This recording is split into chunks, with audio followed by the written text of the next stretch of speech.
Hey y'all. Oh my gosh, it's been such a long time. I looked at uh my little date from last time. It said 12:31 was the last time I've been on here by myself. So hey y'all, how y'all doing? It's just me all by my lonesome today. Keena out doing her thing. She don't love me no more. Don is a little bit busy preparing for events that he has later. So it's just me all by myself, seeing what you guys want to do and what's going on. And then, hey, Affirm. Hey, Amelia's.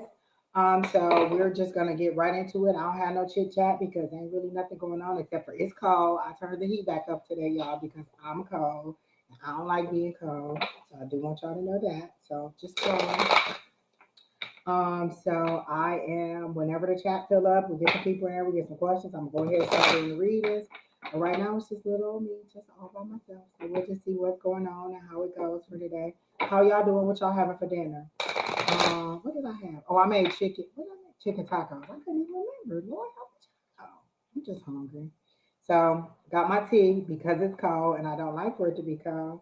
Yeah, I just like the cold. Exactly. I do not like the cold.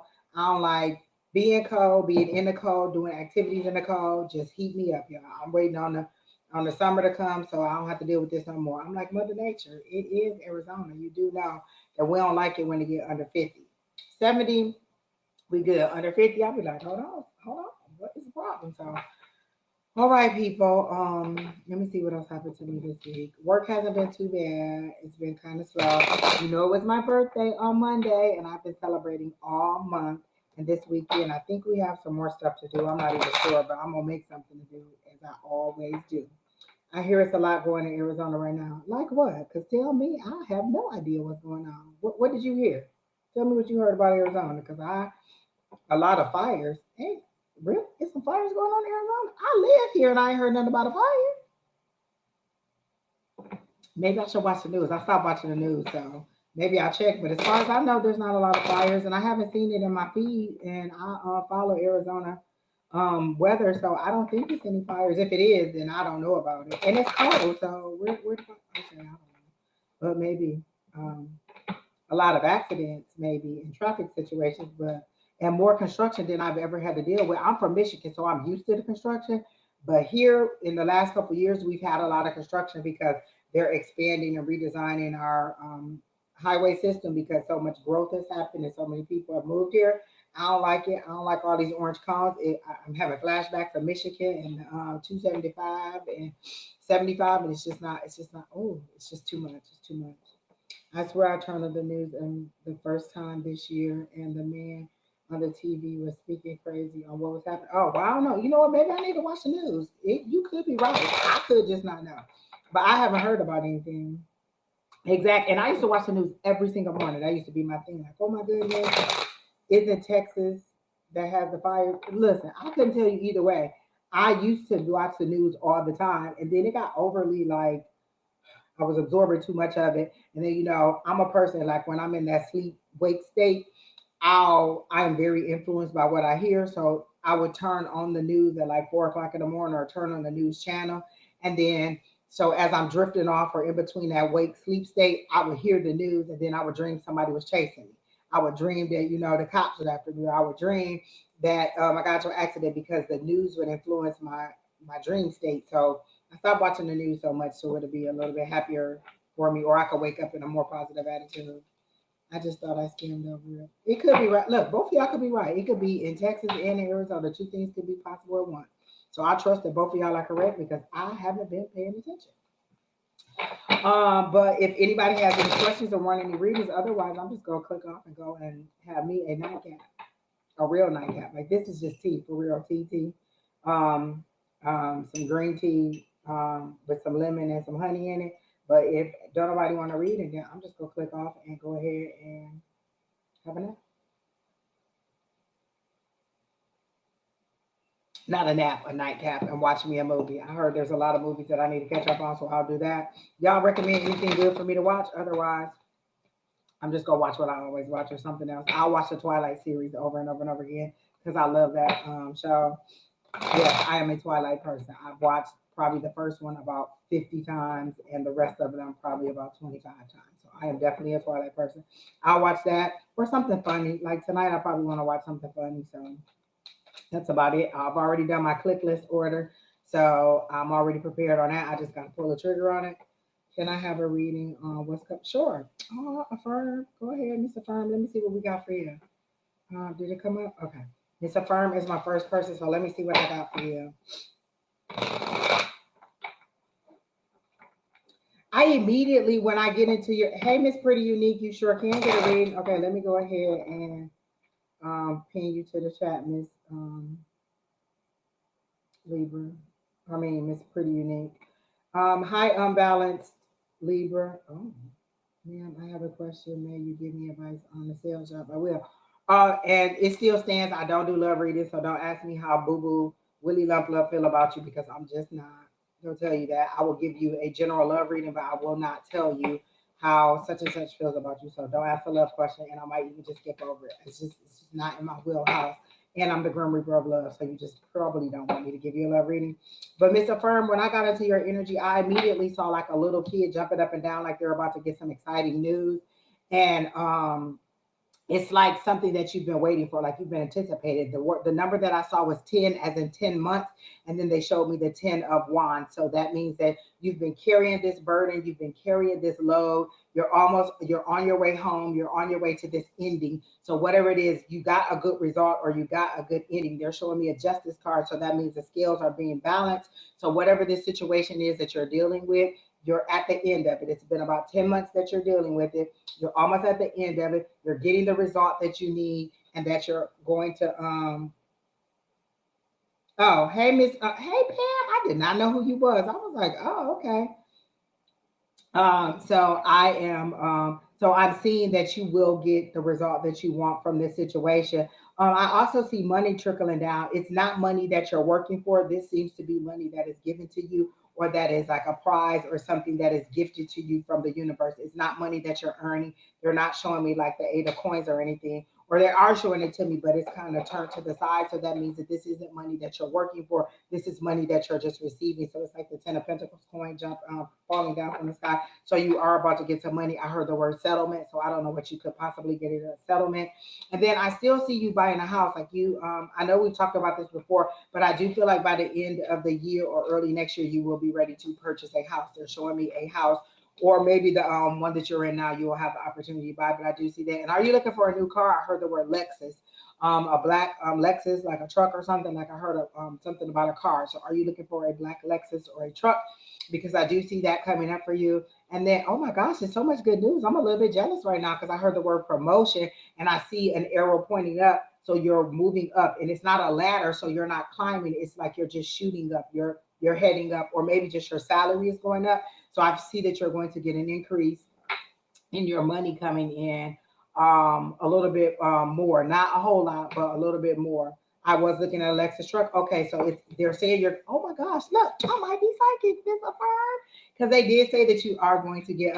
They did show me that, and I do feel like you're going to get it. You're just kind of waiting for the right rate. I heard something like 6.7%, or maybe that's what they told you, and you want something less than that. But they are showing me 6.7% as maybe the interest rate on the vehicle. But I feel like you're going to get that maybe by May or June is the time that they're showing it to me, because it looks like it's summer, and then they showed me the word May or June. So I feel like by May or June you will get the vehicle. You will be in a happier place financially. I see you on a beach. Are you planning on going to one of the Carolinas? Because they're showing me a beach, and they specifically showed me the word Carolinas, kind of white sandy beaches. So are you planning on going to a beach on a vacation or something? It seems like a fun trip, you and the kids, or maybe it could be one of the basketball weekends. But I see you in one of the Carolinas coming up very soon, and you get a chance to kind of sneak off and go to the beach and have a good time, because it seems like to be like a little picnic thing that is kind of going on. Like I see hot dogs, and I see you like grilling and stuff out there in Florida in the 4th of July. Okay. So they did show me the beach. I don't know why they said Carolina. But they did show me the beach, and they did show me the white sand. So I do see you going somewhere. Hi Harlem Bakery. It's good to see you. If you guys want a reading, just go ahead for basketball, turn it into a vacation. Exactly. That's what I saw. If you want to okay, so pretty unique for that person that is asking you to come into their inbox, just go ahead and report them and then go ahead and block them. I'm going to block them from the stream. And then later I'll go ahead and block them from the rest of my stuff. But go ahead and block them and report them as somebody who is soliciting you to be in your inbox because you don't want to be bothered with them. What was I saying? Damn it. I see you on a trip. I see you. Damn it. Oh, I was saying, if you guys want to ask a question, if you guys want reading, just ask a question. Don't say, "Can I ask a question?" Don't ask if the list is open.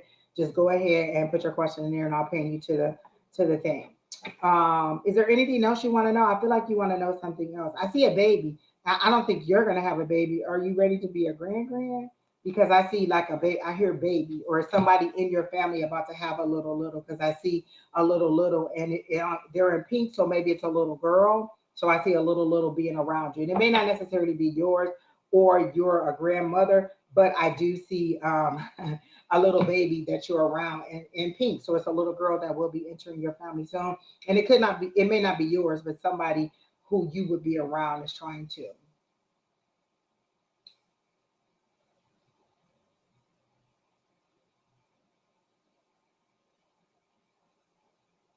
Okay, your niece is in labor. Is she having a little girl? Because I'm like, I see the little girl. She's coming. She's just a little. She's so cute. Is her name going to start with an A? They're showing me Alice, but I don't think she would name her baby Alice. Is it like Alicia or something like that? But they're showing me a little A name, and it's just so cute.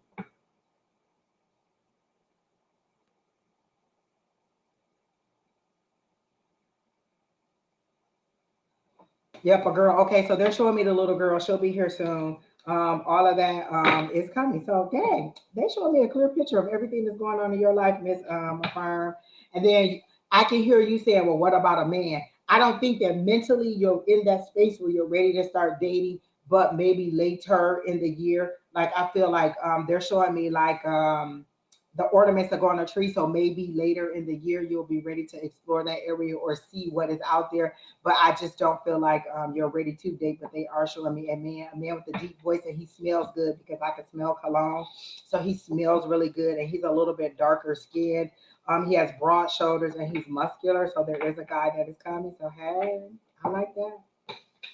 But it'll be much later in the year when you're a little bit more mentally stable and ready for it. You're just not ready for it right now. And then let me see if there's anything else for you. I think that's it. Oh, see, there you go. Listen. Spirit knows you so well. They're telling me because I asked what's for your highest and greatest good, and that's all the things that they told me. So there you go. Let's see who's next. So Miss Harlem Bakery. Whatever question you have, go ahead and put it in there. I see what your situation was, but do you have a new question? Because that situation is over and done. And I do understand in emotional situations, you can flip out a little bit and be like, hey, and when it comes to our kids, we do go to the left real quick. Like I've told you, I've told you, I've told you. And so, and carbon dioxide is a big issue. I feel like you'll get an apology letter from them or whatever. But when we get to your reading, we can address that. But I do feel like you'll get an apology letter from them. At this point, you're a little bit irritated with them and you don't really care what they have to say because you feel like you've been as amicable as you could be. And at this point, you're ready to just, let them have it every single chance you get. But again, they're telling me make sure you document like emails, when you call, who you talk to, what they said, follow up with an email or something. So make sure you have documentation because I just feel like it could be a bigger situation coming up with your landlord or wherever you live. And you just need the documentation to show that you have been you have been addressing your concerns and they haven't been doing it. You have been stating your concerns, but they haven't been doing anything. It's okay. Don't be disappointed in yourself. We're a lot harder on ourselves than we need to be sometimes. So, Miss Pretty Unique, are you ready? So let's go ahead and put your thing up here. Okay. So, Miss Pretty Unique, let's see what you said. Okay. May I get a reading? So, what is it? What is it that you want to know? Pretty Unique, or you just want a general? Immediately they show me a chaotic, like a situation with either it's a close relationship because they're showing me a two of cups and then it's being split apart and it's kind of rocky, like each side is like this. So you're arguing with somebody. You're either arguing with a spouse, a male that you're dating, or somebody in your family because they're showing me conflict in your family. They're showing me conflict and they're showing me this two of cups being torn apart and both sides are kind of shaky and wobbly like this. So whatever situation you're going through with the relationship, and it doesn't have to be, but it is a relationship. Hold on, let me go ahead and put a little bit of protection over this live, because we're getting a lot of um uh poachers in here. So let me go ahead and do this real quick.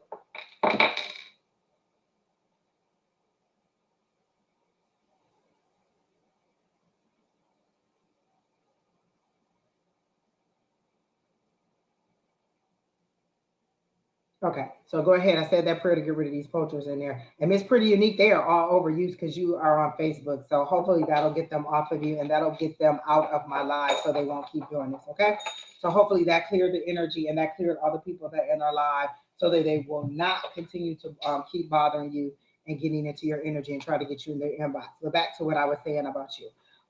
They're telling me, they're showing me a conflict between you and somebody, like a relationship conflict. And it seems like it was a big like argument, because I see you kind of like your head is kind of whoosh, whoosh, whoosh, whoosh, whoosh, and you're kind of like, maybe you're screaming, or you're just like, shut up, leave me alone. You wanted them to stop talking. Like this person really wanted to get their point out, and they kept going and they kept going, they kept going, they kept going, and you just really wanted them to be quiet. Um, so then they're sliding me over to money matters. I feel like you've had a few ups and downs and bumps and bruises with the money matters.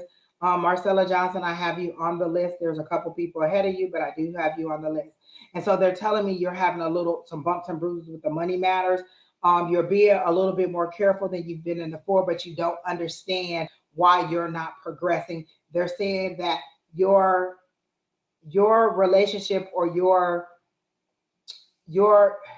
that's the word they're giving me. Your relationship with money is strained. Like you don't see money as a joyful thing, as a positive thing. You don't see it as something that comes to you freely or easily. You see it as a chore. You see it as something that is hard for you to get, hard for you to keep, and that it's always going away. So for you, money has a negative energy for it. You need to show it as a positive energy. Like I picture myself receiving money from all different sources. That is one of the things that I say to my. Can y'all hear me good? I wanted to make sure that I don't know. Y'all didn't say anything, so y'all must be.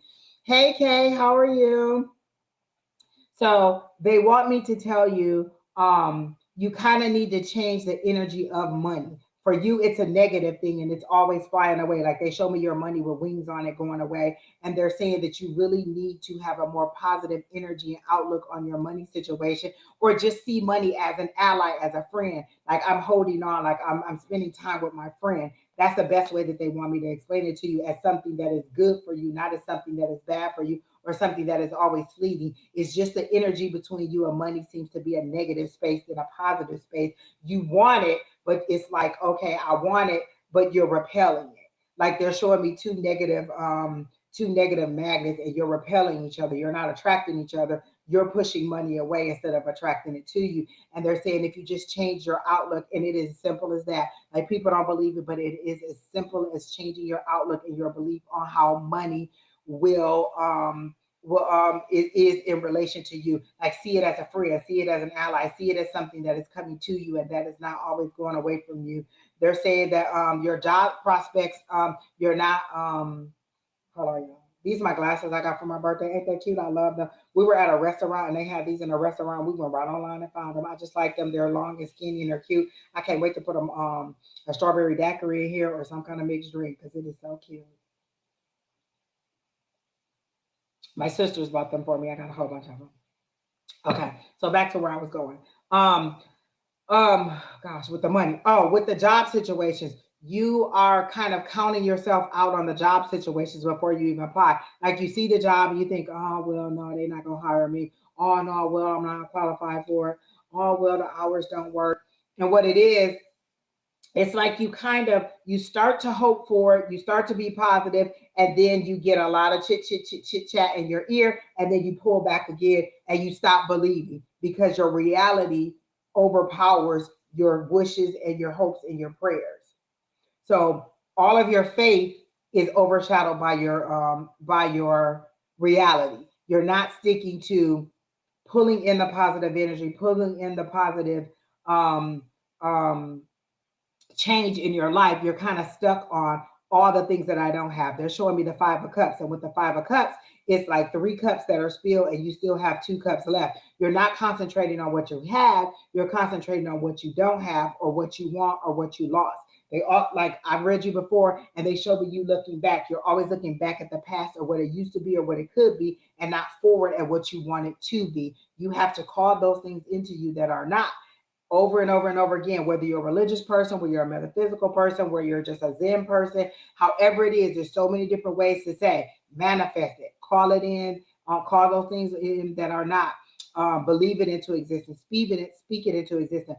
All those positive things, and you need to be reminded of that over and over and over and over and over. So you may need to change your circle a little bit and get a more positive circle of people, or just give yourself more positive things to listen to. Like I said, the news was being a little bit negative to me, and it was pulling me down, and it was ruining my mornings, or it was putting a negative spin on my mornings. So I just stopped getting up and listening to that, and I found something else. So when I wake up in the morning, there's a comedy show on. I'm on the comedy channel or something else. So everything in you is pulling you down instead of lifting you up. Everything that you absorb is negative or is kind of like competition. I see stuff online. I see people online, and it's more of a compete with them than a or is it how she get this or how he get that or how they do this and how they do that, versus an uplifting of what you need for yourself. So basically, it's all a thought process, because they're showing me swords and swords and swords, and they're showing me the 9 of swords, which means that this is you putting yourself in this mental prison. This is you kind of letting those negative thoughts settle in on your head. Even if you're not the person that's calling the negative thoughts in, they're settling in on you. Social media, all those things can make you feel less than, can make you feel like you're not accomplishing stuff. Because like you could go on there and see somebody who's 25, they married, they got 2 kids, they have a beautiful house, and you're like, well, damn, I'm 40, 50 years old. I don't have none of that. What's my problem? It's not what's your problem. It's how can I attract those things for myself? Not that I want what they have, but how do I bring those positive things into me? And so it's all in a mindset change. I feel like we've said this to you multiple times, that you just need to change it. You need to change your circle. You need to listen less to what people are saying around you. Sometimes it's just listening to music. Let me tell you, when I'm having a bad day, like was it yesterday? Tuesday was the day of class.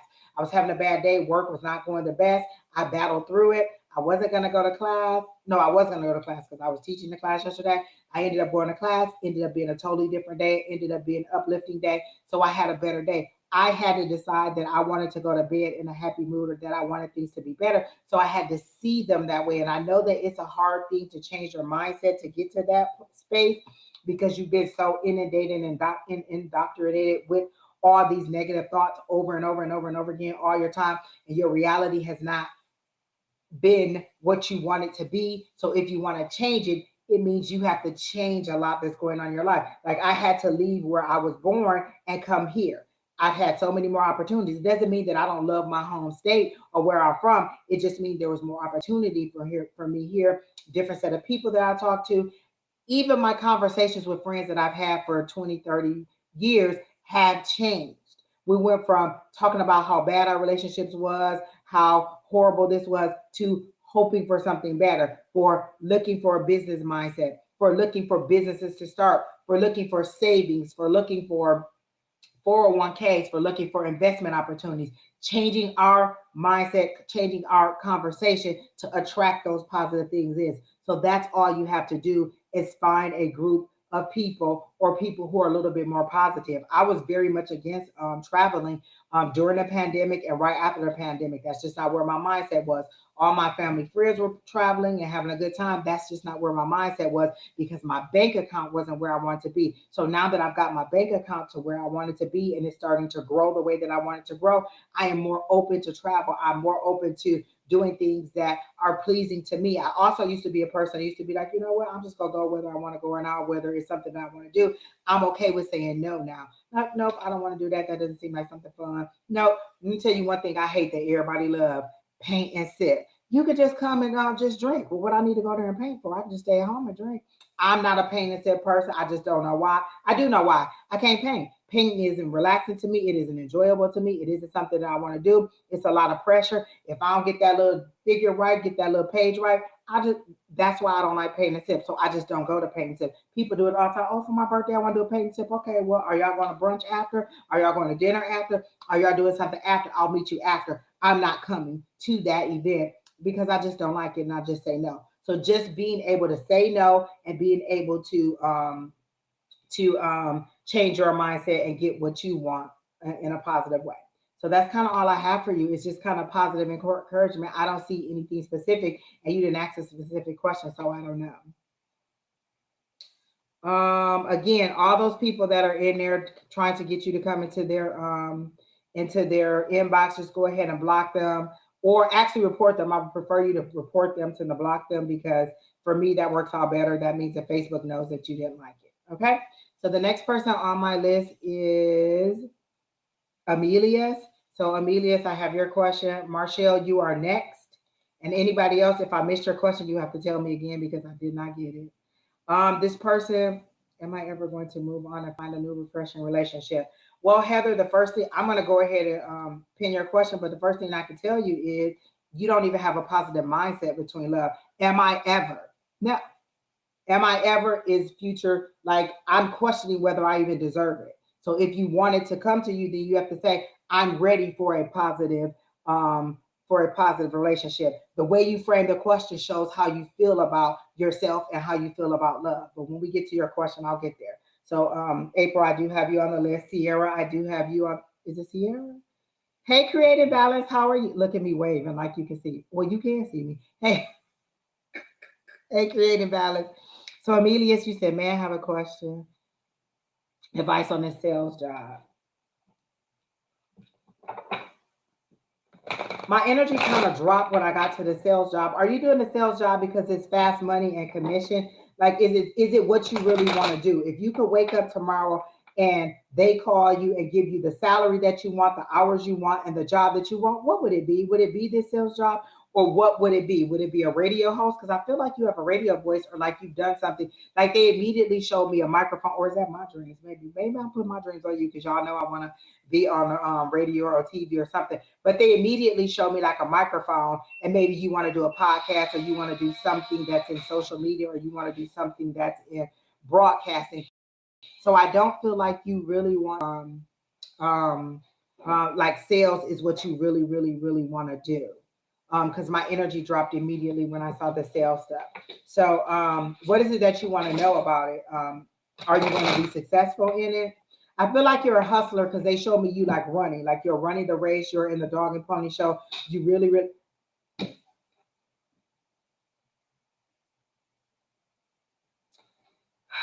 Y'all killing me with these love readings. I cannot stand a love relationship because, and for me, and it's just me personally. I think that when people ask love things, they're in a lower vibrational state, and it brings it down for me. But I'll do a love reading for you, but not in the sense that you're thinking.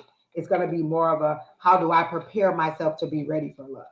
That's the way I approach doing love readings. I don't like to tell you does Willie Lump love you. Will I be successful at the job? A lot of traveling. Okay, when you ask me, will you do something?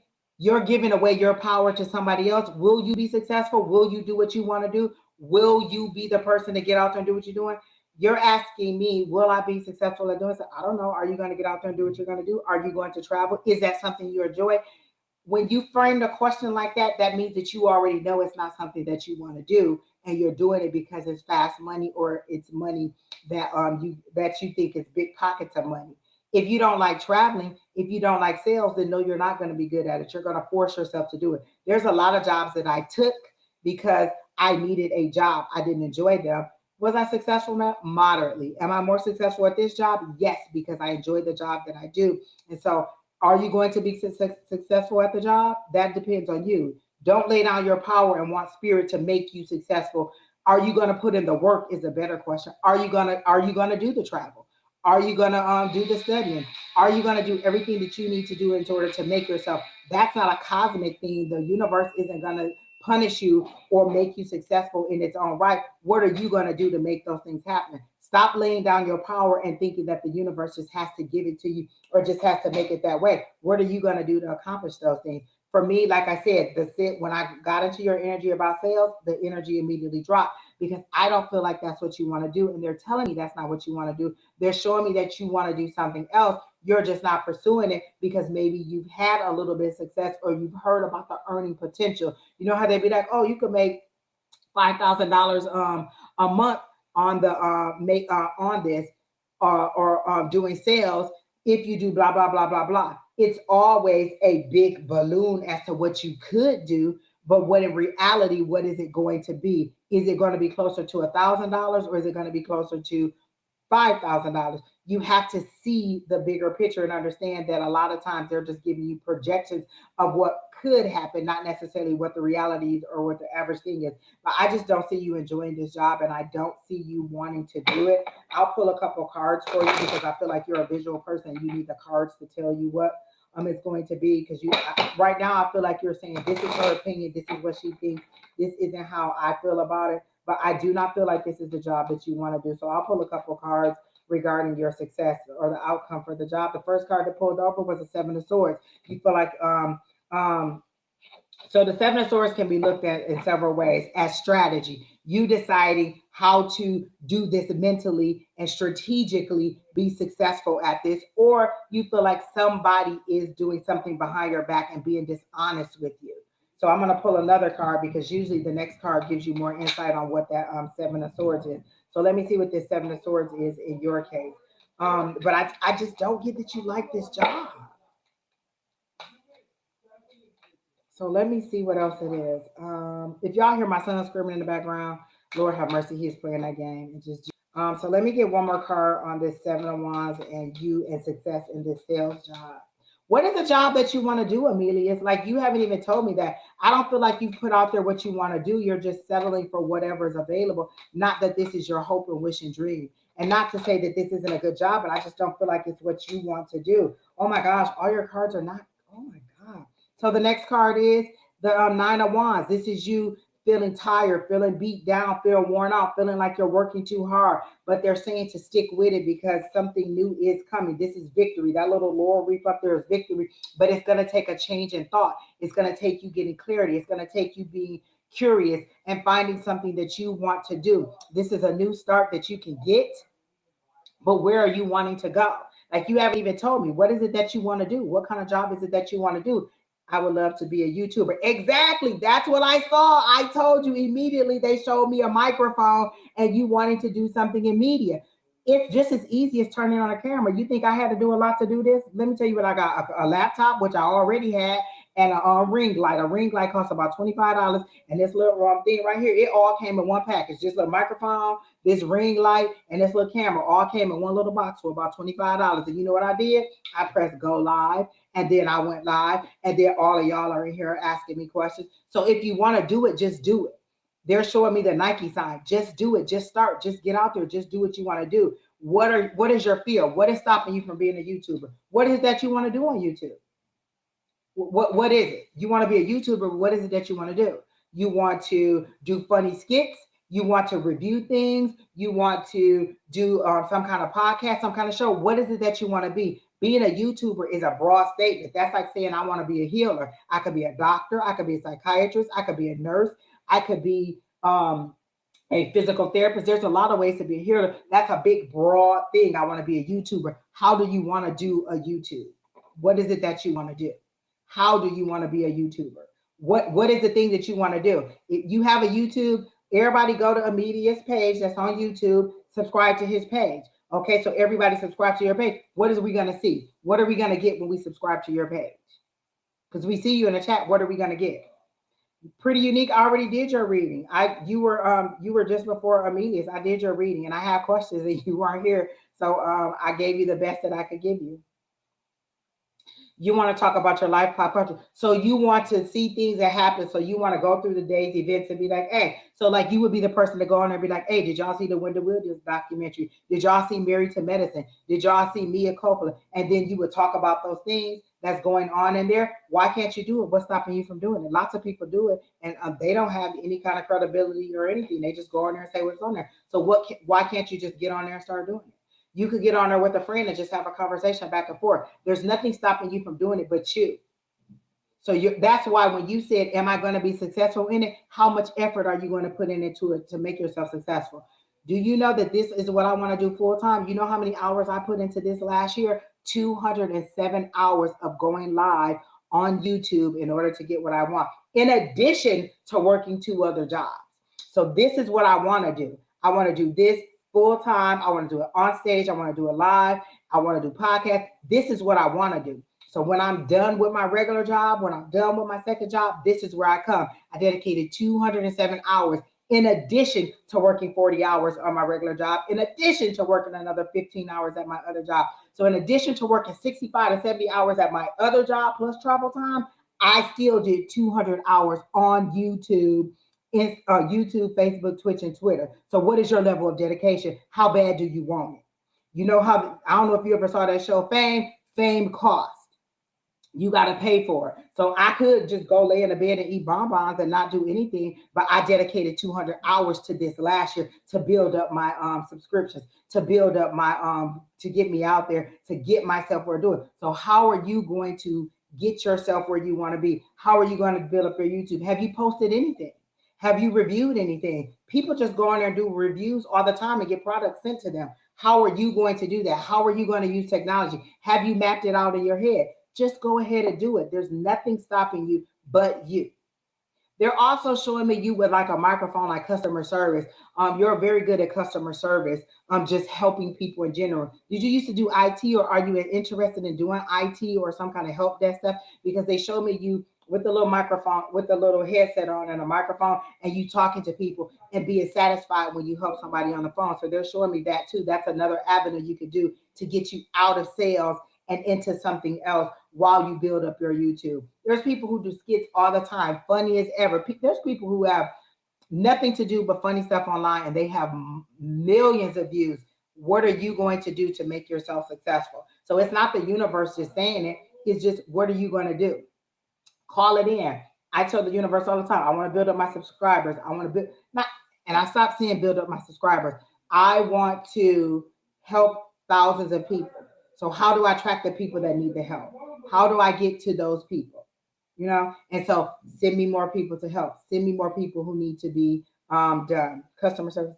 I work at the airport. I meet a lot of people. Exactly. They showed me you doing customer service. Like, really, they showed me the microphone and thing. So those are ways that you can help people. They showed me that. Wait, you said sales. What are you doing? You do sales at the like, what are you doing sales? At the airport, because when I saw you like more at I saw you sitting at a desk answering a phone. So maybe you're like a problem solving person, or like they escalate the problem to you is how I saw it, not as in a salesperson, in customer service in a different way. So maybe they're saying that's where you need to kind of look for, or look for job opportunities. They're showing me Southwest. Do you work for Southwest? You have 2 jobs. Okay. They're showing me Southwest. Do you work for Southwest? That's what they're showing me. Or maybe they're showing me that you need to apply to Southwest, because they're showing me Southwest. And I want to make sure that wasn't me just putting my own. Nope, they're showing me Southwest. Like maybe you should apply there, or maybe that's where you should look at. So that's what they're showing me. But there's lots of opportunities that they're showing me that you could do. You just have to change your focus and decide what you want. Ticket count. Okay. Perfect.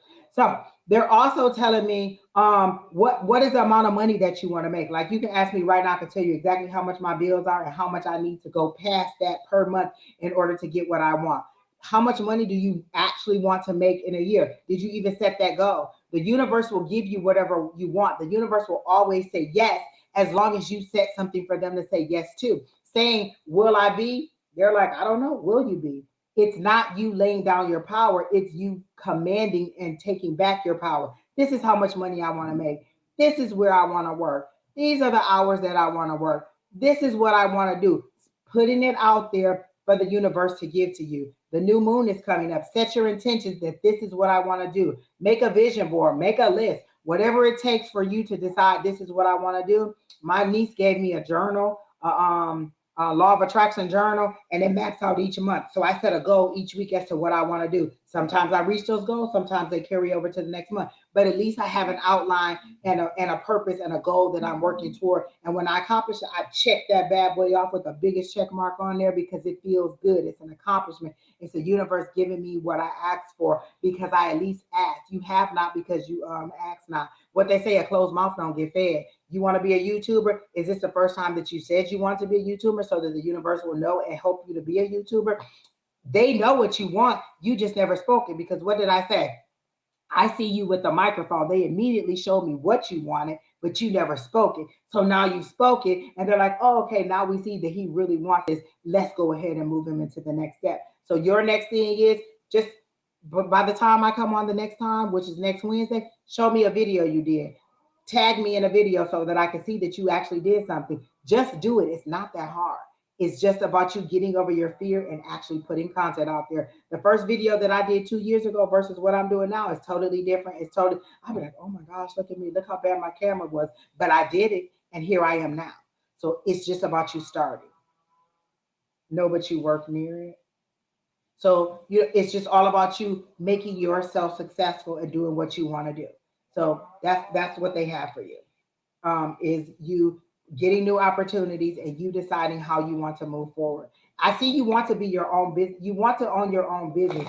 You do not want to work for somebody else. They're showing me that clearly. And you want to make big money. Like you're thinking like you're going to get you want hundreds of thousands of dollars a year in YouTube money and them paying you. Is that's how they're showing it because they clearly showed me 106 or 106,000, or maybe they're showing me six figures, but they're showing me $100,000. So you really do want to make this money. So go ahead and start. But again, all of you go to Amelius's page and subscribe to his page and give us something to look at. What are we going to look at? What are we going to do? So give us something to look at. That's my thing for you. That's your next step. Give us something to look at. Give us something to enjoy. Give us something to want to inquire about. Okay. So let me know. Come back and let me know that you posted something so I can go ahead and look at it. Like we all support each other on here. So that's what I want you to do. Okay. Pretty unique. If you're still here and you actually have another question, because I didn't know if you had a question, let me know and I'll add you back to the list. I don't have a lot of people on here. And I'm not going to be on here much longer because there's not a lot of people in the chat. So I'm just going to move forward. Marcella Johnson, you said, can I have a reading? And I think I pinned another question for you. So let me see what your question is. Back. Hey, Apex, how are you? I didn't miss you. It's just when I get started, I don't pay attention. Hey, Angel, hey, Miss Linda, don't be coming under here under alias. I don't know who them people is. You Miss Linda. You want to talk about your life? Pretty unique. If you have another question, come back. Kay, I got you on the list. Marcellus. Is it Marshall? Am I saying it wrong? I'm saying Marcellus. I'm gonna say everything but your name. Lord help the child. Okay.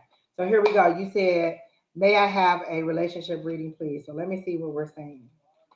Ooh, they immediately showed me a big stop sign. So were you in a situation where you just had to put a halt or ending to a relationship? Because they showed me a big stop sign and it was more like you putting the stop sign in somebody's face saying, no, stop right there, halt, we can't go any further. So either you are just ending a relationship or you're just getting to it. You just put a stop on something that had to do with a relationship, because that's the first thing I ask is what are they seeing for you in a relationship? So they're showing me you putting a big stop sign on a relationship. So I feel like you just ended something and you're ready to hop right back in or up under somebody else. You're just like, oh, I don't want to be single. I really want somebody else right now. I didn't forget about you, April Davis. I do still have you on the list. There's one more person in front of you. So I'm doing Marshall right now, and then you're next. Sierra, I have your question. Got that on there. You're going over to YouTube. Okay, Miss Linda. All right, Amelius, I'll be looking for you. And I know where you at, so I'll find you. I got your little page right here. I'll go to and find you and be like, so what happened? So what happened? So what happened? Okay. Marshall, are you on here? Because if you're not on here, I'm not going to read it. Oh, Harlem Baker, did you ask a question? You never put a question in, so that's why I didn't pin it. Or maybe I missed it. Y'all know I'm doing this by myself. Y'all getting the Kmart of all chats right now. Keena ain't here. Keena is busy bowling and having a good time, having big fun with her people without me. So I don't I'm not really doing the chat. I ended a relationship by missing a person. Okay, so they're showing me you put a stop on it and you're really wanting to get into something else. You're really looking for somebody else to replace that person. It's like they just took another person's face and put on top of that person. You just really are in love with love. Um, Harlem, can you post it again? Because I can't find it. It's way, way, way back in the chat and I won't find it. But as soon as you do, I'll post it. One more day of the month for the birthday girl. Yes, Miss Linda. I miss my free. No, I get my birthday nothing but cakes. Tomorrow I'm going to go get that too because y'all know I love nothing but cakes. Marshall, are you here? Oh yeah, you said you ended a relationship, but you're now missing the person. So this is what they're saying to me. Remember why you left. Remember what the irritants was. They're showing me ants at a picnic. So whatever it was something that was irritating to you in the relationship that you left. It seems to be money matters. Like maybe this person is very wasteful and you're like on a saving path and this person is wasteful because they're showing me like beer bottles, they're showing me like parties, they're showing me like going to sports events. So you two just weren't on the same path. You're in a money savings mode. You're in a money matters mode. I want to build my life. I want to move forward. I want to build a solid foundation. This person is still in party mode. So maybe you're in your 30s. You guys are in your 30s or you're in your 20s or 30s. You're not really into that place where you're like, oh, I'm so family centered, or this person isn't mentally in that space. And so you are on different trains as far as how you want your future to go. So they want you to, so that's what the little irritating thing was. Or maybe this person joked about everything and you were a little bit more serious. You seem to be like the queen of swords in this situation where you wanted to be more serious. You want, like, you spoke your mind, you said what you were going to say, and you did what you wanted to do. And this person just wasn't as serious. They're more like a joker. They're showing me this person more like a joker, and it irritated you because you wanted something more serious. But for me, they're showing me that this person was trying to kind of balance you out and kind of crack that shell because they showed me you as a nut and they were trying to crack you open and just trying to get some of that joy out of you. This person was lighthearted, a little bit more than you would have preferred them to be, but you were too serious in the situation, and this person was kind of like to try to give you a little bit more joy in your life. You're too straight and narrow, like you're like um and this may be mean, like and this is the word that they're giving to me, and so don't get mad at me, like a British nanny. Like you're very serious, you're very, very, this has to be this way, this has to be that way. You wake up, you have breakfast, you get dressed, you go to school, we'll pick you up from school, you do your homework, you have dinner, you go to bed. Like it's very, very, very orderly. It's very, very straight and rigid. You don't vary much from your schedule at all. And this person was just a little bit too fun and free for you. And it irritated you because you felt like you were doing all the work and they were getting all the enjoyment out of it. I don't feel like there was a super huge disparity in the money situation, but they were just a little bit more free with their money. Your money was allocated to certain things. I pay my bills, I do my savings, I do this, I do that. They were like, I got 500, 300 I'm going to party with. 200, okay, I know I need to pay one bill here. Maybe I'll pay this one bill and then maybe I'll go and put a little gas in my car. But they weren't as tied to a budget as you were, and you were tired of trying to get them that way. And it seems like you may have had arguments about it, but even they didn't take the argument serious. Like you guys were arguing, they'd be like, "Hey, you want to go get a hamburger?" And you like, "I just said we spent too much money on food." And they're like, "Whatever, I'm going to get some food." And then you're mad, and they bring you food, and you eat it, but you still have an attitude. This is how they're showing it to me. Spirit is showing it to me just like that. Because I always say, what's for your highest and greatest good? And that's how they're showing me.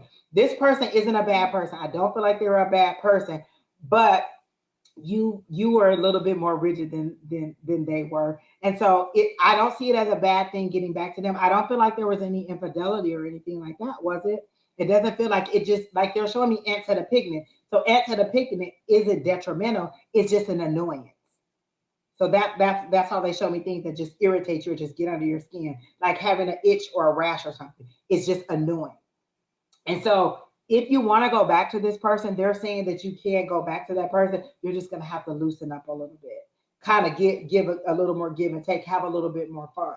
Like maybe you'll say, okay, well, we'll go out and do something fun once a week versus 4 times a week, or I'll join you, or I'll participate, or I'll laugh, or I'll do whatever, just a little bit. So I don't feel like there was any No, they're saying you can't go back. You can't go back. I don't feel like it's a total closed door. And I'm usually a person who doesn't say no, go back. But Spirit is saying it's okay because there wasn't infidelity. Am I correct? There was nothing like that. It's not anything serious. Like I don't feel like there was a big weight on this relationship. It just feels like it was irritating to you. And I feel like you're the person who broke it off. This person was like, hey, okay, I mean, whatever. I feel like you kind of like if you contacted them right now, they would be like, "Hey, what's up?" Like they still like you, and they still think that oh, my ear is itchy. I feel like they would still be okay with you contacting them, or even with you going out and you talking. But they're going to be like, you just kind of need to relax and calm down. Is how they're saying it, or how they may have spoke to you about it, and you're just like, you just don't get it. Like you're just like, I really need to save money. Or maybe you can say, hey, just give me the money so I can save. Give me a little bit of money so I can save. I can be the saver because you're not. So, give me this much money and I'll put it away versus you putting it away because you're going to spend it. So you're just going to have to talk it out a little bit more. But I don't feel like it's a lost cause, and I don't feel like this relationship is doomed. I just feel like you two are a little bit on different paths of where you want to go to the future. You're ready to build for your future, and this person is still more in party mode. And if that's a deal breaker for you, then know that and move on. But it does feel like you could have had some fun times, and you were very loving. Like I see you guys snuggling up on the couch and watching TV, and this person being a jokester, or like tickling you, or being like I don't feel like they were an overly romantic person because they used humor in places to show love. Like that's their love language, humor, and your love language is nurturing. But in a, I need to put you on a straight and narrow. So that's how they're showing it to me. So it's fine if you want to go back to this person. I don't see that it being a bad thing at all. So that's what I have for you. Is that kind of what you wanted to know, Miss Marshall? Am I saying your name right, Marshall?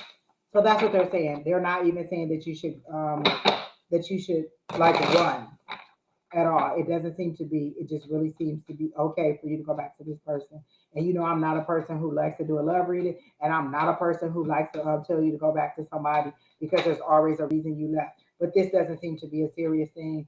And this is one of those cards. This is the Five of Swords. This is that winning at all costs. I don't care about the casualties. I have to be right in this situation. You're going to hear me out. So this is you. You won the battle, but was it worth it? Was it worth the casualty? I'm right. I stuck to my guns. I said everything I want to say. I was rigid. If you do this again, I'm going to leave, and I did it. But was it worth it? Was it worth the carnage? All these people back here in the back that are hurt, and was it worth the win? Was it worth the joy? Was it worth the victory? Is how they're showing it to me. So that's what I see for you. If you want to go back, it'll be okay. All right. So that's thank you, Miss Marshall. I like that girl. Look what y'all said. Look what she said about me. I like it. Yay. And that's my intention. I just really like to help people. Really like to give people a little bit of guidance. Oh, I like what Miss Linda said too, because Miss Linda is our resident in the chat reader, and y'all need to hear Miss Linda because she knows stuff. She says, if someone more suitable came along, would you consider them, or wouldn't you consider them? Like, would you be ready for somebody else, or would you keep comparing them to this person? Do you want to go back to this person?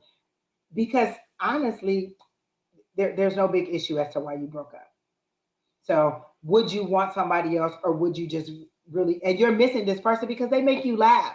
They're the lighter side of you. And I'm trying to think of a relationship on TV that's kind of like that. And it kind of reminds me of Home Improvement. I don't know if you ever saw that. The wife was a little bit more serious, and Tim was so fun, was always doing jokes and always being silly and things like that. And he was spending ridiculous amounts of money on cars and things like that. And she would be like, Tim, you spent all this money on these car parts. And that's kind of how it is. She was a lot more serious and more family centered and took care of the family and nurtured, and he was a lot more silly and fun. And so that's how they're kind of showing it to me. Like you really do miss him because he was the lighter side of you.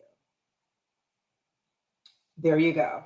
And so just kind of work it out, just kind of talk about it in a more light-hearted, fun way. And then just ask him, like, what can I do to make this a little bit more successful, or to make this like just kind of think of what you can do to have fun, or how you can do something that's kind of a compromise on both sides. And just be like I said, just say, hey, give me this amount of money, I'll save it.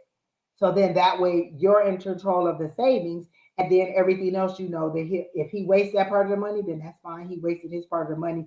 You still have the money for savings. Like remember, and I'm thinking of a whole bunch of old shows, and I know you guys didn't always watch this. Everybody Loves Raymond. The husband worked all the time. The husband worked all the time, and she put the money away. She said for the last 10 years we've been supporting these kids online, these families in need, and he doesn't even know it because she controlled the purse strings. He just made the money. So she gave to charity. He just never knew. So you can kind of control the purse strings, but in a strategic way. So that Five of Swords is you got the victory, but how can you be more strategic about winning or getting the victory or getting what you want to accomplish? Okay. So here's the next person. Let's go. April Davis, you're next. And then let me see. Oh my gosh. I told her to put her question in here, and I don't even know if she did and where she put it. So let me go back and find your question. Harlem Bakery. Let me see. Harlem. Where's your question? I don't know. When I get to you, Harlem, I'll ask you because Lord, I don't know what I did with your question. This is just horrible. Sierra, you're next, and then Kay, you're after that. Did I miss anybody? Let me check the chat to see if I missed anybody. Blueberry, is that Blueberry Beach? Oh my God. Oh, Bleach. That is Bleach. Oh my gosh. If you want to read it, just post your question and then I'll pin you to the chat. You're welcome, Marshall. Blueberry Beach, just post your question. For all of you, just post your question and then I'll pin it. And then when I get to you, there's 3 people ahead of you, Blueberry Bleach. And I really have to know what is behind that, because Blueberry Beach sounds weird. Sounds, like I don't know where that comes. I need to know what's behind that Blueberry Beach. Did I miss anybody else? Nope, I didn't miss anybody else. Okay. Oh, so you said General. Gotcha, Harlem. I'll do you right after Sierra because you were technically after Sierra. I just missed you. So Harlem Bakery, I got you. You want a General. Okay. Oh, it's your favorite anime. Okay, there you go. And I wanted a name that sounds. Oh, okay, that's good. Okay, I like it. See, everybody has a reason why they pick it. I picked A5says because, for one, I like to talk, and A5 comes from my cousin. Used to take me skating when I was a little kid. Like, so I was 5 years old. Yeah, I never heard the A5says story. Or my mom bought me a shirt when I was little. And it had a big 5 on the back, and it had my name Angie on the back. And my cousin used to part my hair down the middle and put my hair into little French braids and take me skating. He used to hold my hand. And so Angie 5, that's where Angie 5 comes. And then A5 comes from that, just in honor of my cousin and just way back in the day when because he used to do my hair, he used to take me to school. Like I was like the little cousin that was like his little sister. And so that's where A5 comes from. So everybody has a story as to how they pick stuff. Okay. All right. So April Davis. I would love to read on the next few months. Oh, I love this next few months.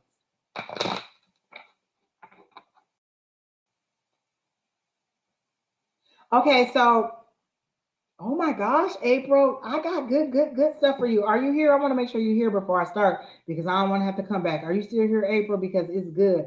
I heard, and I don't even want to say it till you get on here because goodness. Blueberry, I got your question, and that's a book. That is a dissertation. That is a lot. Like, I really just like y'all to just give me the question and me to find the energy. I don't like you give me a lot of background. Okay, April, you're still here. Good. Okay.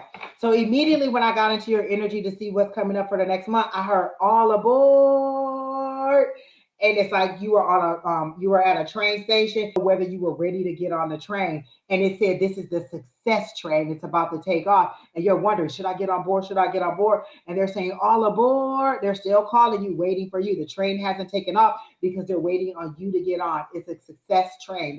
They're telling me it's a success train. It's you getting on board with being successful. Like, I don't know that you, like, not that you don't necessarily believe in yourself, but maybe you need a little bit more self-confidence in the things that you can accomplish. It's kind of like maybe they gave you a quota for the month. It was like, oh, we have to get 10 of these orders out or 10 of these blah, blah, blahs out, reports out this week. And you got 15. And they're like, we want to give recognition to April. And you're like, oh, no, it was nothing. It was just a part of my job.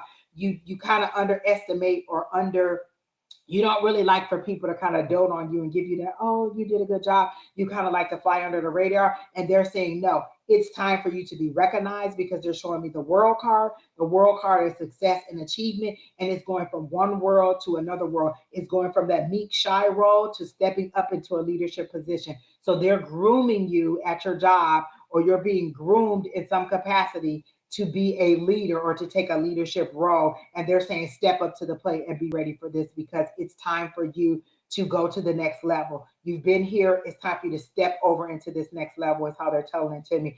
All aboard. I just keep hearing that over and over and over and over. And the train is getting started. The train is getting started. I got you, Margaret, for the next outlook. Okay. Um, so you're on the list. You're number 6 on the list. So there's 5 people ahead of you.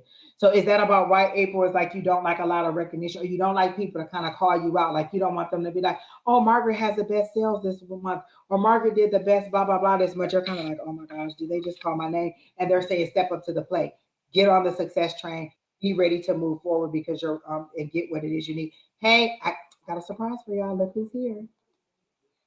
Hey, Don. Yes, he made it. Oh, we can't hear you.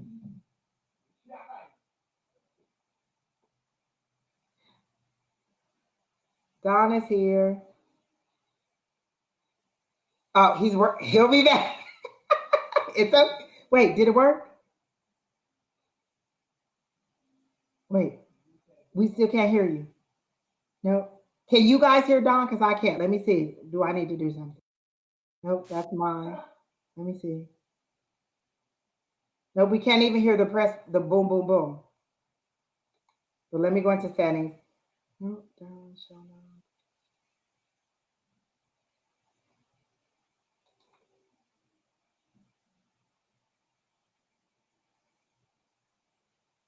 Linda says she can't hear you either. They said they can't hear you.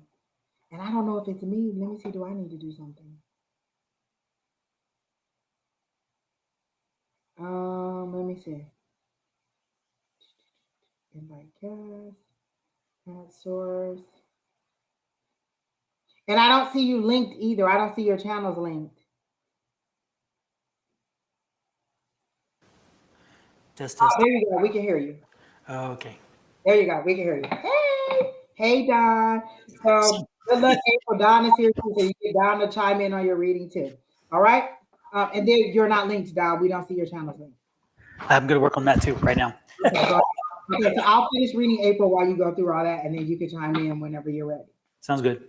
And she was just wanting to know what the next few months was. Okay, so April, back to you, and jumping up on the success train. Like, are you ready to? Are you being groomed for a leadership role, or are they considering you for a leadership role? Because I feel like you're gonna get it, and you're gonna get a lot more money than what you were supposed to be getting. Like you've been crying out for more money, you needing more money to take care of your family, to take care of your bills and things, and this is them giving it to you. But you kind of being like, I don't know if I'm ready for it. I don't know if this is what I want to do, if this is what I want a responsibility. Technically, you're doing the job, you're just not getting paid for it. Is what they're saying. And they're now want to give you the title and the salary that goes along with it. So be ready to step up and to do what it is that you need to do in order to get this. They're telling me to pull a card, and I'm pretty sure it's going to be the 8 of Pentacles because it's your hard work and all this work that you put in on this. And so they really want you. Miss Linda says she likes your shirt, Don. Oh, thank you. Thank you. Thank you. So let me see what card came up for you. No, it was the devil card. That's that pessimism. That's that being, shrinking back and not really believing, going to that negative side more than that positive, and not necessarily like, oh, I can't do it, I can't this. Just don't put me in the spotlight. Don't talk about like, no, I can't do it. Self-employed, starting a new. Okay, then it's you stepping up to be a leader. Wait, to be in leadership. Because they're showing me they're showing me you stepping up. So maybe promoting your business more. Because you provide a service. They're showing me a service. I hear the word bakery, but I don't think that you could. Thank you, Janet, for the happy birthday. Yay. Oh, Miss Janet, your birthday was it today? Or was it? It was sometime this month, right?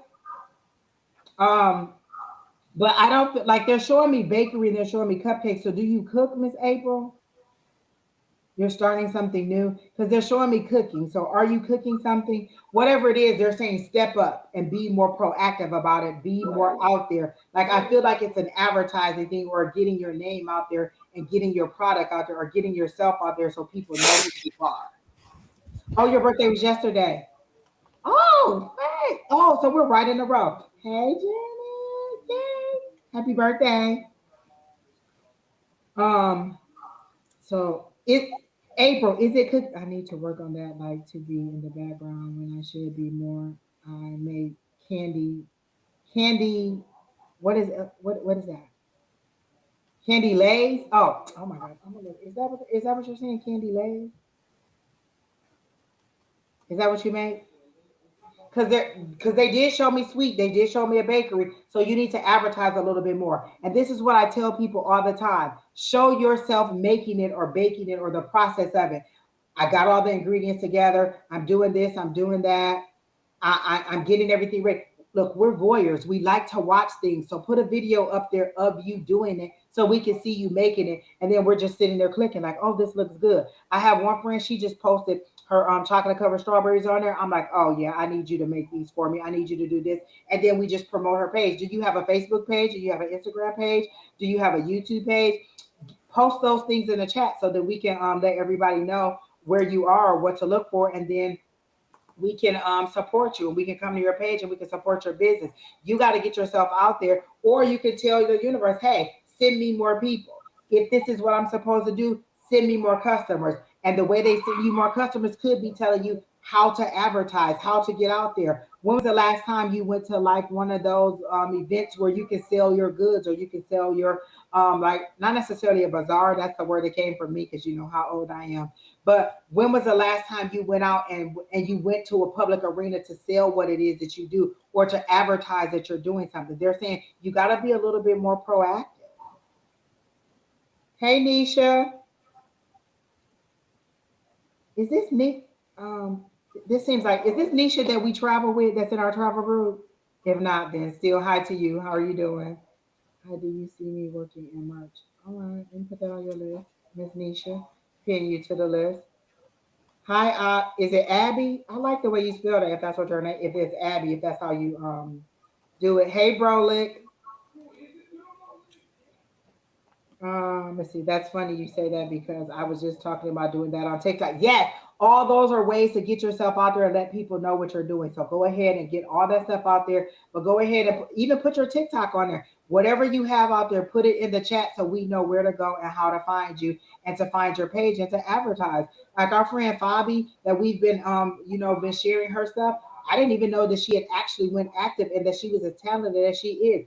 I already booked her to do my son's graduation cake in May. I wanted her to do something for his birthday, but she'll be out of town. But that's okay because come May, she's going to do his graduation cake, and she is the bomb. So go ahead and put She's an your. artist. Oh my goodness, she is amazing. If you go into my page or you're on my Facebook, go into Fabi Ramos and look up her page and see all her cakes. She is amazing. Just put it out there. That's how people find you. So go, but you are going to be successful in it. Just step up and get it done. And it's not going to cost you a lot. They're saying it's free, free, free, free, free 99. That's what they're saying. All this stuff is free. So I'm going to let Don go now because I've talked a lot. Hmm. Hi, Curdy. Yeah, Fabi Cake Creations. Fabi's Cake Creations is the name of her business, and her skill set is amazing. She's really good at what she does. April. What do I have for April? Let's see.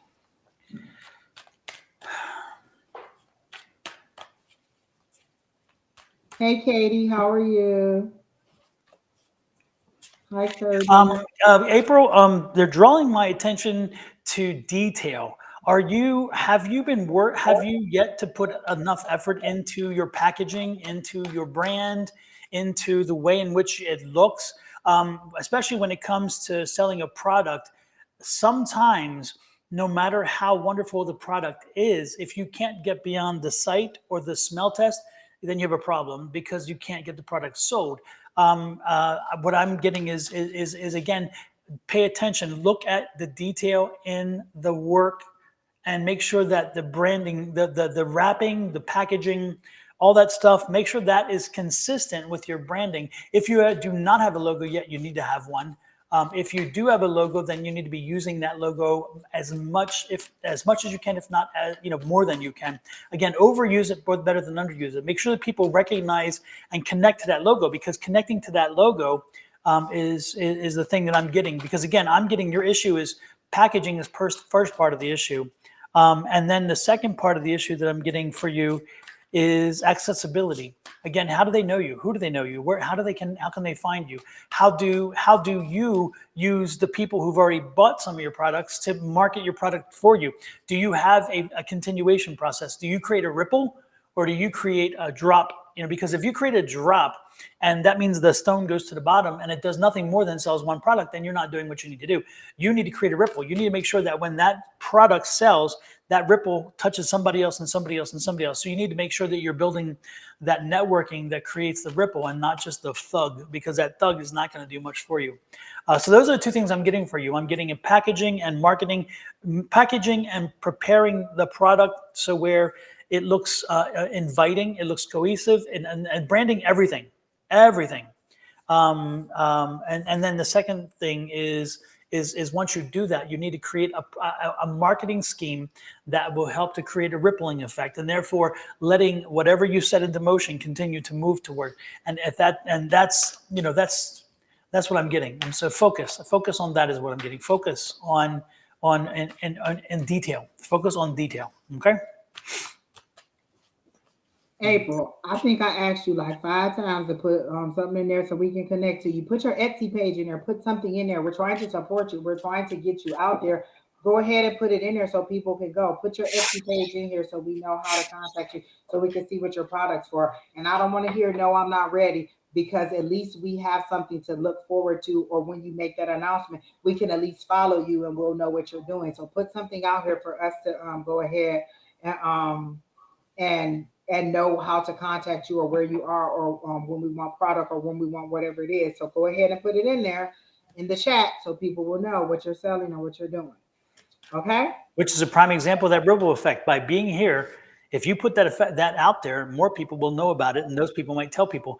Again, and remember, these videos are evergreen. Even though we do them live, as they are now, they sit on YouTube. They sit wherever they were, and people catch up and see them in other times. There are some of my videos that have large numbers that they did not have large numbers when they were seen the first time.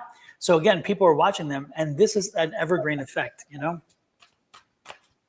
That's what I would suggest to you. Jojo, stay on here. I know you didn't ask for a reading, but I got a message for you if you want it anyway.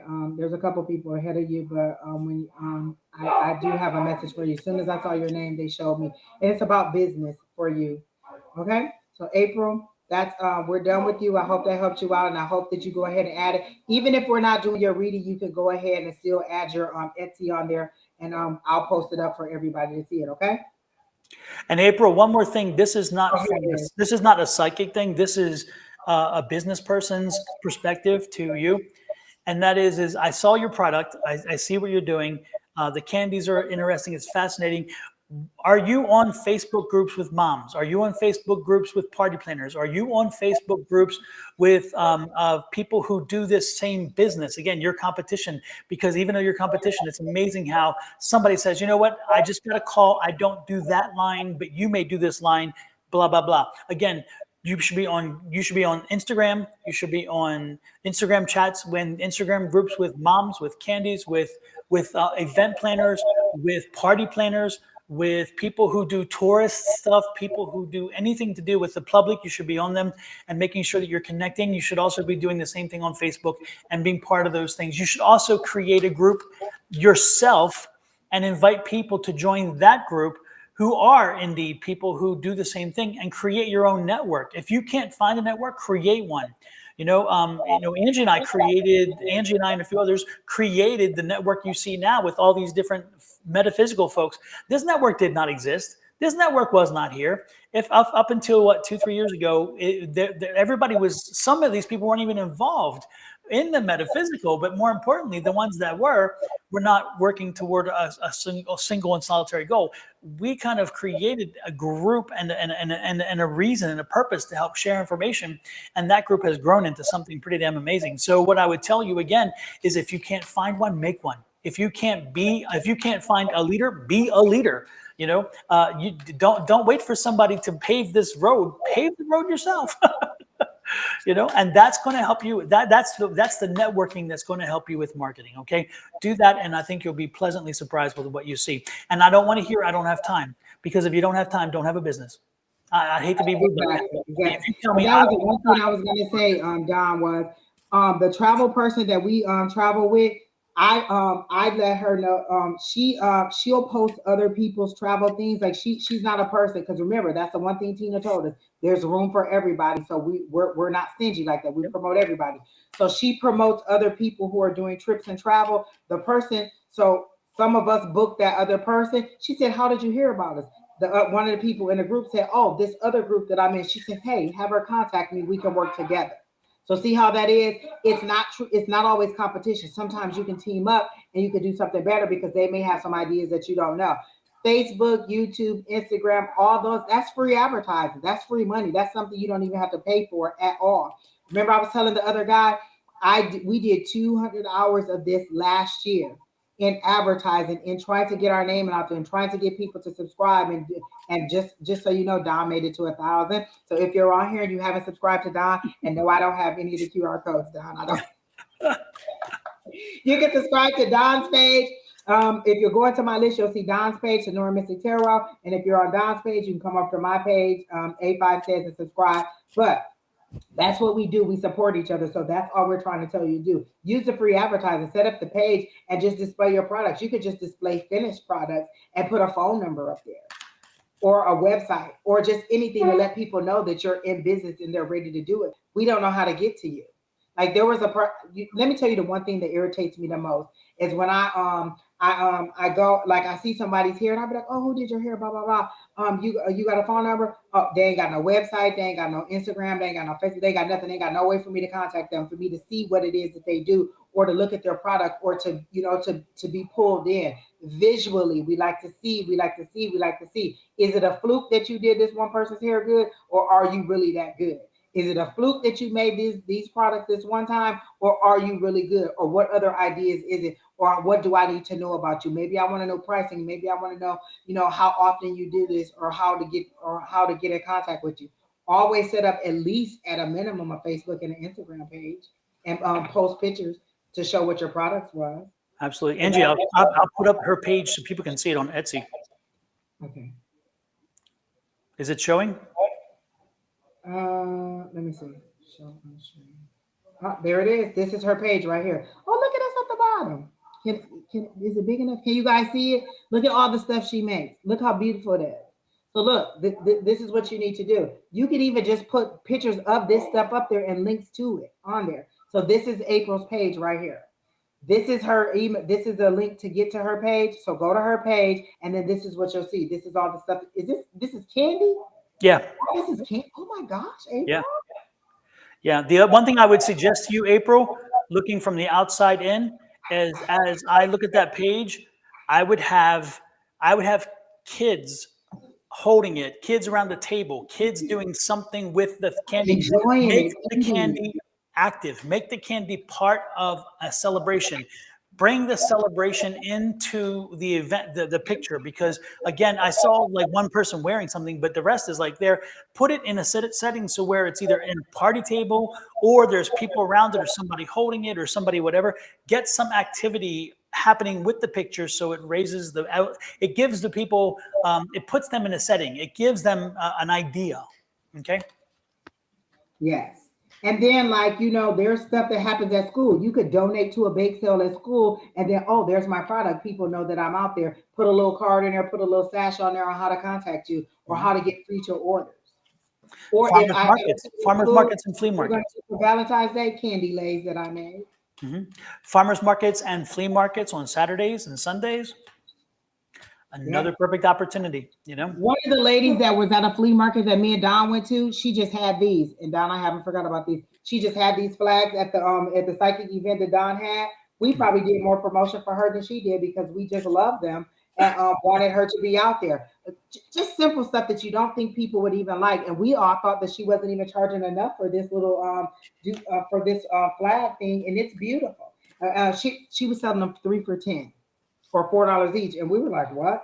Oh, I just love to do it because it's just something that she loves and it doesn't cost her a lot. So if it's something that you love, you'll have success with it. I immediately saw them saying, "Get on the success train." That was the first thing that they said. All aboard. It's time for you to pull yourself up there. Okay. Yep.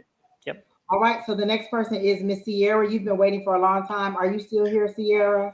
And then after Sierra, we have Kay, Harlem Bakery, and Blueberry Bleach. Okay. So in that order. Sierra, the first thing I got for you is about damn time. It's about damn time. I feel like something's getting ready to break for you. I feel like you've been working towards something, and I do believe you felt a little stuck. I feel that you just felt like you really weren't making traction. You weren't getting traction, and therefore you weren't moving forward. And I think so I really do get the feeling of some frustration that would come with that, because you're like, when is it going to break free? When am I going to feel being the wind against my back instead of against my face, you know? And I feel that that's coming, and I feel that that is right in front of you. What I would suggest to you, though, is I think that when it breaks free, from what I'm getting, it's going to be like whoosh. And so if I were you, I would be getting a lot of things in line right now to make sure that they're taken care of, because when it comes blowing in and it pushes you along, it's going to push you fast. And so you need to be caught up. You need to be ready for this. You need to be prepared, because again, once it starts moving, you're not going to have a lot of time to be looking back and cleaning up things. So get the things cleaned up now. Make sure that you're on top of things, so where when the wind blows at your back and pushes you along faster than you anticipated, that you don't have to be cleaning up old issues and straggling things, because you're not going to have the time for it. You will not have the time for it, and things will fall through the cracks. Okay, that's what I'm getting for you. Love it. I love it. Love it. It's funny because, oh my gosh, I cannot stand, I love reading, but I just heard ooh la la la in that in the Fuji's that Fuji song, so in the Lauryn Hill voice. So I feel like there's a romanticness to it. So I feel like love is calling you. Are you paying attention? Are you listening to it? Like love is calling you, calling your name. Because I keep hearing ooh la la la over and over and over and over again. And so it's like love is calling you, but are you listening? And it doesn't have to necessarily, nope, I was going to say it doesn't have to be romantic love. And they said, absolutely, yes, it is romantic love. Mm-hmm. And they showed me the Two of Cups. So it definitely is romantic love. I don't know if you're currently in a romantic situation, but they are showing me that love is calling you, but you're not really paying attention. It's like you're going about your day, and that's the best time for love to call you, is when you're not really out there. I'm ready to be in love. Who wants me? Who wants me? Who wants me? This is love calling you. You're just going about your regular old day, doing whatever you're supposed to be doing, and love is seeking you out. This is love chasing you, love finding you. So love is coming your way. So they want you to be aware and not to be off-putting. Like, sometimes if we're not ready for something, it's like, say you haven't dated in a long time, but then somebody says, "Hey, how you doing, beautiful?" You like, is this person trying to rob me? Is this person trying to what do you want with me? Why are you reaching out to me? What do you want? And so they want you to be ready and be and understand that love is calling you, it's coming out for you. And then I think this is Kim, and it's a song, something about when love calls you. Something about calling your name. I think it's Kim, the person that I'm hearing, because I hear a grown man's voice singing it. But it's like, are you going to be ready when love calls you? So I do see a man coming your way. Um, he's more of an athletic type. I feel like he's a little bit younger. I feel like he has freckles, bald head, or very short, low haircut. But there is somebody. Do you play tennis, or do you do something out on a court? Because they're showing me like a tennis court or something like that, out on a court. So do you do some kind of athletic thing? Because I feel like it's going to be out. Or if you don't do it, do you go with, like, do your kids do it or something like that? Because they're showing me something that has to do with like tennis or outside on an athletic court or something like that. So do you do anything like that? But it's just something where you're not paying attention and then it's coming your way. So maybe they're just showing me that he's an athletic person and he's coming your way. But it's coming. It said very soon, June. I definitely heard very soon, June. So by June, you should have met this person. They're not giving me a name because if I tell you that his name is Carl, every time you meet a Carl, you'll wonder if his name is Carl. So they're not telling me his name. They're just saying he's coming and that you should have met him by June, just to be open to it. Don't fall for every trick in the book. Still be mindful, still use your logic, but be mindful and open to it. They're showing me you like a closed book. Like you close a book, like it's the book of love, and you close it and you put it up on a shelf, and this is them. This is spirit blowing the dust off the book, and they're trying to open the book, but you put a lock across it, and even spirit doesn't have the key to the lock, and so they're trying to open the book, and they're saying open up to love. That's what's coming your way. So that's what I got for you. Okay. So I hope that helps you out, and I hope that's what you were looking for. Glad you're in here, Miss Sierra. And remember Absolutely. to like, share, comment, and subscribe on both sides for both of us. All right, Miss K, are you ready? Kay, are you still here? Harlem Bakery, you're next. Blueberry Bleach, and then Margaret, you're after that. And Abby or Curti, you're after that. Okay. And then LMT said she was on the phone talking to Cliff, and he said hi. So hi to Oh, them. thank you. And then Angel Lovett, I got you on the list, and Vladimir, I got you on the list. Okay. So right, Miss K, are you still here, Kay? Because if not, we'll just go to somebody else. Harlem Bakery's here. We know you're here, honey. All right, Kay, you're not responding, so we're gonna go to the next person. All right, Harlem Bakery, here you go. She asked for a gym, and I won't even tell you what her backstory is. I'll just let you get into her energy and see.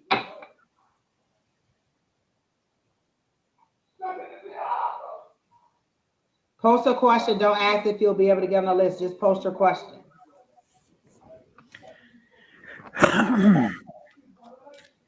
Harlem Bakery.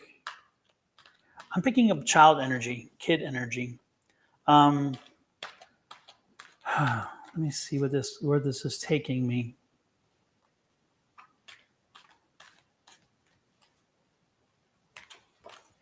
Okay, it's so you have children.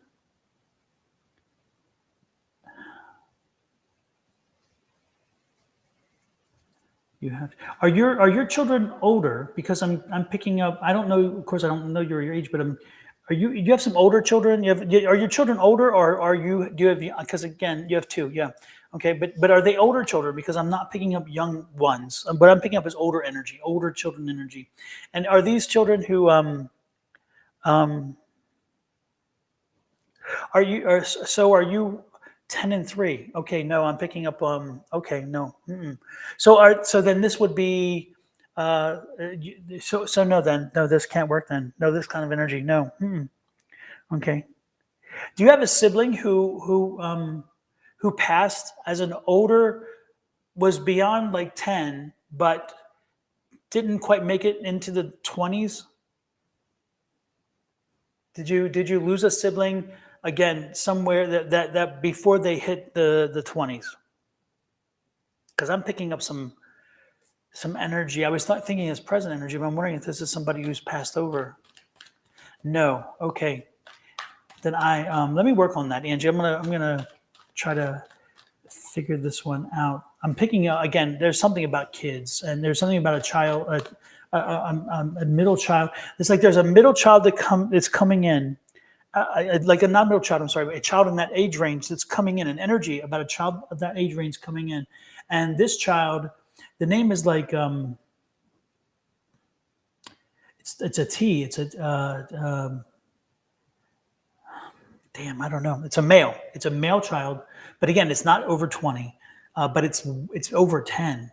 And did you lose it? Yeah, God darn. I think this is for you. I really do. I don't think this is for somebody else, but I don't know how it connects with you yet. Let me keep working on that one, Angie. I'm going to let you go with it because I'm just trying to figure out what this. There is an energy here with a person of that age, and it's like he was shot. It just said he was shot, and he didn't make it to 20. but yet you know who he is, and it's like, is this a cousin? Is this, again, if it's not a brother, then it's a cousin. It was like a brother, but it's a male. And I think that, again, I'm being told T, T, T, T, T, T, T, T, and it's interesting because T, if you were Latino, T could be Tio, which is, again, uncle. So I don't know if you lost an uncle, but again, I don't know. I don't think T is connected, but T could be. So did you lose an uncle? I'm not. You may not have been around at the time. I don't know. But do you know if you lost an uncle be, who was shot before he was age 20? Because again, I'm getting that energy. And if this isn't her, does this fit the description of any of you? Do you? Oh yeah, is there anybody who has an uncle or it's somebody who you lost before the age of 20, who was shot, a male who was lost before the age of 20? Because it could be somebody else in the room. It could be somebody else's energy coming through. But I'll go ahead and let you go. Okay. Fatima, I have your question, but I won't get into your manager's energy. I can give you a general career reading, but I won't tell you how your manager feels or what his energy is, because I don't have permission to get in his energy, and I'm just not a person that does that. So if you rephrase your question, then I'll do a career reading for you. But Harlem Bakery, immediately when I got into your energy, I saw somebody being whipped with a belt. And so then I'm like, oh, okay, what's going on here? It's you whipping yourself. You're too hard on yourself. You are very critical of yourself. If you put 5 things on your list and you get 3 of them done, you're beating yourself up about not getting the other 2 done. Maybe you didn't have enough time in the day. Maybe you took a little bit more leisure. You're very hard on yourself. You're very critical on yourself. But I feel like that comes from maybe being in a strict household and your family being very, not necessarily critical, but being very strict. And you're like, I have to get it done. I have to get it done. Or it's just maybe a guideline or a standard that you've set for yourself. And this is your higher power saying, relax. It's not that serious. You don't have to be that rigid. You need to be a little bit more kind to yourself. You need to love yourself more. You need to be okay with making mistakes. That's how you learn things. You know how I learned that an iron is hot? I touched it and burned my hand. So now I know not to do it again. Could I have beat myself up about it? And I probably did. Was like, ouch, why the hell did you do that? But I know now. How do you learn things? Through experiences. So don't be so mad about mistakes that you're making. They're saying it's okay. You're wanting to. They're showing me you trying to pull a job or pull an opportunity to you, but you're not using the right kind of rope. Like they're showing me like you're using a thread, like thread that you would sew something and you're trying to pull something for you. The thread isn't strong enough. What you're using to try to pull this opportunity to you isn't strong enough. And in this way, they're saying your faith isn't strong enough because you're just not believing in yourself enough. The opportunity is there. You can see it. You want it. You're reaching for it, but you don't believe in your ability to be able to have it or to pull it to yourself. And so the tools that you're using in order to gain this is not strong enough. They want you to be a little bit more confident and believe in yourself. Would you talk to your child the way that you talk to yourself? Would you be as hard on your child as you're being for yourself? Like if they had a bad day or they had something that happened in school, would you be that rigid with them? They want you to be a little bit more kinder and to love yourself more. They're showing me you hugging yourself. You need to be a little bit more kind to yourself. And this job that you're reaching for, um, it doesn't seem to be out of your field or something new. It seems to be something that is a little bit more advanced, like you moving forward or you stepping up to the next level. You're being ready for it, but also not being ready for it. Like, I think I could do that job. I don't know if they're going to hire me. I probably would mess up on the interview. I don't know if they would even like my resume. I just don't have enough experience. I'll put it out there, but I don't think I'm going to get it. This is how they're showing you talking to yourself. You're counting yourself out before you even count yourself in. Like, I'll apply to it. I don't even think I'm going to get it. Let's just see. Let's just throw something at the wall and see if it sticks. They want you to see yourself doing it, see yourself being successful, see yourself moving forward so that you can get those things. It's all a confidence things for you. Just kind of try and trying to have a more positive mindset. Don't be so hard on yourself. That's the best that I can give for you. And to definitely go forward with it, but see yourself doing the job that you want to do and not talking yourself out of it. I got this job. This is my job. I can't wait to get my new salary. Like I said, when my car messes up outside or there's something that happens with it, I don't get mad at the car or the situation. I go ahead and thank my higher power. Thank you for the new vehicle that I'm about to get, because if this one is messing up, I know you have something better. You just telling me to let go of this. This has served its purpose. This is done. My new is coming. Let me go ahead and thank you before I get it, because it's what I asked for. So I'm about to get what I asked for. You just prepare me to let this go. Go ahead, be okay with letting that go. And you go ahead and take it. Go ahead and park that new one in there. When I go outside, I see the vehicle I want, not the vehicle that's out there. So that's what they're saying. See yourself successful. So that's what I got for you. Hey, Miss Bonnie. So that's all I got for Miss Harlow. Super. All right. So let's see who is next. Blueberry, let me respond to Blueberry because Blueberry has a question.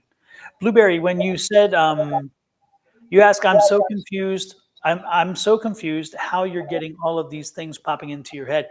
Blueberry, this is what this it's called psychic abilities. And so when you have when you are open, when you learn to open your mind, when you learn to control your mind first, that's the key. Because a lot of times we don't control our mind. Our mind, it runs on its very own, and we tend to think we control it. We don't. The mind's running it all the times and so forth.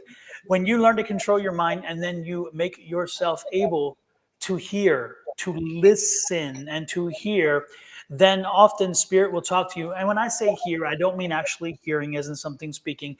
I mean as a sense of you get information. You may get information based on, you may get information that comes via a scent. These are called your clairs. Okay, so you may get a clair, the scent, the scent, which is one of the clairs. You may get a hearing. You may actually hear something.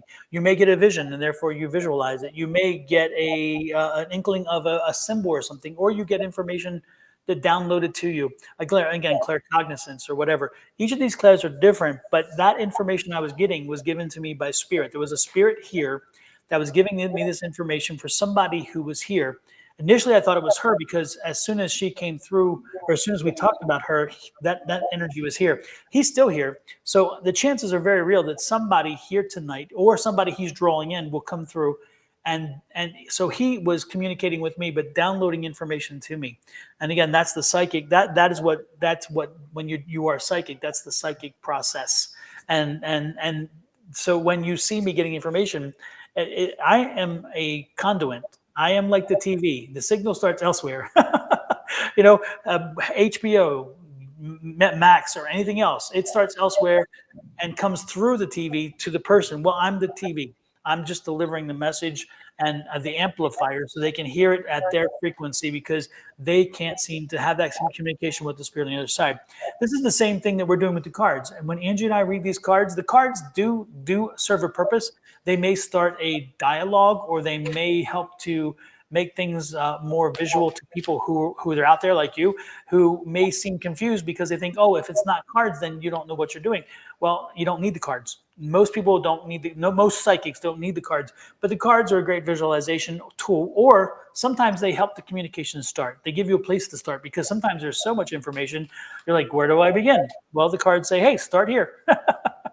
So that's just a short, simple idea of where I was getting information from. I got the information from the fact that Spirit was giving it to me and trusting it with me, and hoping that I can get it to the person it was meant to land on. But they were not here and have not stepped up yet. And so, and also, like, when you pose a question, I just go to your higher power and ask that question. Like, you're asking me, you want to know how she feels about you? Ask her. I don't get into other people's energy, so I'm not going to tap into her energy, because what if she doesn't want you to know? Like, if she came to me and asked you how, and asked the same question about you, would you want me to tell her all your thoughts about her? Like, I know how you feel about her. Would you want me to tell her the things that I'm seeing in my head that you're feeling about her? So think about that when you're asking me to probe into somebody else's head. Like, would you want them to be poked in your head? And I don't have her permission, so I don't know if she wants you to know. So I'm not gonna probe into her head, but I can give you a general reading on love and things like that. But I won't poke into her energy just because she didn't give me permission to be in her energy. Okay. So you said, what does the future hold? I'm wondering. to hold for you, or just in general? Because the future is just going to pass every single day. It's just going to hold life and death for everybody over and over and over again. You want a relationship reading? Bonnie will be on tomorrow and can give you something if you want to, because she loves to do love reading. And this is why I don't like to do readings like this, because they're very, very like, and not necessarily that you're desperate, but people really want to know so bad. Am I going to be in love? Is somebody going? Like the last person I did a love reading on, she's not even looking for it. Love is chasing her. You're chasing love. You're so wanting to be in love. You're so wanting to be in a relationship that you're so your vibe on love is so low because you're so desperate for it and you want it so bad. And this is why I don't like to do love readings, because the energy is very low on love readings when they come in, versus if they just organically ask me a question and then love pops up, because that's what your higher power wants me to know. Honestly, your higher power is saying, are you concentrating on the things that you were supposed to be concentrating on? They show me that you set these goals for yourself and they want to know, are you actually accomplishing them? Are you trying to be some kind of fitness coach or some kind of like something where you train people or personal training, or is this a fitness goal that you set for yourself? Because they're clearly showing me something to do with fitness and the word fitness for you, Blueberry. So are you trying to be a personal trainer? Are you trying to get into get your own self into a physically fit place, or get back into a routine? Because they're showing me fitness, fitness, fitness over and over again, and they're saying that's what you need to be concentrating on, because when you're in that, you're at the top of your game mentally, you're at your peak. When you feel good about your body, when you feel like you're in that zone, that's where all your inspiration comes. That's where all your ideas come. Like when you get into that zone and you get that kind of endorphin rush and you release all that energy, or from your workout, you have so much creativity in you. And if you would harness that energy after your workout and move forward, then you would be able to do so much more. They're saying that fitness goal and that endorphin high that you get directly would fall over to your career, and you would be able to and if you would concentrate on that and write those ideas down, or just kind of give them some additional thought after your workout, you would be able to start the business that you want.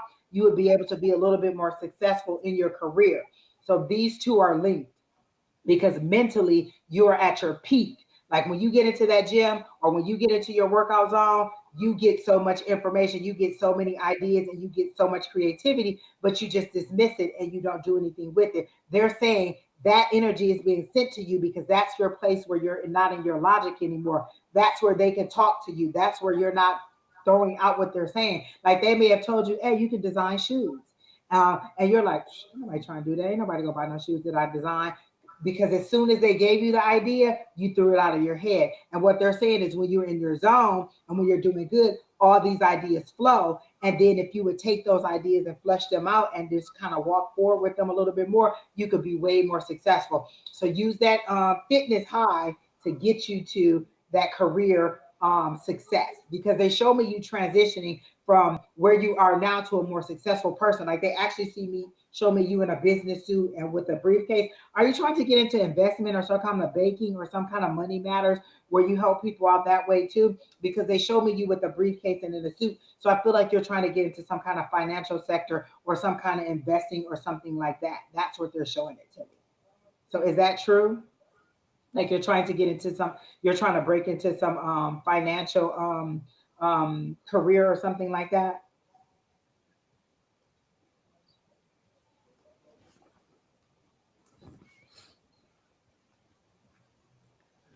So you said you don't want to get into it, because they definitely show me you in a suit with a briefcase, and you, so maybe that's just you being more successful, but that's how they show it to me. They show me finances, they show me money matters and investing. It doesn't necessarily mean you have to get into you have to be in an office job. You can help people do investing from your house. You can put investing tips out there.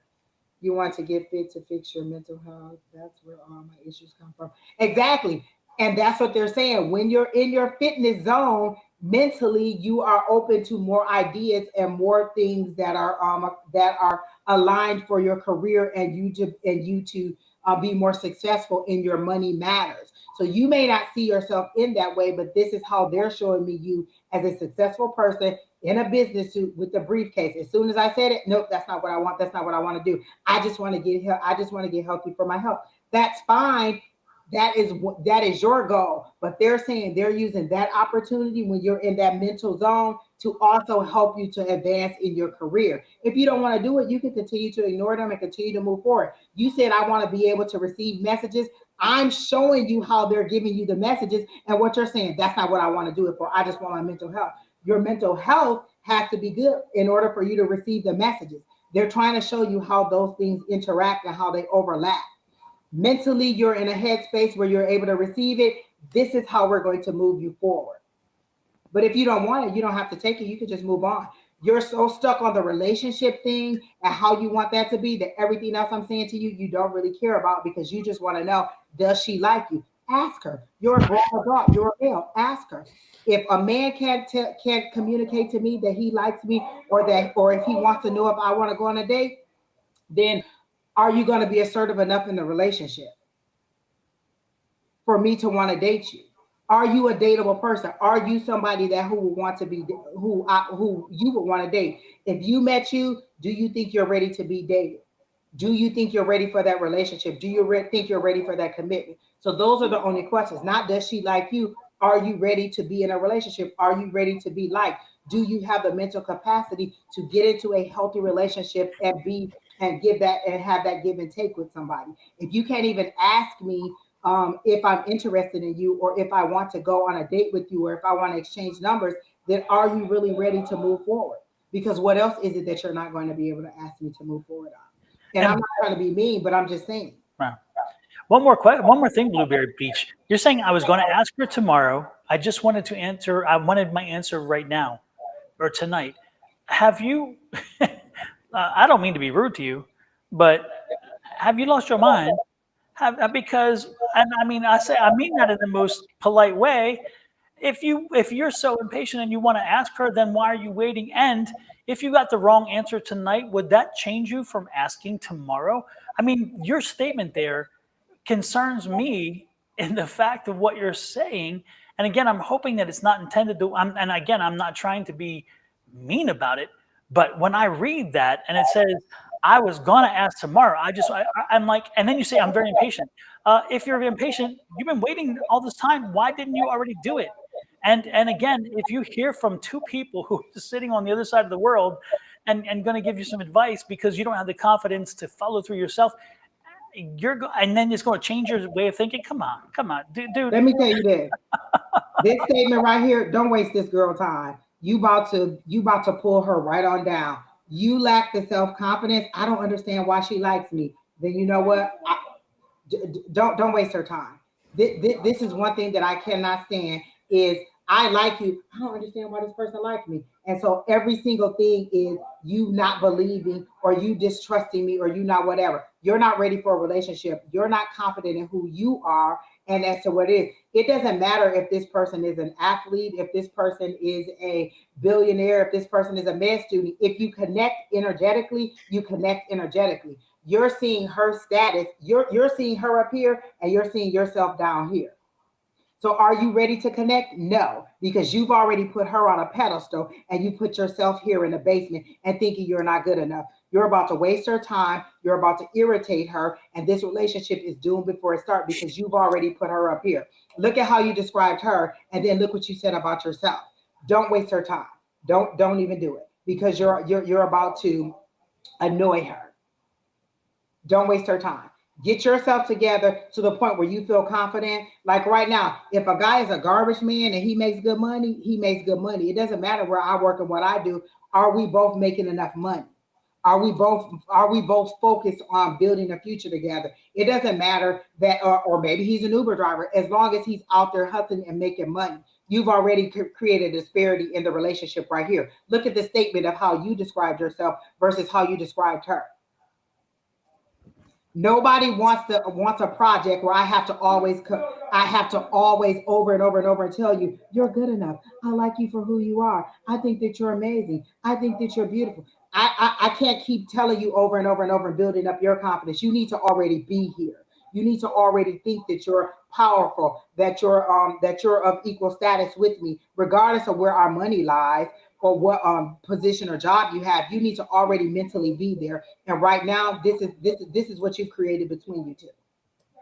you're going to waste her time because she's going to be fighting with you over and over and over again to convince you that she likes you. So if you see somebody else, and like I showed you, future state, who you were, business suit with a briefcase. Nah, that's not what I want. Your higher power is showing me who you could be, who they're trying to make you into. You tore all that down because this is where you see you and this is where you see her. You're, you got to get yourself up here. You got to get yourself on equal footing before you tear her down because you're just going to bring her down, her trying to lift you up. You're going to be a weight to her. Instead of you being here on equal footing with her, you're going to be a weight pulling her down because she's always going to have to constantly encourage you. Say she comes out and another doctor's talking to you. Are you dating him? Are you talking to him? Is he trying to get with you? Are you cheating on me? Nobody wants to deal with that in a relationship because you've already made yourself the lesser of the two things. She's going to be around doctors all the time. She's going to be around successful people all the time. If that bothers you now, where's it going to bother you when you see her talking to a group of men who are very successful or on the same level that she's is? You're going to think that she's cheating on you. So get yourself here before you pull her down. Oh yeah, she doesn't need to raise a child. She doesn't need to raise a child. This woman is moving forward, and if she feels that you are somebody she has to raise, somebody she has to mold, somebody she has to take care of and nurse, you're not in her ballpark. I mean, you've created an image, and so you need to be careful again on how you say things and how you move forward. I wish you luck. I wish you all the luck in the world. But again, when you put yourself in what's called a not desperate but a disparate position. In other words, you were very different, and then you point that out, and then you make that an issue. That first of all, that doesn't mean she did. That you did. That doesn't mean she did. Secondly, she's headed out of school because she worked hard, she dedicated, she focused, and she moved on. And so the last thing she's going to do is be looking behind and trying to pull somebody along with her. If she's moving forward, she doesn't need baggage. She doesn't need a brick. She doesn't need a stone. She needs somebody who will push wind to her back and help her move forward. And if you are taking away from her energy and time and not giving to it, then I think you have your answer there. So again, there's just, you have issues that you need to overcome. And part of it is something that can't be done overnight. But I wish you luck. I wish you luck. Hello, everybody in the chat. Kelly Diggs, Christina, Kaya, all of you. We aren't missing you. We're just deep into this conversation with Blueberry Bleach. The one final thought that I have for you, Blueberry Beach, harness that energy from that workout, turn it into the creativity and build yourself up. See yourself as who you want to be. See yourself as the success that you want to be and move forward. Go ahead and have a conversation with this girl if you think that you're ready, but don't pull her down. And I just don't think that mentally you're there yet. Get yourself in order mentally and then move forward. And this is your higher power showing you when you get into this zone, we can work with you. When you get out of that left brain and thinking that you're not good enough or thinking that you're not right, when you get out of that logical reality state and into your creative state where spiritually we can talk to you, we send you so many messages. We want you to receive those messages. This is your higher power saying, we're trying to contact you. Listen to us. And this is when we know that we can contact you best. It's while you're working out, while you're in that zone, while you're feeling successful. So harness that energy and all that time and think about all the ideas that come into you. And then as soon as you leave, journal, write it down, set a plan, do whatever you need to do in order to harness that energy and then start following through. Start setting steps. Okay, while I was working out, I was thinking about I could start a YouTube channel. What do I need to do to start a YouTube channel? I need a laptop or I need a phone or I need a camera and I need a microphone and I need a YouTube page. You already got, if you got and then you get on there. So then you write that down. So each idea or each thing that they give you, look into that. They show me you in a business suit investing. Look that up and see if that's something that you're interested in. That could be something that they see for you that you don't see for you yet. Because a lot of times my higher power has to pull me to that space before I know that I'm ready to be in that space. Like I kept saying, I don't want to buy a house until because I don't know if I'm staying here. I'm not ready to buy a house because I don't want to do it alone. I want to wait till I have a partner. I don't want to buy a house because I want to wait till Brandon finishes school. They had to pull me along and show me living in that house. I visually see me looking out from the kitchen in that new house. This is my higher power pulling me along, showing me future state. They're showing me where they're dropping me into. I had to accept it and be like, you know what, I am ready to buy a house. And now that I've accepted that I am ready to buy a house, you know what they're doing? Prepare me to buy a house. So your higher power sees things that you don't see yet, and they're trying to pull you along. So they see you as a successful business person, and they're trying to pull you along. So you have to prepare yourself to receive it. That's what they want you to do. Don't put all your stock in just looking good. Like you have to feel good at yourself at every single level. You're not always going to like you said, I once I get fit, I'll be more comfortable in my work field. You should be comfortable in any level. Like I understand people wanting to look good, but don't put all your weight on how you look because you're always going to think there's something else that you should do. Like I've lost weight, but I still want to work on things. I can't decide that I'm not going to go out and I'm not going to live life because I still need to work on these arms or I still need to tone these thighs. I have to accept myself at every level. So I have to look at myself and say, you know what, I like the way my face looks. I like the way my hair look. I like the way this look. So find something about yourself every single day that you love about you and celebrate that one thing, even if it's just working out for the day. So there you go. All right. So who's next? Let's see who's next. Margaret, are you still here? Margaret, Abby, or Curdy, you're after that, and then Brolick and Nisha. And Jojo, you're right after that too. I didn't forget about you, Jojo. Oh, I love what Jojo said. Women can be more successful than a man in a relationship, but it takes a self-assured man to know what he brings to the relationship. Oh, I love that. Yes. All right, Miss Margaret, here's your question. What was it? Oh, what's going on for next month for March? We just did these readings in class. I love it.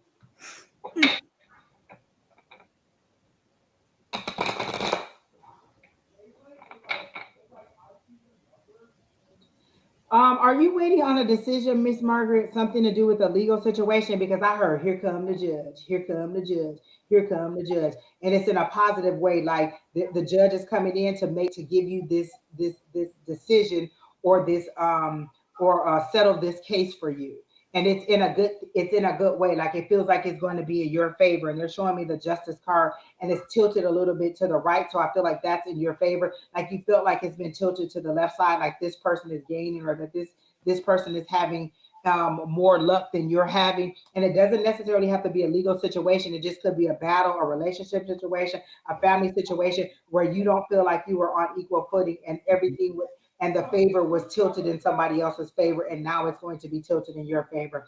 So I see that you are the judgment, the settlement, whatever it is coming, and it's going to be in your favor. And I heard it's going to be more than what you thought it was going to be. They're showing me 200,000. I want to say 2 million. I don't know if that's correct, but I heard 200,000 first, and then I saw 2 million. So there seems to be a significant amount more than what you thought it was going to be in this situation. So whatever it is that you're waiting on the decision from, it's coming, and it's going to be better than what you thought it was going to be.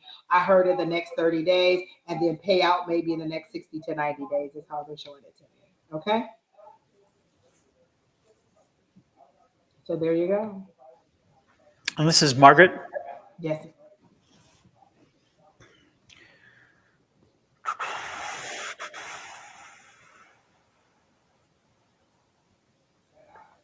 Wait, you're waiting on a decision about you moving? Why do you need somebody to tell you whether you can move? Are you selling a property? Is that what you're thinking? Miss Cassandra, if there's a troll, just go ahead and report them because if not, I have to go on Facebook. You can go ahead and just block them or report them. I blocked them from the stream, but you probably can still see them on Facebook. Just report them. Oh, that must be my side then too. I'll look at it as well.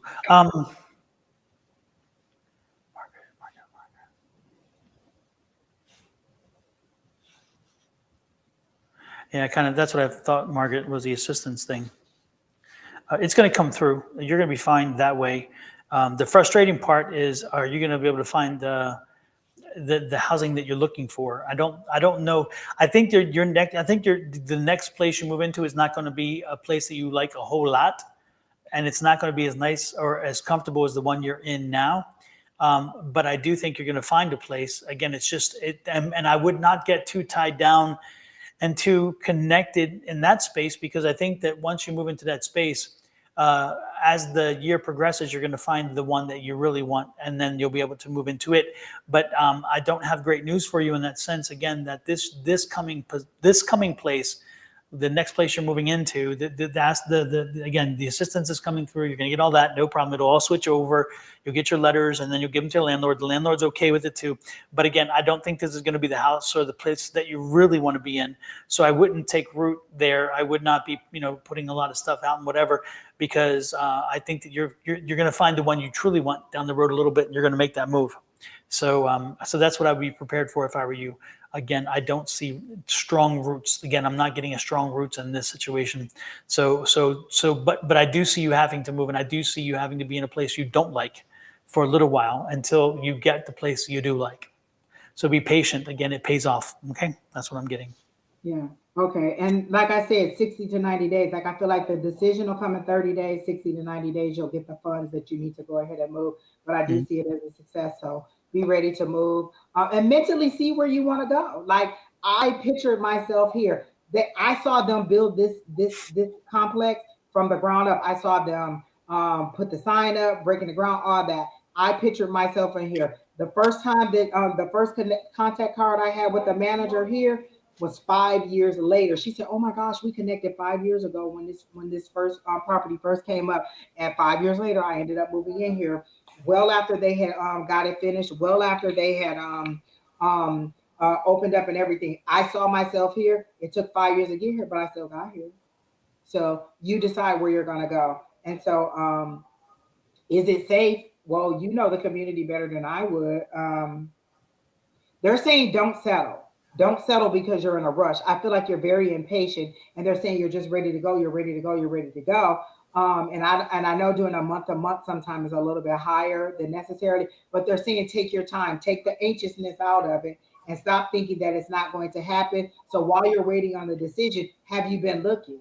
Do you know you should know what your budget is if you're waiting on the assistance? Do you know how much money you're going to get? Do you know what that budget is going to be? Usually, if you're working on assistance, they've already told you this is the amount of money that we're going to help you with. This is the budget. This is the housing. Have you started to look? Have you started to identify places that are within your budget or that are affordable to you? So you can go ahead and do some of that legwork while you're waiting on the money to come, so that you at least have an idea as to where you want to be.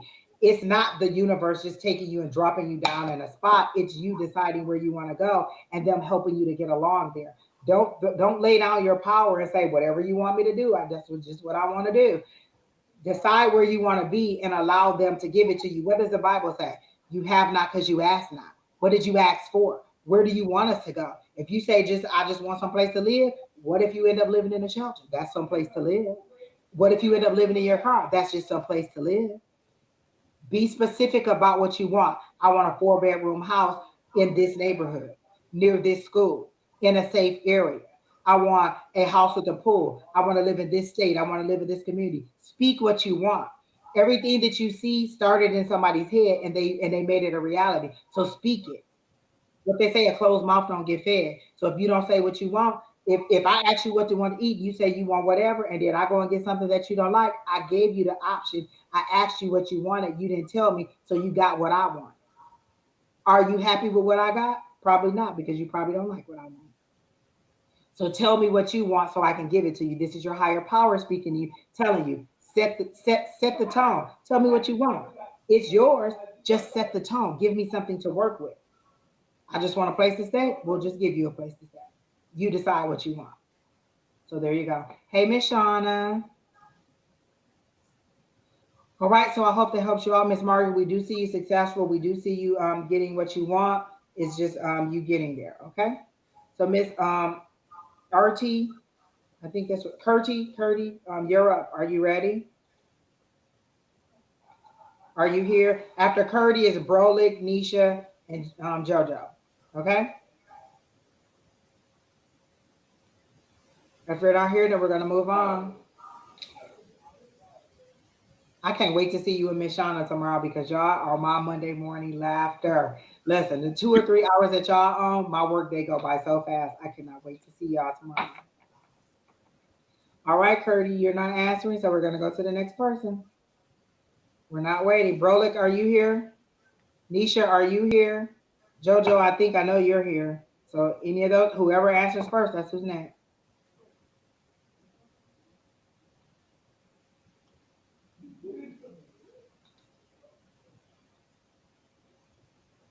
All right, let's move on. Let's see who's in the chat. Who's ready to be read? Go ahead and put your question in. Whoever's ready to be read. Let's just move to the next. Somebody step up. All right, Miss Jojo, you're here. All right, good. Okay, we'll go with Jojo. Okay, and Jojo, the reason I told you to stay is because I immediately, when I saw your name, I saw you again. They showed me little, like how you see me and Don up here. They showed me compartments like that again, three different spaces, and so I feel like they're showing me you moving from one space to the next space to the next space. So I don't know if this is a new opportunity or an expansion. I heard expansion because they're showing me like how you get in the seat extender on an airplane. So they're showing me expansion. Since they're showing it to me on the airplane, that means you're going to another level. You're going to be raised up a level in business and career. They're saying, I know, and these are the words I hear. I know you like your self-employment, but consider contracting yourself out to a business or consulting for a business. You're ready to go up to the next level. They're saying make your money work for you. You don't have to do so much sweat and labor for it. Make your money work for you. So if you're consulting or you're writing policy or you're writing some kind of plan for somebody else, you're making your money work for you. You're not so much in the day to day of it. So they're saying you're going to a next level, you're going up to the next level. Are you ready to do those things?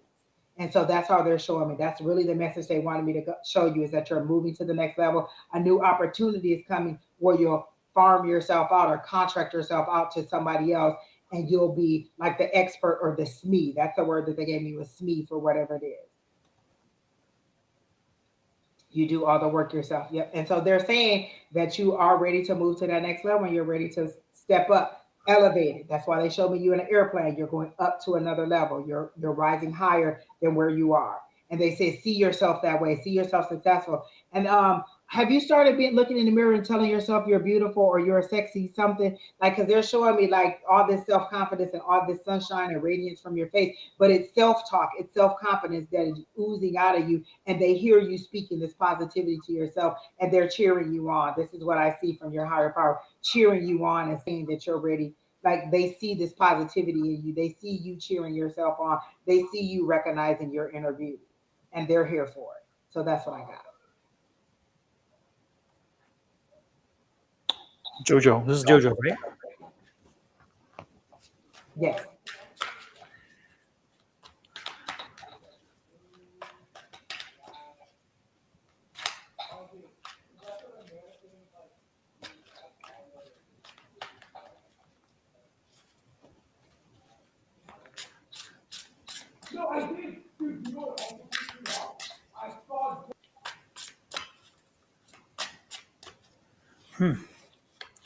I'm trying to pick up trying to pick up the energy, Jojo. I'm trying to pick it up for you. I don't know why, but I'm getting blocked.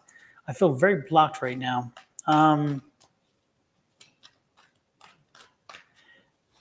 Which is interesting because usually Jojo's energy is so strong that I can pick up on it quite quickly.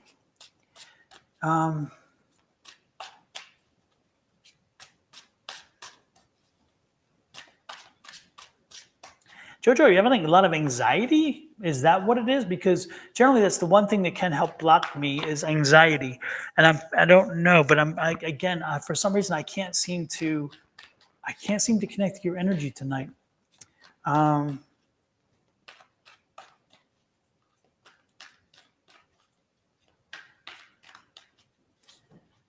Oh, I love that, JoJo, and your guys love that. They're saying that that is great.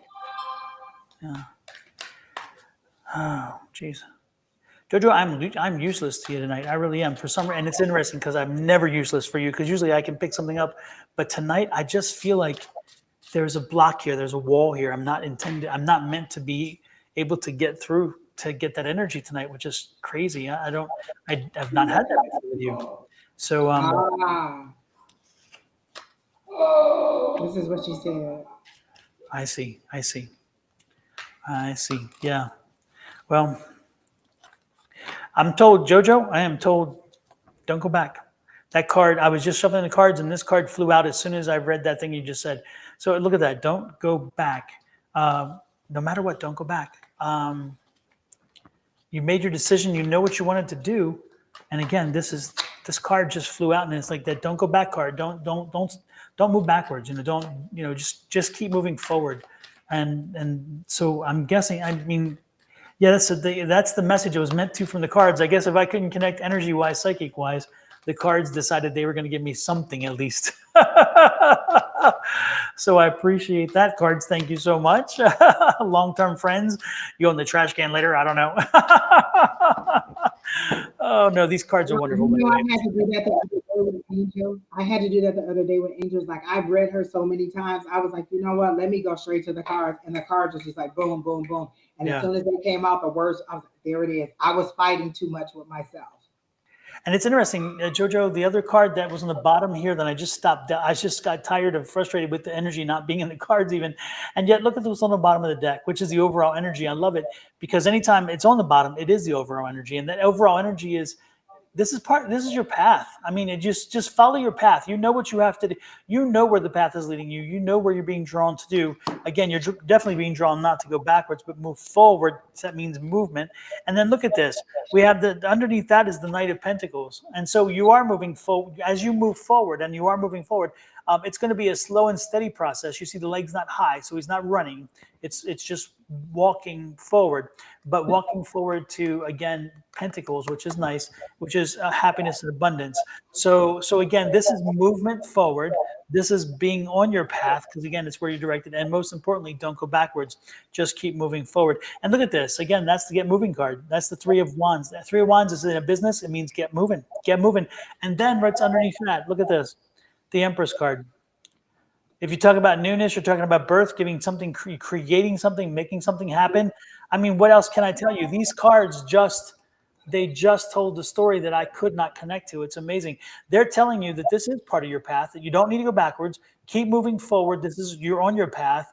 Thirdly, again, as you move forward, you will see the abundance. It'll be a slow and steady climb, though. It's not going to be a quick, immediate thing. And again, this is get going. You've already made the plans. You've already done all the work planning. Get moving. This is the get moving card. And again, it's a journey. You see the journey, the distance. So this is not going to be, again, a quick jump. But in the end, this is the Emperor. She's telling you you're going to work out really well for you. And again, you'll be able to create this. This is your creation. This is your baby. And this baby will produce for you because, again, it's your energy. So put your energy to it. Put your love into it. You're good. And they're also telling me that, like, on the path that you were on, you were going straight this way. The airplane, you're being raised up. Mm-hmm. Like you're no longer here. This was a slow and steady race, and it was good.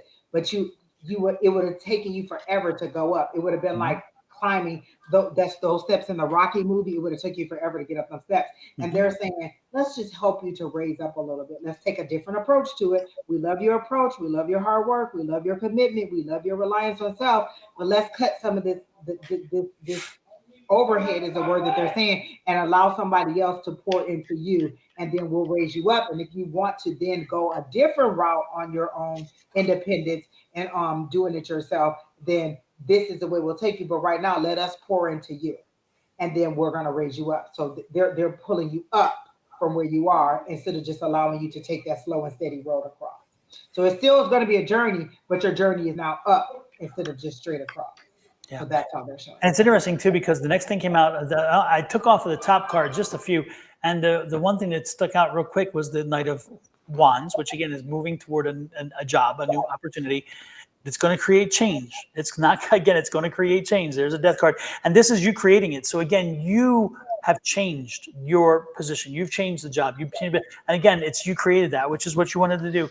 And with all the concern, you're still going to rise above. See that's the rising above card. So this will rise above. And ultimately, again, the workload, the work is coming to an end. The work that you know is coming again to an end. And it's a lot of work in front of you. A lot of work in front of you. I'm not going to sugarcoat it. But ultimately, look at this. The news is coming in. It's good news, good energy, good growth. Is this something about printing with this? Is this something about printing? I get printing. I get print. I get like colors. I get something. Is this having to do with with images, putting images on something, doing something with colors and images. What is that? What this is? Because I'm seeing vibrant. I'm seeing images. I'm seeing like images, being put on something. I'm getting visual, vibrant type things. If I could ask, what is this about? And you don't have to answer They're it. also telling me that you're a new person, like you've transformed over the time. So it's time to take you into a new phase career wise. You're no longer that person. And whatever you were doing then was based on the circumstance or the person that you were then. You're taking on a new role in your family. You're taking on a new role in your life. So it's time to take on a new role career wise. We're transitioning you completely and totally. It doesn't make sense for us to transform you, the person and appearance and all that and mentally, and then you stay back here. We're transforming you totally in every aspect of your life. Jojo, your name has to be, let me give you a quick flash I just got to. Your name has to be solely on this. Make sure that as you create the documents for this, make sure that your name is on this, that you own this, and that you're not sharing ownership with, the idea wasn't created under, whatever situation, so therefore you own it and as you move forward, because I think that this is going to take off and do well. So I think you need to embrace this, but also again make sure that you own it and make sure that don't again they're just Oh, I'm getting a question there, so it's again that's important. You own this, you move forward with it, and you put your stamp all over it. You put you all over it, and again use make sure that you have a great logo, and also make sure that you're the face of the product. That's the same thing I tell Shauna all the time. I think that personalization is important. they're all like you said, oils. Are you doing massage oils or healing oils or something to do with? And they're also showing me like hair oils and stuff like that to like heal people's scalp or heal people who have hair issues or anything like that. Have you ever thought of that? If not, that could be something that you could expand to, because they're showing. Remember, they showed me the expansion. They showed me the seatbelt expander. So they're showing me different states of it or how you can expand further out. Because as soon as I saw oils, I saw like massage oils and healing oils, and then I heard hair oils and treatments and things like that to help people to move forward. So yes, healing oils. So think about that hair situation too, or something like that. They're showing me things like that too. So they're saying think about all those different things or how you could expand and keep going. They're even showing me like soaps and things like that you create, like bar soaps and things like that. They're showing me further and further down the line how you keep expanding and keep going forward. Oh, it's all natural. Exactly. And Right. that's what people are looking for. I was just online earlier looking at hair oils and things like that and all kinds of stuff that people are creating from their home. They're just putting their labels on it and putting it on home. And then they're just doing a video of them making it and how they do the production. I make the oils, I bottle the oils, I put my labels on it, I get the orders out and do it. And that's just what we see. And then we're like, oh, let me see what this is. Let me see what I want to do. So they're like, you have to think about that part too. How are you going to get your name out there? How are people going to know what you're doing? And if you ever want to come live and, show your products, feel free. Let me know. Oh, absolutely, absolutely. Yep. And give Have us you the already name. set up the Etsy store? Have you already set up, all those things? Like those are the things they're saying you got to be ready to hit the ground rolling. Because we'll throw you out there in a minute. Oh, she's about to have a store. Let's put her website up. You don't even have no product. We already got your website up. So just be ready. So that's what they're saying is to be ready for the wave of that's coming in for you. Oh, natural incense too. Okay, perfect. Oh, that sounds Nice. good, good, good. So I'm glad we got you in, Miss JoJo. So the next Oh, person. and Oh, go Jojo, Soul Source. Look up Soul Source, Soul Source Tarot Psychic Fairs. Look up Soul Source Tarot Psychic Fairs, because Soul Source is here in Arizona and also in California, and they're all along California. So it should be up where you are as well, hopefully. And you can reach out to them if you need me to send you the contact information. I can, but reach out to them, and once you have your products, you can get a booth as a vendor there and sell your products, and that is the target audience right there for you. So I have a few connections in that regard that I will help you the best I can. I don't know them intimately, but I have already talked to them, and I've been invited to come and be a vendor there and so forth. So, and we have gone to their psychic fairs here, and they do a great job. And again, they have vendors, which is nice. So you may want to when you are ready and you have product, I think that that would be a good way to do it. Going to the audience. The audience is there. Soul Source brings them in. They have a great turnout. And all you have to do is make sure that you show the world your products, and the products and you will sell those products. I love it. I love it. I love it. The message called you, Miss JoJo. You didn't even have to ask. The message called you. As soon as I saw your name, they said, get JoJo. Yep. Brolic, you're next. Are you ready? And then Nisha, Angela, Vladimir, and MB in that order. Yes. And JoJo, Awakenings here is having a psychic fair in March, I think it is. So if your products are ready, maybe you can send them to Cynthia and she can have a booth there. It's a one-day booth.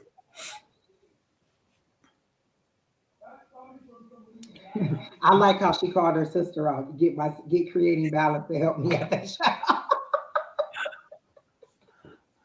I love it. I love it. I love it. Okay, so Brolic, what was your question? Did I miss it? Okay. Oh, general. So you have a general Brolic. Let's see. They showed me you stamping, like there's a little things crawling under your feet and you trying to stamp them out. You're trying to like stamp out the competition or your haters or whatever you would call them. Like it's you trying to pound on things that are running around at your feet. And what they're telling me is these things are beneath you. Why you're even busying yourself with people or things that are beneath you, that should be no concern. If you just continue to walk on your path, you would kill these people anyway because you would outstep them, you would outrun them, and they can't get to where you are. So you're bringing yourself down and you're causing yourself a lot more struggle and a lot more turmoil than you need to because you're already above them. Why are you trying to stamp them out? They can't even get to where you are because they're running around at your feet.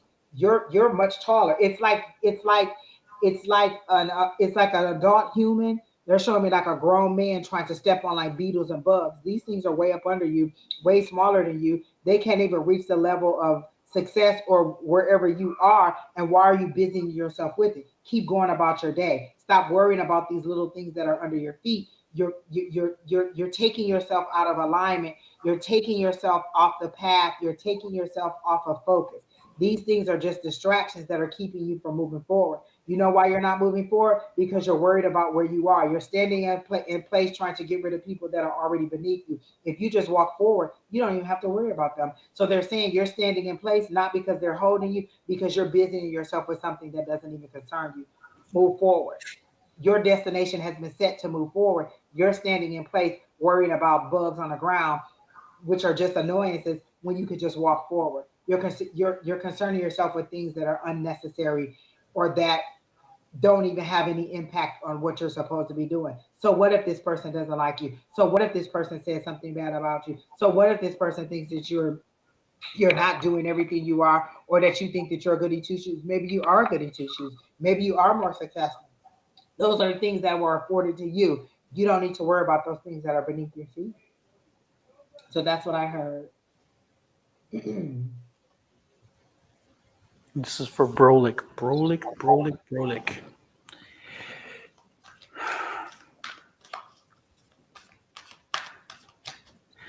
Brolic, what I'm getting for you is cut yourself some slack. It's interesting. I think you're harder on yourself than you need to be.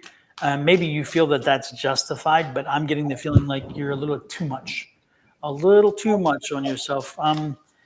Are you having some economic? Are you having some? Are things tight economically? Because I feel like you're really restricting on things. You're restricted on things you do and can do. Maybe it's economics or whatever. But you don't have to pay for everything to get out and enjoy life.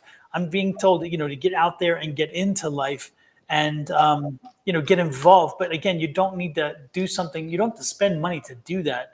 Because I feel like part of what's holding you back is economics, and it's the fear of not having enough or whatever.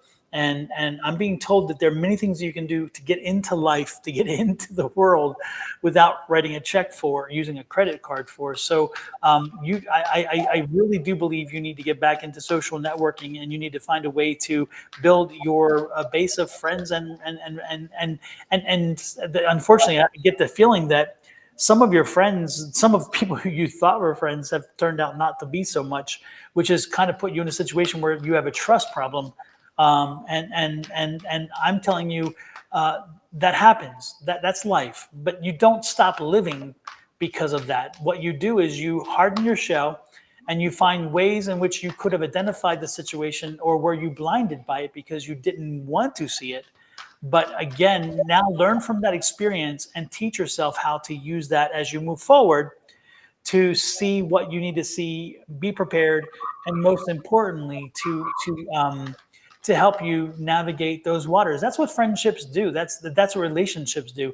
As you navigate your relationships and your friendships, not everybody is as who they believe, as you believe they were. The question is that as you identify who they are now, is that still somebody you want to be with, and if that's somebody you want to be around? And sometimes you do, sometimes you don't, and there's no bad or good there. It is what it is, and therefore you have to make that decision.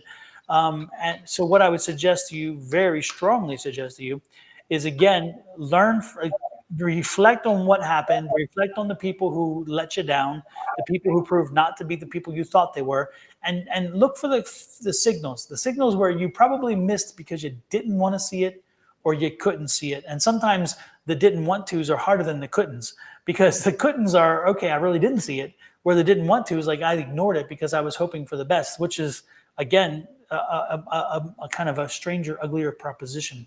So learn from this, but get yourself back into life. Economics, don't worry about the money. The economics is not. Again, you can do things without economics. Okay, that's what I'm saying. That's what I got for you.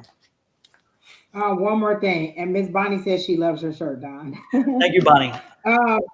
So the one thing they showed me was freedom. This situation is giving you freedom. You're no longer weighed down. Like when I said these people are beneath you, these people are saying these little things. That's why they gave me those little things. He thinks he's too good. He thinks he's this, he's that. These are people that hurt your feelings by saying these things. Like, how could you say this? Like, why would you think I'm that way? What they're saying is we're giving you freedom. The sun card is freedom, achievement, success. This is giving you freedom. We're cutting those people loose. You don't need them no more. It hurts, it moves on. This is one thing I told my niece. This is something that I tell my son. This is something that I tell my nieces. You don't have to stay with the same group of people forever. It's good if you do, but if you outgrow these people, move on. Maybe they gave you whatever they needed to give you in that time and you move on. You don't have to stay in that network where you were in. You have to move forward. I've said this so many times.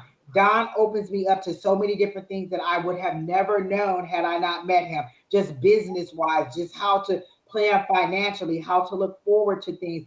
In the group that I was in, we were all pretty much in the same level, or all, trying to work for the same career things and kind of, around that same range of money. So we talked about the same things because we didn't really see it with somebody who was close to us. We could see it out in the ethers. We could see it out in there. But then to have somebody connected to you who makes you want to pull yourself up and want to do it, not just talk about it, but be about it, that's what you need to do. Maybe it's time for you to separate just a little bit and find another crowd of people to go to. It doesn't mean you don't ever have to talk to these people again, but they're just not where you need to be, and they're keeping you from moving forward, or they're distracting you from where you're supposed to be, or you're the person that'll bring them up. Maybe you're the person who needs to be that success, or they can see that you are the success. My brother has told me so many times before, had I stayed home and just got pregnant and had kids and never went to school, the rest of them may have followed suit. You set an example by leaving and going to college. You set an example by doing this, by doing better. And so we knew we had to,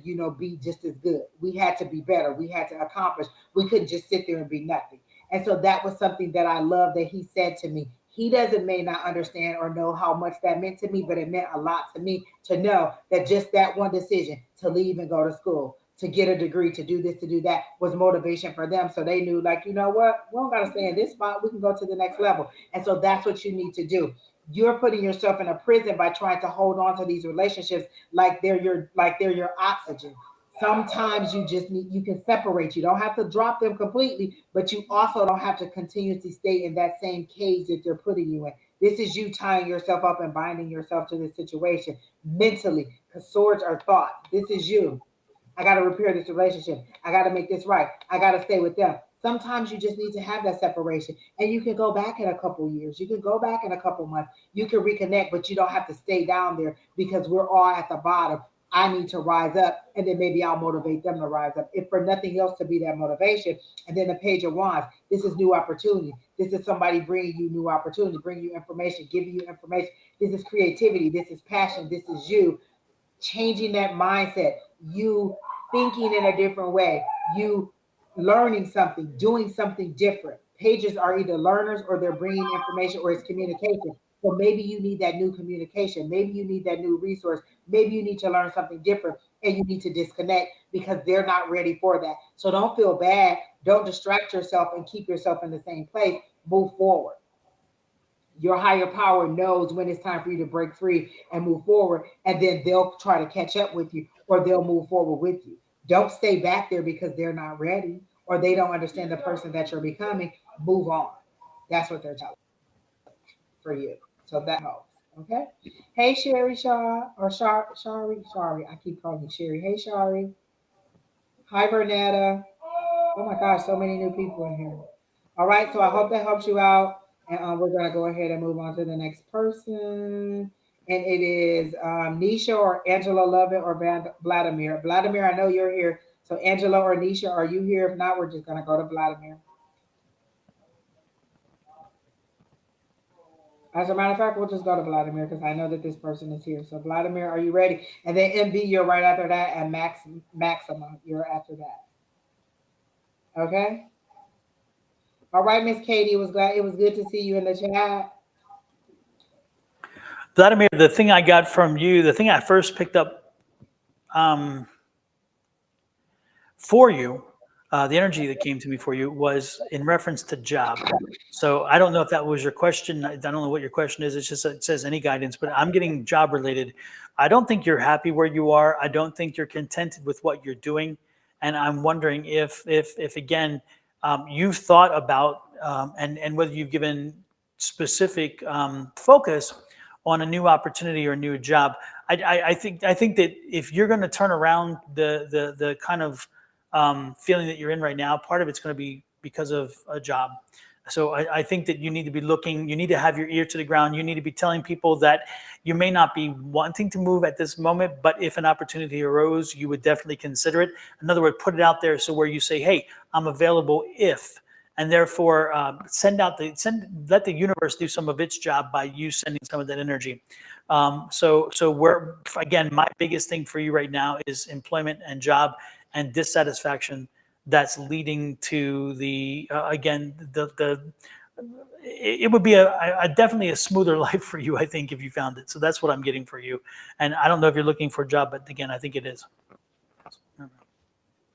Okay. So while Don was talking, I thought that this was going to be related to that, but the Lovers card that came out. Don't fight me, Miss Bonnie. You know I don't like What? reading, but the Lovers card came out, and I'm just so sick with it. But I'm gonna roll with it because you didn't ask about love, but it came up. So they showed me Stand Your Ground first came up, and so I thought, oh, because they said the sun is setting. So I thought, oh, this goes right along with what Don is saying. You're ready to move on. You want a new job. The sun is setting. Stand your ground. Don't go back.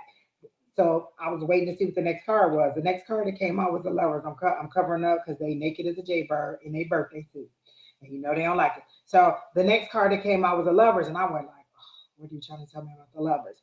So I feel like stand your ground on this relationship. Okay. They're showing me this relationship. So maybe the sun is setting on this relationship, or you're ending this relationship, and then they showed me a reunion. But I feel like it's somebody else that you want to be with. Like, okay, this is a current situation I'm in, but there's somebody else that I'm thinking about that I either knew from the past, or that I hooked up with in the past, or that I know from the past. So I don't know if you're in a relationship, but they're making it seem like the sun is set on this situation and you're ready to move forward on this situation, and then you're in a hangman position because you're not ready to make a decision on it. Like you're like, oh, what should I do? How should I move forward? And so they're showing me the sun is set on this. Stand your ground. You're ready to move on. Go ahead and move on. Stand your ground on this. Go ahead and move on. This situation is like, it's the sun is set. It is what it is.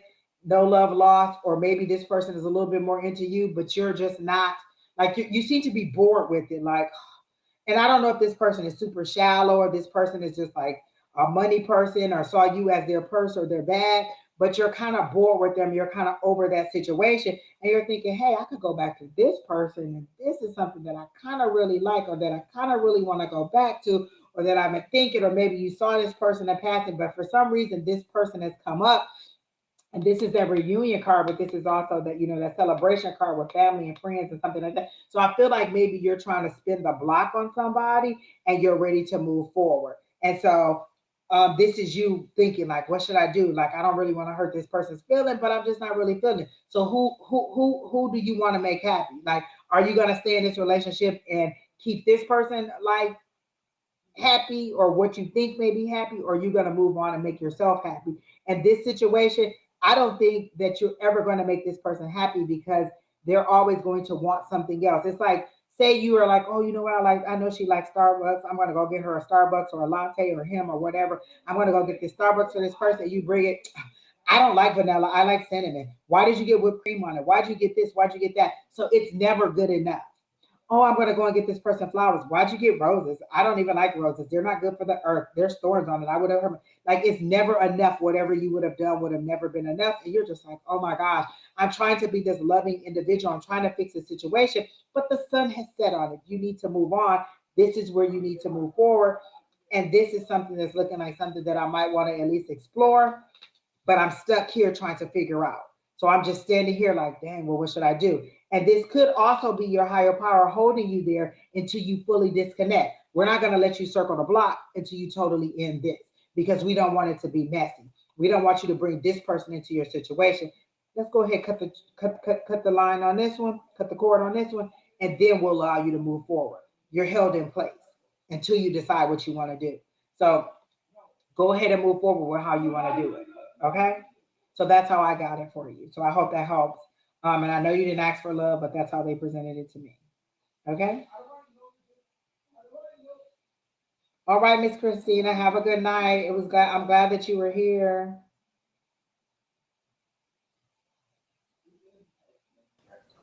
You Who's got to next? circle the career. Either way, don't. But they're saying don't let the opportunity pass you by. They're saying two things are possible at once. You can do two things at once. You can walk and chew bubble gum at the same time. You don't have to do one or the other. You can do all three. You can end this relationship. You can move forward with your career, and you can circle back with this person, because they may be the person to help motivate you and support you. Where this person didn't give a crap shoot about your career and how you were trying to move forward, this person may see it like, oh my gosh, that's a great idea. Let's see how we can move this forward. So don't negate one for the other or think that you have to do one at a time. You can do all of them. And kill this you can kill that relationship. You can move forward with this next one, and you can go ahead and start and circle back. So know about all of it. No, Get but her done. look, for love, y'all see Miss Bonnie. I'm just saying, this just came up organically. And look, I'm the Grim Reaper. Look at me. I ended this whole relationship. I don't know, Angie. Do I recognize this person? I don't know. I don't know this person here. This is like. Miss Bonnie, it's your energy. Leave the chat. It's you. You did it. I know Bonnie that did it you're to you. sending that love juju on me. Bonnie That's did you it to sending you. it to me. Lord have mercy. Bonnie, you're having a bad effect on all of us. So, all right, Vladimir, I hope that helps you. And I was so excited. Like, your energy is so vibrant. Like, what's to come for you is so much more than what you were. Like, when I first got into your energy, it was kind of like, oh my gosh, iffy, blah, blah, blah. But now it's so upbeat. And so maybe I think you even had a mindset change. Like, you know what? She right. I can do that. I'm better than this. I ain't got to stick in this pain. I ain't got to keep being a punching bag for this person. I can do all these things because your energy immediately elevated. And being in your energy is now joyful and optimistic. Like, you're thinking about the future in an optimistic way. That's Okay. the key word, optimistic. Yep, Optimistic. I absolutely. love it, love it, love it. Okay. So Nisha never responded. Angel Lovett never responded.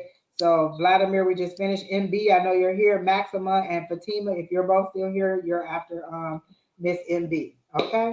Miss MB, are you ready? And I got an answer on your question a long time ago, Miss MB. You probably not gonna like it. And everybody loves your shirt, Don. Is it Oh, thank anything you. on it? Is it any right, or is it just, you know? There's a local guy who does the tie dye stuff, and so I was at the flea market, and he was there with his shirts, and I'm like, I've got to do it. And my spouse is like, really? I'm like, yes. I always have a tie dye shirt. I just got rid of my other one, so this is it. He's There you great. go. And this one is so like you can tell that it's new because it's vibrant, it's sticking out. Yeah. Everybody's like, hey, look at them colors. Hey, look at that shirt. Yep. See, visual. That's what we've been telling people all night. We see with our eye, we see everything. We're attracted with our eyes first. Hmm.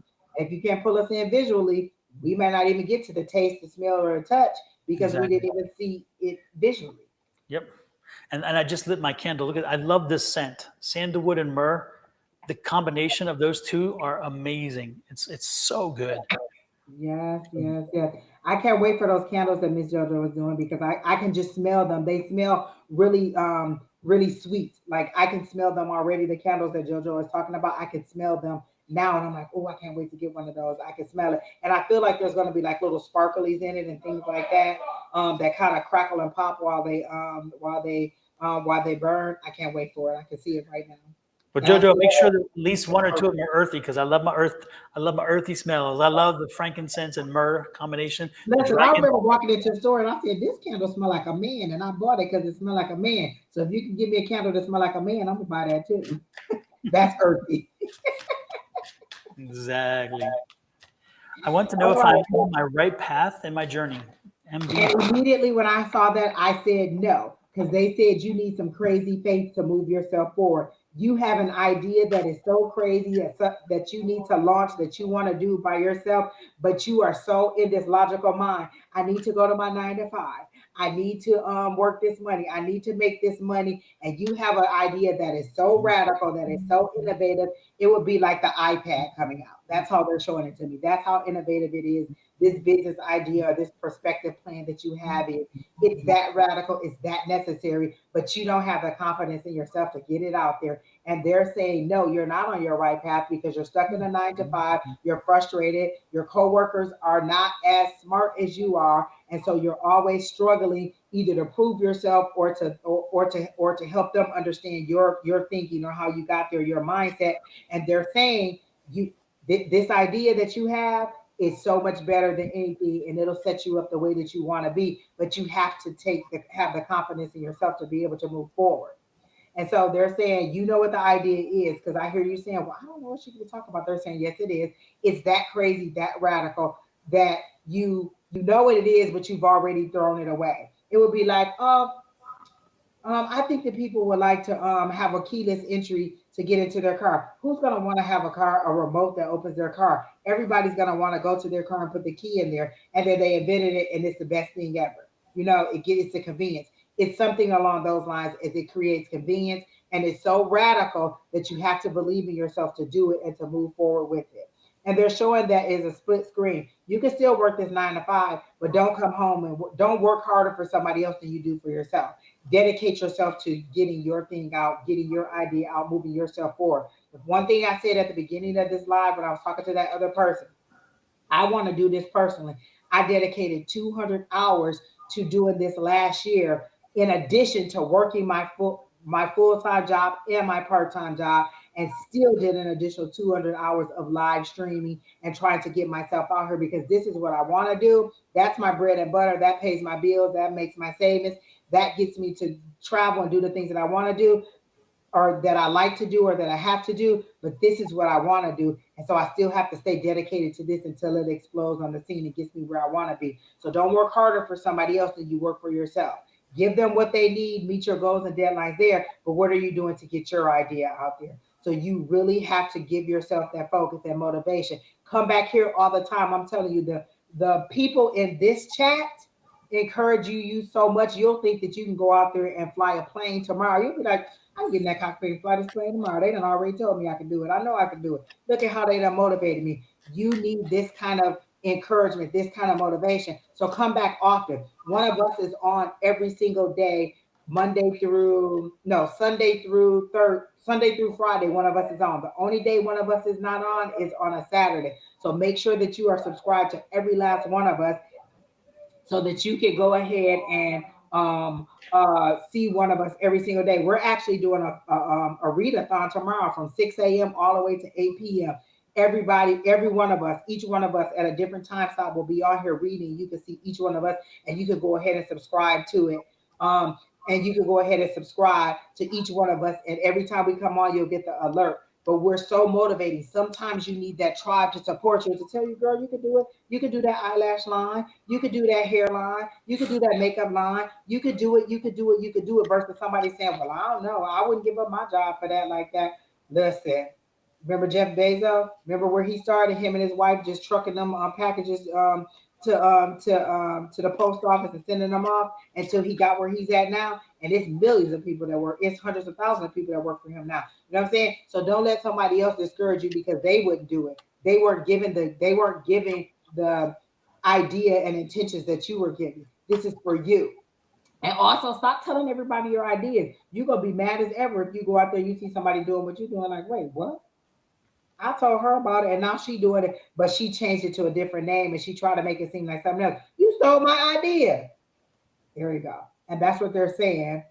It said, I'm a hairstylist and I moved to a 9 to 5. Exactly. Girl, let me tell you something. Come on out here to Arizona because we need some people who can do some hair. Do you make wigs? You do extensions? You do stuff like that? Look, where your page at? Put your page up. You got a page? You got an Instagram, you got a Facebook. I'm always looking for somebody to do hair, to buy hair, to do something about hair. So go ahead and put that up. And that's what I'm saying. Invest in yourself.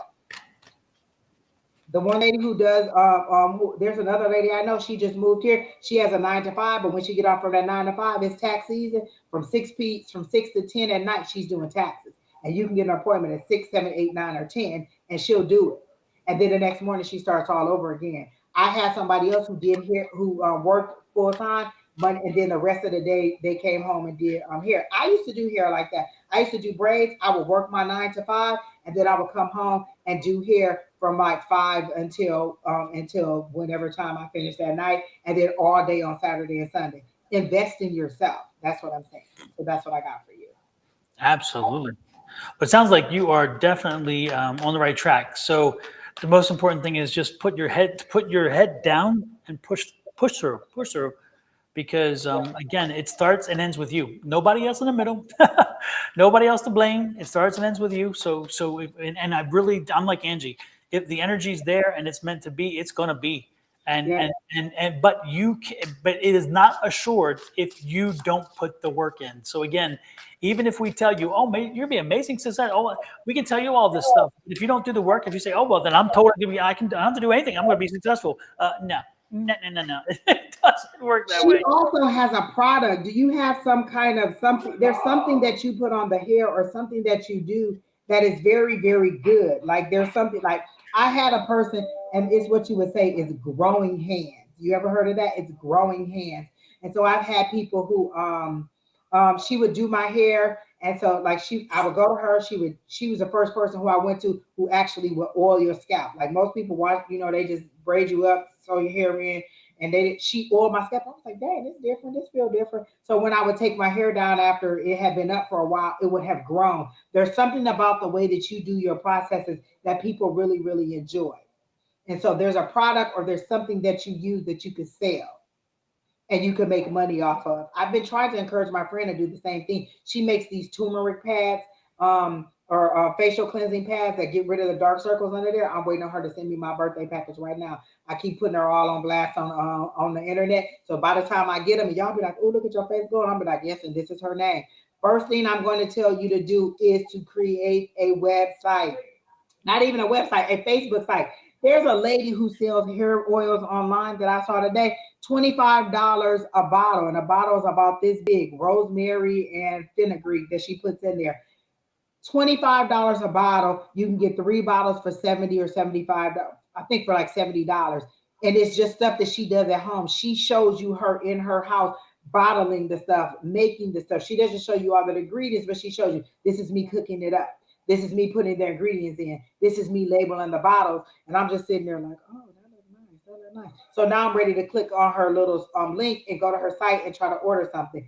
Put all that stuff on there. We like to see what you're doing. Put the stop when you do somebody's hair, take a picture of it. Do a before and an after. This is what they came in looking like. You can cover their face. This is how they left. This is the process. This is the in between. This is me doing a tutorial on how to do this and that. It's not competition. It's you getting yourself out there and advertising. You are going to be very successful at it, and you could actually be a hairstylist to the stars if you actually, because you're into healthy hair. You're not so much into just, oh, let me just slap this glue on your hair. Let me just do this and do that. You're into healthy hair. You want to nurture people and make them self-sufficient. You're not afraid of telling them what products you use so that they can do it at home. It's not taking business away from you. It's them buying your products and nurturing their hair in between them sessions coming to you. And so I value you as my stylist because you help me at home. You don't just try to keep me coming to you. You also help me to be healthy at home. And so that's what they're saying. It, like she said, manifest, visualize, do all of those things for yourself. So if you do nothing else this week, get a Facebook page, an Instagram page. You already on YouTube, get an Etsy, get all of that stuff set up, and then just start posting stuff. So people know, even if it's just you talking about healthy hair care tips, wrap your hair, get on there for 3 minutes, 1 minute, and give them a quick tip. Weekly hair care tip. Weekly, this is how often you should trim your ends. This is what you can do. And then invite them to come to you. Do those things and attract those people. Before you know it, you'll have so many clients. You'll be like, wait, I can make this amount of money. Why am I working here? Set yourself up for success. Believe in yourself. You have not because you ask not. You haven't seen yourself successful, so you're not successful. See yourself that way. So that's what you'll get. So I hope that helps you out. But I was so excited to get into your energy because as soon as I saw your question, they were like, tell this young lady what she needs to do. So that's what I got for you. Talking about websites, my son just updated my website, and it should be live tomorrow. And I'm going to put it out to you guys. I'm going to show you two different images. They're both the same website, but there's a variation between one and the other. I'm drawn to both, but I'm going to let y'all have a determination on which one you like better. Okay, which image you like better. So here we go. And again, let us know. Hit me on the side. I'm not going to be offended at all by whatever you like or don't like. This is the first one. We'll call this one number 1. Can you see it? Wait, hold on. It makes me allow you to do it. Okay. Oh, I like that. So that's the homepage number 1. The earthy colors, I like that, Don. Yep. And then the next one, did it stop sharing? I think it did, right? It did. It stopped. Okay. And then the next one is this one. Same image, but with the logo is a little different if you notice. These are the two options. Wait, okay. I want to go back to the other one because I feel like the words are covering up the picture on this one. Can we go back to the other one? Yep. So this is number 2. Let me go back to number 1.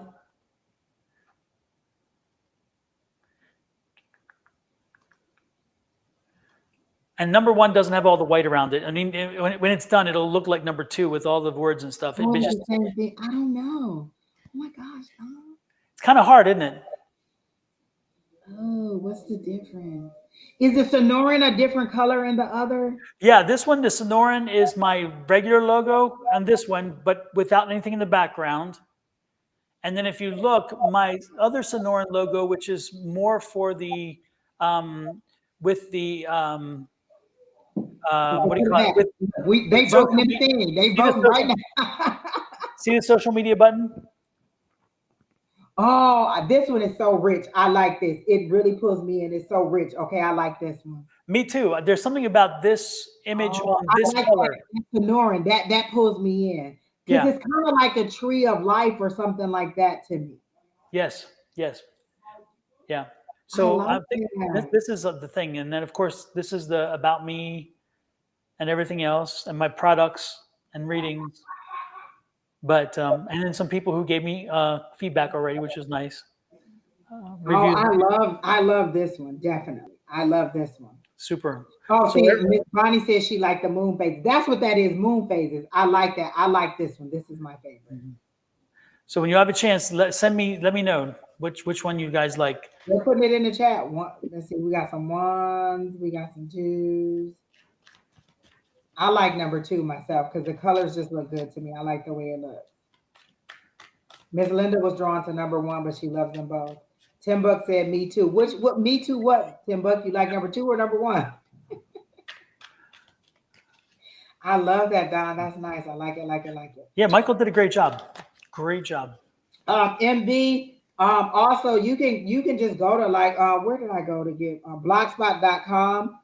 That's where I went and I just logged in through my Google page and they have so many different, if you're not really a guru at setting up your website, you want something very simple until you can afford to have somebody do it. You can also go and to blogspot.com and set it up and then design it for however you want it to be. Okay, so that's another place too. All So when right. you all said number one, let me make sure I understand what number one was. When a lot of you said number one, number one was the circle with the moon, or was it the other one? Number one was the one with the your regular logo with the look Regular crescent. logo. It looks like the coyote or the Okay, that was number one, right?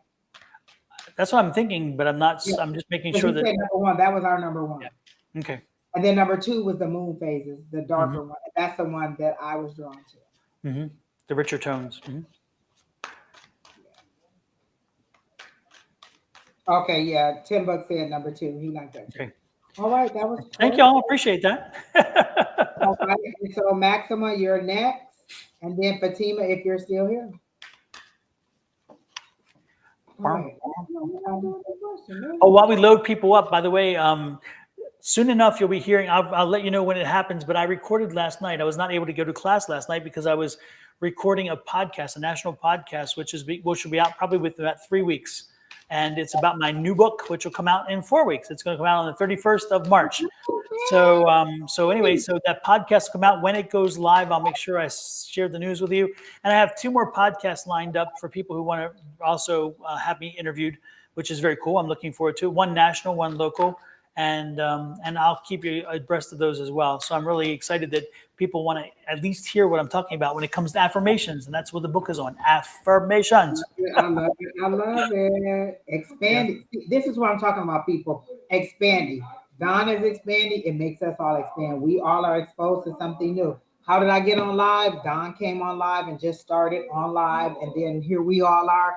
There's a whole squad of us who are on every single day dispensing readings to you all because Don was brave enough to come on live himself and pulled us all along with him. So, you know what I'm saying? It's your circle. Is your circle a cage or is it someone that is elevating you and pulling you to the next level? So, know who your circle is. Know that. Okay? It's 811 for you, Miss Linda. It's 911 for me, which is 911, which is an emergency. So that means pay attention, people. Pay attention. Let's not let this go off the rails. Yeah, exactly, Miss Bonnie. Your tribe. Max Ma, Here all the time. yeah, and Max Ma, the one thing that I can tell you is, you say yes, I need more friends like y'all. I can tell you what, we made it happen, and you can make it happen. So it is not a situation where where it just fell into place. It didn't just fall into place. We got out there. We started connecting to each other. We started networking with each other, and then we built this group of folks, one piece at a time, putting the work in. Being a friend is hard work sometimes. I mean, because sometimes when you're not up to lifting the water for them, as a friend, you still have to lift the water from time to time. It's part of the job. And there's times where you have to say, damn, I'm just not prepared, but yet you still step up. It is not easy. But when you put the work in to be a true friend, when you put the work in to be the ally that everybody else is needing and wanting, you know what? I'm telling you, when your turn comes and you need them to pull the water for you and carry the water for you, they step up because they're like, you know what? You did it for us. If you did it for us, that's the least we can do for you. And that's the good part. And you don't do it just for them to carry your water. That's not why you do it. But it's nice to know that when you put the work out there, it's nice to know that people do reciprocate in kind when you need it. But you have to build it. It doesn't just simply happen. And it's not just because you want it to and you think it or whatever. You have to create the network. And if I had not found Meetup and had gone to Tina's, I would never have met Angie and Kina, and none of this would have ever even come into place. Well, I mean, you can't say it wouldn't. We don't know, but the point is that nexus was Tina's, which is our mentor, her years ago, and by us connecting and then saying, hey, what else can we do with this? It's like Monday wasn't enough. We're like, there's got to be something for the rest of the week, and that's where we stepped in, and then we realized, wow, during COVID, people were out and away and disconnected. And we're like, how can we connect? How can we help to get those folks involved? And because they shouldn't have to pay a price for not being able to enter someplace physically, that doesn't mean there's not other possibilities. And so happened, that's the group. And now it is across the nation and actually I was across gonna the say, we world. got people across the world who come to Yes. class, to our class on Tuesday nights, which is free, by the way, where we all get in there on Tuesday night, 6 p.m. Mountain Standard Time till about 8 o'clock. And we just do this. We just get together. We motivate each other. We practice. We expand. We help each other to understand the things that we're seeing, the things that we're feeling, the things that we're experiencing. We talk about dreams. We talk about all kinds of projects that we're working on. We bounce stuff off of each other. We support each other in every single way that we can. We love it. And like Ms. Linda said, divine timing. And so we help motivate each other. And that's what you need sometimes, just a circle of friends. A lot of people come and just be in our chat because it's just positive. A lot of times I'll listen to all the rest of their lives because it's just fun, lighthearted laughter. And it's me filling my head with something different than social media or the news or something on TV. It's a different thing. You program your mind to what you want it to be or what you want it to see. Affirmations, saw them, heard about them, but until I got into this circle of people, did I ever think that they could work for me? And now I listen. You couldn't tell me they don't work, but it's you feeding your mind something different. Yep. And again, you don't have to be in the same location to make it happen. Again, with us, a lot of our group members are not here in Arizona. They're all over, and yet they are family. They are family as And much then as we are. you asked about joining the class. This is how you join the class. You send an email to advice@sonoramystictarot.com. We add you to the list. It is a private link to that list, and that's how we send out the private link every Tuesday. It's a private Zoom meeting. It's not recorded. It's not live. It's not on here. It's our private session together to talk about wherever. And we get real in there. We help each other out. We're honest. We motivate each other. And so this is how you join in. We send you the link. You can come as often as you want. And did we say free? Did I say free? It's free. It's free. $3.99. You can come as often as you want. We do it every single week. We rarely miss a week. There's usually somebody who can facilitate every single week. If nobody's there, we do different exercises. We have different conversations. We do all kinds of stuff. So it's just like-minded people coming together, sharing energy and building it up, raising the vibration. So feel free to go ahead and take that email address down, and then you just email and say, I want to come to Tuesday class. We add you to the email list. You get the link, and all you do is click on the Zoom link, and then you're in class. Be ready to read. Be ready to come in and participate, because you're not going to be just an observer. You're going to participate. We want you in a discussion. We don't want you just sitting back. We want you to learn how to use your abilities and skills to move yourself forward. We want to equip you to be able to be self-sufficient and not just depend on somebody else to do it for you. And it's so much fun. It is. Oh my gosh, we have so much fun in it. Sometimes we laugh so much, and it just, like, imagine having a crappy day or a busy day at work and coming in there and just laughing so hard you're in tears at the end of the time, because we just had that much fun. If you don't know about your abilities, we'll show you how to discover that you have abilities that you haven't even lost. Have you ever been like, something told me not to take that way? Then you get home and you see there was an accident on your normal way home, or you were like, you know what, I should take the street home instead of taking the expressway, and then there was a wrong way driver, or there was an accident, or there was a traffic jam, or there was something, and because you went there, you got home in time, and you avoided a situation. That's your higher power speaking to you, but that's you just going, something told me to tell you. You know what that something is? Your higher power, your guides, your inner self, your higher power. That's them speaking to you. Something told me to go and buy this, and I didn't know why I had to buy it. And that something is your inner, that's your ability. That's you receiving, but not understanding. I heard this song and it made me think, you know what, I can do it. That's your higher power connecting with you on so many different ways. Your higher power tries to reach you in so many different ways. Just do you recognize that that's what's happening? When you hear that voice, when you crave that food that your deceased loved one used to cook, that's them reaching out to you. Dang, I want that apple pie my grandmama used to make. I ain't had that in so long. That's your grandmother seeing the situation that you're in, trying to send you some love. Your higher power, your ancestors, your relatives, they all try to reach out to you. It's just you understanding and recognizing that that's what it is. Absolutely. So usually when you say that you'd like to have this, Oh, of course, yeah, I'm I was sorry. just gonna say, when you say you like to have the skills, we all have the skills. That's Yeah. the message that Angie was trying to make clear to everybody, is that don't think that we're special. Don't think that we are somehow gifted something that everybody isn't. We are special, by the way. We are, but not with the We are a gifts. gift to the world. Exactly. When it comes to the gifts, the thing is we are all blessed. All of us are blessed with the gift to be able to connect and to embrace the energies and the information. It's only the work that you put in to help you open those corridors in your mind and in your body that sense, feel, touch, know, and again, a smell, whatever it is. Again, that it's opening up the corridors in the mind and letting that flow of energy go. And when that energy does flow, then you realize. So again, and we are born with it. A lot of times we're shut down. It's shut down for us by parents, by family, by religious leaders that says, "Oh no, you can't do that," or "You're thinking you're crazy because you're talking to a spirit who is probably a spirit guide, and they're saying, you can't. These invisible friends aren't real, whatever." Come on, give me a break. The reality, yeah, they are real for a lot of folks. And again, it is a gift that we all have. So you're not alone to think that hey, I don't have it, but I can tell you that you are alone in the fact that you are the limitation that keeps you from doing it. So you can do it. You just have to start embracing the fact that you can, and then learning how to quiet the mind to make it happen. That's all. And another thing I was gonna say is your dreams. That is your higher power speaking to you too. They're not random. Sometimes your dreams are they're telling you something that's gonna happen. They're telling you how to get out of a situation, how to deal with a situation. All those things are your higher power speaking to you.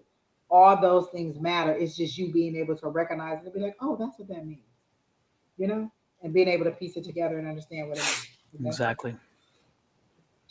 All right, so Maxima, let's see, you said what is coming up with a career, please, feeling a bit stuck in my current job. Okay, let's see what we got for you.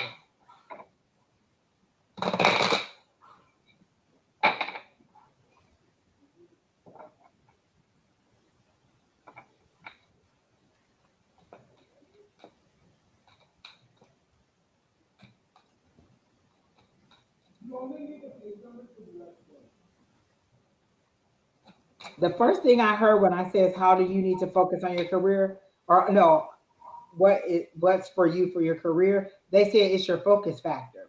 So they show me you have a whole bunch of work that you need to do, and you're sitting there making sure the paper clips are lined up correctly. That's insignificant. Your focus is on something that doesn't matter. You're doing the minimum instead of the maximum. Because I heard the max for the minimum. You're doing something that has no. It doesn't matter if these paper clips are lined up. It doesn't matter if all your desk everything is at a right angle at your desk. You need to be focusing on this, and this is you not not focusing on what you need to do in order to move yourself forward to get what you feel like is accomplished. You're already defeating yourself before you actually get to working on it. Oh, I have 30 emails I have to go through. I don't think I'm going to be able to get through them today. So instead of focusing on the 30 emails and trying to filter through and see what the order of importance or what you should do, you're like, well, I really do need to clean off my desk. I really do need to take out the trash. Maybe I should go and warm up my lunch. I should get some coffee. All these things are taking your focus off of what you should be doing and the order and things that you should do. So you're overwhelmed by the amount of things that you have to do, and so you do none of it instead of putting some focus on what you should be doing. Instead of putting order on it and doing it by, I don't know, order of importance or deadlines or something like that, you're like, I'm just not going to focus on any of it, and I'll get the minimum done just enough to make it to tomorrow. They're saying your focus factor is off. You need to focus on the task at hand. And this doesn't even have to be work, but that's the question that I asked. You need to focus on that instead of doing it. Sometimes when I'm overwhelmed with choices, I'll be like, oh, I'm just not gonna do any of it. Oh, I want to go on a trip. I want to go here. I want to go here. I want to go here. It's too much trying to plan it. It's too much trying to coordinate the rooms and the plane and the dates and the this and the that. So I just decide to do none of it, and I just don't go on the trip at all. Well, that didn't help me because I really wanted to go on the trip. I just had so many options and opportunities or so many things that I had to consider that I just, instead of eliminating the things that were not right, I just gave up on the whole thing. You know what? I'm just not going to do any of it. And so that's how they're showing it to me in your career. You need to focus. If you're not happy in it, what would you like to do? Is there another position in there that you would like to do? Then strive for that. See what they do. Ask, can you shadow somebody else? Ask, can you do something else? Have you looked for another job? Have you tried to see what's out there that you might want to do? If I called you tomorrow and said, I have the opportunity of a lifetime, it's exactly what you want to do. It's exactly what would that be? What would that call tell you that it is? What is that job for you? How much does that job pay? What days a week do you work? Are you going into the office? Are you traveling? Are you working from home? What is that job? If I called you tomorrow and told you, if I could wave this little magic wand and said, hey, give Max the job that they want, what would that job be? Have you even considered? What are your other options? If you're stuck because you won't take yourself out of it. You can leave at any time. Nobody's keeping you here. Nobody's making you stay there. What else could you do? Where else could you be? So how do you decide, or how do you move forward and get to where you want to be? So that's what I got. All right, Miss Bonnie. Night, Bonnie. Talk to you in the morning. Tink. It's like my brain has gone full ADHD mode. That could be your higher power saying, listen, you're bored with this job because it's time to move on. It's time to go somewhere else. I remember when I was transitioning from religion to the metaphysical or to spiritual, I would be in church and I would feel so uneasy, but I was trying to force myself to stay. I was trying to be more into it, study the Bible more, go to church more, listen to more sermons, read more books, get more into it, more into it. And the more I tried, the more frustrated I got, the less I enjoyed it, until I started to explore something else. What else out there is it that I could do? What else is it that you could do that you might like? What piques your interest? Is IT that is the thing that piques your interest? Because they showed me a whole bunch of cords connected to a computer or something, and usually when they show me that, it's something to do with IT or technology. So is that something that piques your interest? Is that something that you can move into? Is that something that you could explore? Is that something that you could do on the side to see if you like it?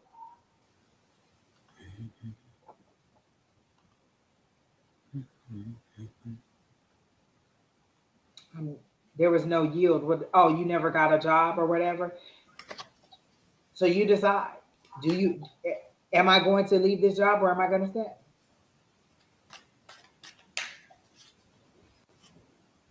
One thing Keena says to me all the time: decide what you want and reject everything that doesn't align with that or is not it.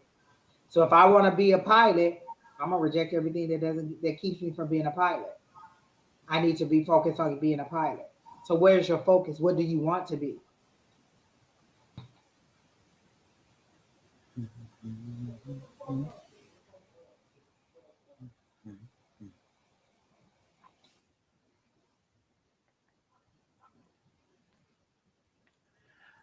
I ain't got much more to offer. I think Max pretty much. I think you pretty much you covered a lot of territory. And Max, I think you need to replay this, because I think there's some gems that are in there that you may have missed that Angie was bringing to your attention. So I would suggest that you replay this when you get done. We're at the 3 hours and 12 minute mark. You probably started at 3 hours mark. Go back and play this, Max, because I think that to get all of the information, what happens and I'm not saying this is for sure happened to you, but what I will tell you often happens is while somebody's reading for us, we get caught in a moment on something they said. We're processing it as they're moving forward, and then we catch back in and we've missed something. And I think that, yes, so I think that Angie has given you some really great information that needs to be taken as a totality of the information, not as individual snippets. So I would strongly suggest you go back and start about the 3 hour mark. It may be a little sooner, a little later, and watch this again, because there is a lot of great information packed in Angie's words, and you need to listen to them all. So it's going to take you at least one or two more times to really get the full gist of what she's saying. Not only the full gist, but take the specifics. She gave you specifics. She gave you homework.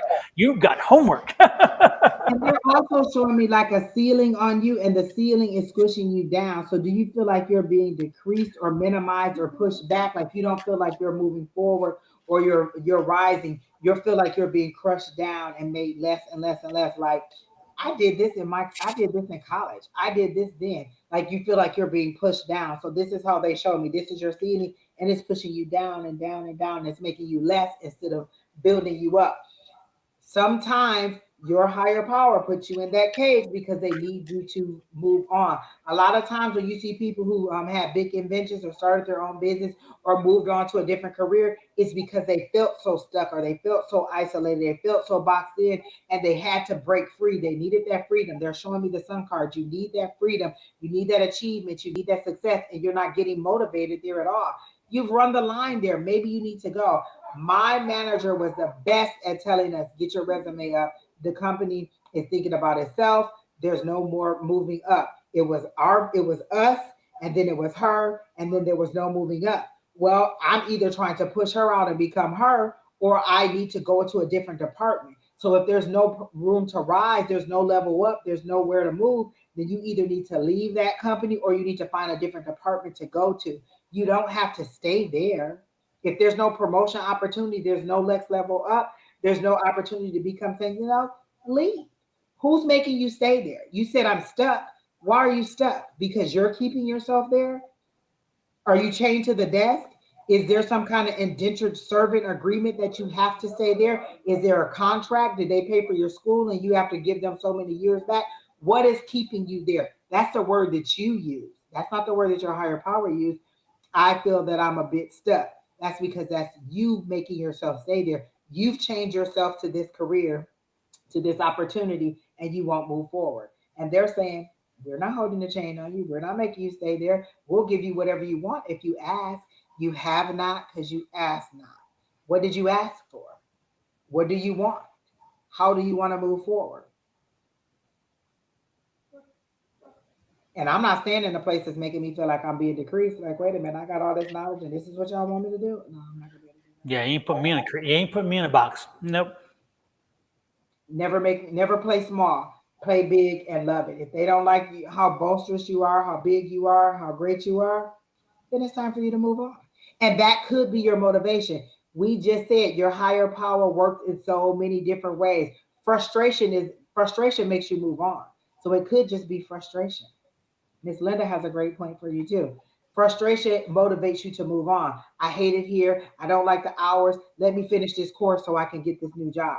I hate it here. I don't like it. Let me update my resume. I don't like what I'm doing. I don't like this. Whatever it is, that is motivation to do it. Don't use it as a stumbling block. Use it as a stepping stone. I don't like it. Let me step on top of this to get to the next level. Update your resume. If I say, give me your resume right now so that I can send it out to these people, would it be ready? Would it be updated? Does it have all your skills on there? Does it paint you in a good position? This is something I tell my son all the time. Cashier at a grocery store sounds different than process cash transactions, um, balance the register at night, assist customers with their purchases. That sounds different than cashier. Cashier sounds like a cashier. Balance cash drawers at the end of the day, process credit payments, process check payments. You know what I'm saying? That sounds different. It's how you word it. Have you worded it correctly? So that's all I have for you, Max. And I hope it helps. And I hope you come back and tell us something. They're saying by June you could be in a totally different career. You could be in a totally different position if you're ready to do it. This is your higher power sitting there like, well, when they're ready to go, I'll just go ahead and move forward. I'll help them out. Like, well, if this is where they want to sit, this is where I'm going to sit. I've done everything I can do to make them want to move, but they're not just going to move. So I can't force them to do it. If I force them to do it, then they're going to go to the new place with a negative mindset. I got fired. Now I'm in a negative mindset. How can my higher power do this? Well, we're trying to get you to move. So right now you're at the death card. The death card is a transition that you can control. You can decide how to move forward. Next, you're going to move to that tower, and that tower is sudden upheaval, sudden movement where they do it for you. You're not going to end this, we go end it. And you may not like it because being fired is definitely worse, or being separated from your job is definitely different than, you know what, I'm going to leave. I think I found another opportunity. See how that sounds? So that's what I got for you. Super. All right. And Fatima, are you still here? If you're not here, then is there anybody else? Or Don, are we done? We did a good, well, I did a good 3 hours. You did about a good 2 hours, Don. We didn't even get to do our chit chat today. I was like, I don't have no chit chat because I'm the only one on here, so we just gotta get straight to the read. We did talk about how cold it was, Don. I turned my heat up today. I couldn't deal with Yeah, last night it got chilly, and I had to turn the heat up in my room. And I thought, wait a minute, it was just 80 degrees, and now I'm cold. What? That's what they were saying in Michigan. It was 73 yesterday, and today it snowed. I don't miss that at all. Not even a little bit. Not I hear even you. a little. Exactly. Mm. Yep. Struggles are lessons and blessings in disguise, and absolutely. And sometimes, the best part, the sad part is sometimes, again, it's the way in which we attack, or the way in which we what we take from those situations that are key to most of what we see and do. So so when you have a struggle, when you have a block, when you have a stumble, you know, it's not the stumble. It's what you learned and how you go through it. And if you pick yourself up and you dust yourself off and you say, you know what, I learned from that one. I'm not doing that again. Lord knows, then was the stumble worth it? Sometimes it was. Sometimes it was worth it to have the stumble, because sometimes we have to wake up. It's like some people say, "Oh, I found the love of my life," and then you find the love of your life in bed with somebody else, and you're like, "Wait a minute," And so again, you had so given to your love of your life that you had excluded your family, excluded your friends. You've given your entire all to this person. Maybe the message was, you screwed up, and so now you really can watch him screw up or her screw up to wake you up. I mean, again, it's not a positive thing. It's not exciting. It's not happy. But sometimes it's like we talk about over and over again. Sometimes spirit gives us messages and we don't listen, and they give us a stronger message and we don't listen. And then all of a sudden, the metaphorical 2x4 comes out and smacks us upside the head, and all of a sudden, we're like, stuff. Where did that come from? Why did I get that? And then you're like, oh, wait a minute. Yeah, you tried to tell me. I wasn't listening. And you tried again, and I didn't listen. So now you got my attention. Like when you know the car isn't affordable, you can barely pay the car note, and then you until you don't get insurance, you get this nice luxury car. I want a BMW. I want a BMW. I got to get a BMW. You go and get this car, you can barely pay the note, so then you don't have insurance, and then you get into an accident and you lose the car. So you got what you asked for. It just wasn't time for it. You have to listen. Sometimes they'll tell you to wait, and you don't want to wait. I want it now. I want it. I want it now. Well, should have waited. You should have listened. But it's interesting because when I was in my late teens, early 20s, I had my car stolen, and I couldn't believe anybody'd steal it, because I'm thinking, who will steal this car? We actually took the engine out of an old station wagon. If I'm on a bike, your car is at least better than that. Exactly. So they took my dad had this guy give him a body of a car, and he's like, that old station wagon, why don't we move that engine into the car? And I said, well, guys, if you guys can do it, let's do it. So we put the engine in the car. And so that car did me very well, and it was a beater, but it was good, and I was happy. And I was going through school at the time, and then I changed jobs, and I was still happy with that car. I liked it. And then one day I came out of the bowling alley and it was gone, and I'm like, wait, I parked what? Huh? And I'm laughing, thinking nobody would steal this car, but they did. Somebody stole my car. So I waited about a week, and I finally went ahead and bought a new car, because I wanted to be the first person in my family to buy a brand new car. And my mother and father never had them. Most of the people, I had a brand new car. And within a short period of time, I saw a house that I wanted.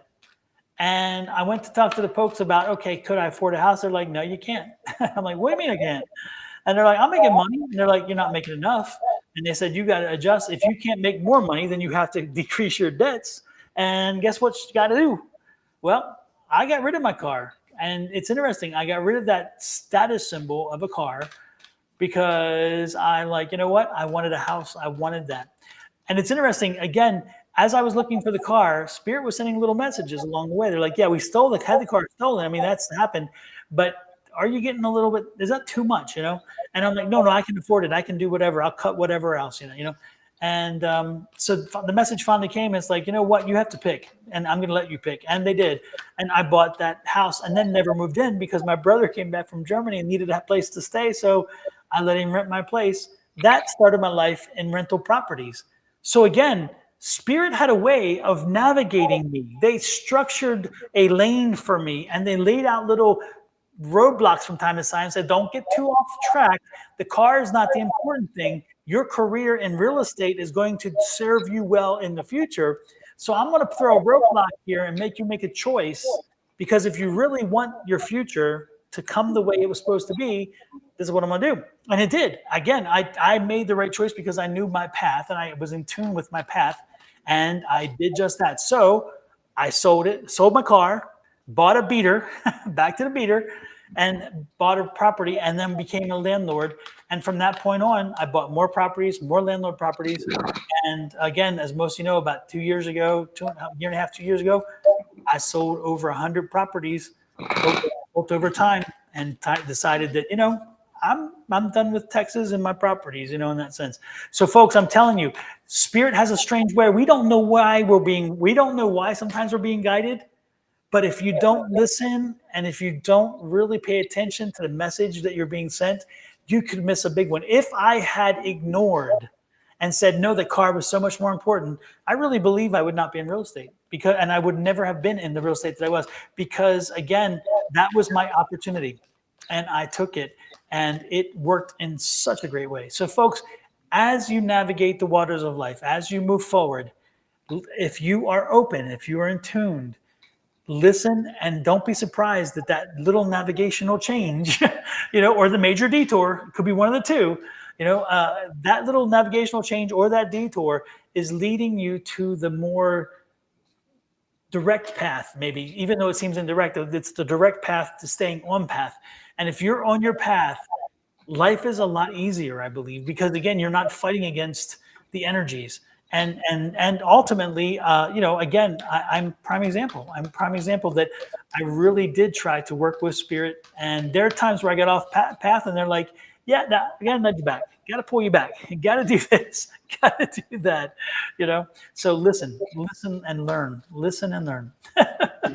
Exactly. Everything that listen. We got some years up here. You know, we done been stuff. We not telling you nothing wrong.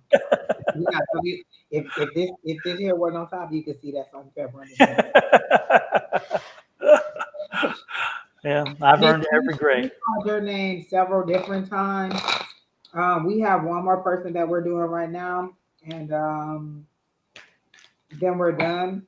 But I'm getting for your question for will you work in March? I gotta know it won't be until June. You're having some struggles right now, some relationship struggles, and I just don't think that you will work until June. June keeps coming up.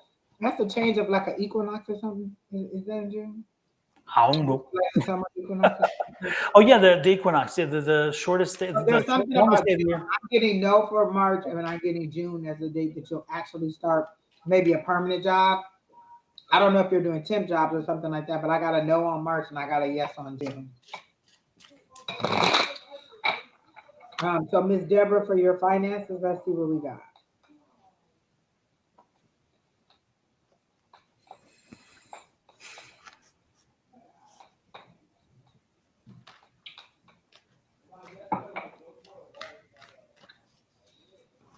I don't know why they're showing me rice pudding, Miss Deborah. Because they showed me pouring into something else and then it turned into rice pudding. So let me see why they're showing me this rice pudding.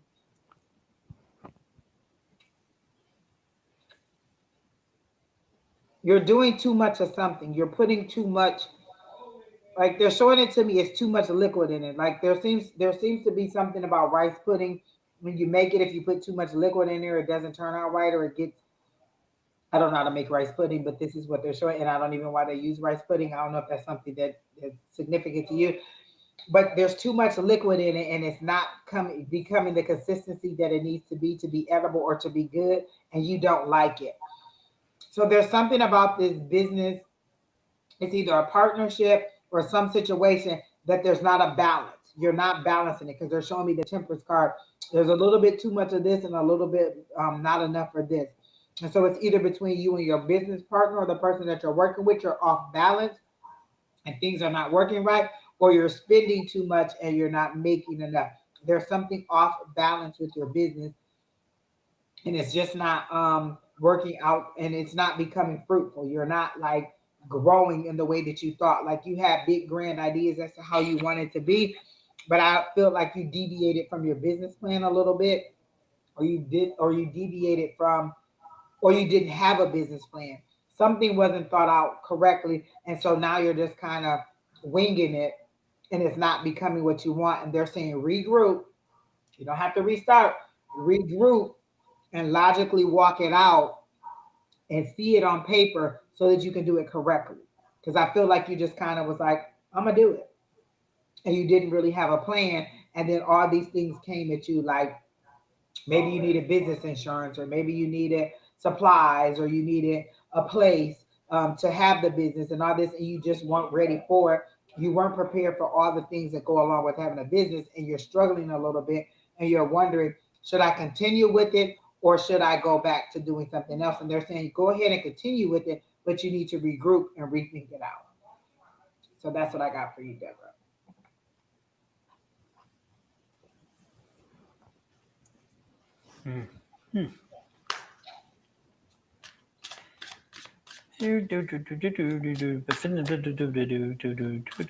I don't know. Yeah, I just feel.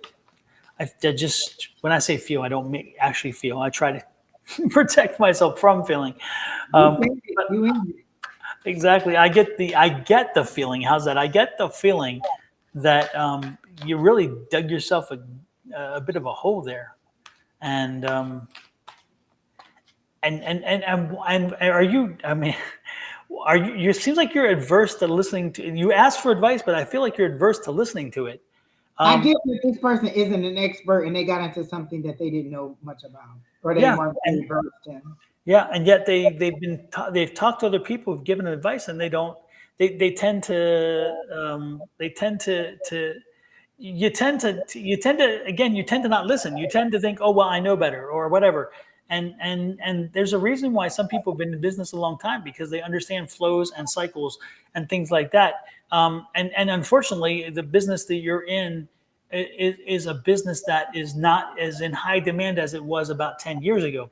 These days, nobody wants more antique stuff. They are looking toward things that look antique-ish but are new. And they because they want durable, they want to last, they want value for the dollar. They don't care about old and antiques as much.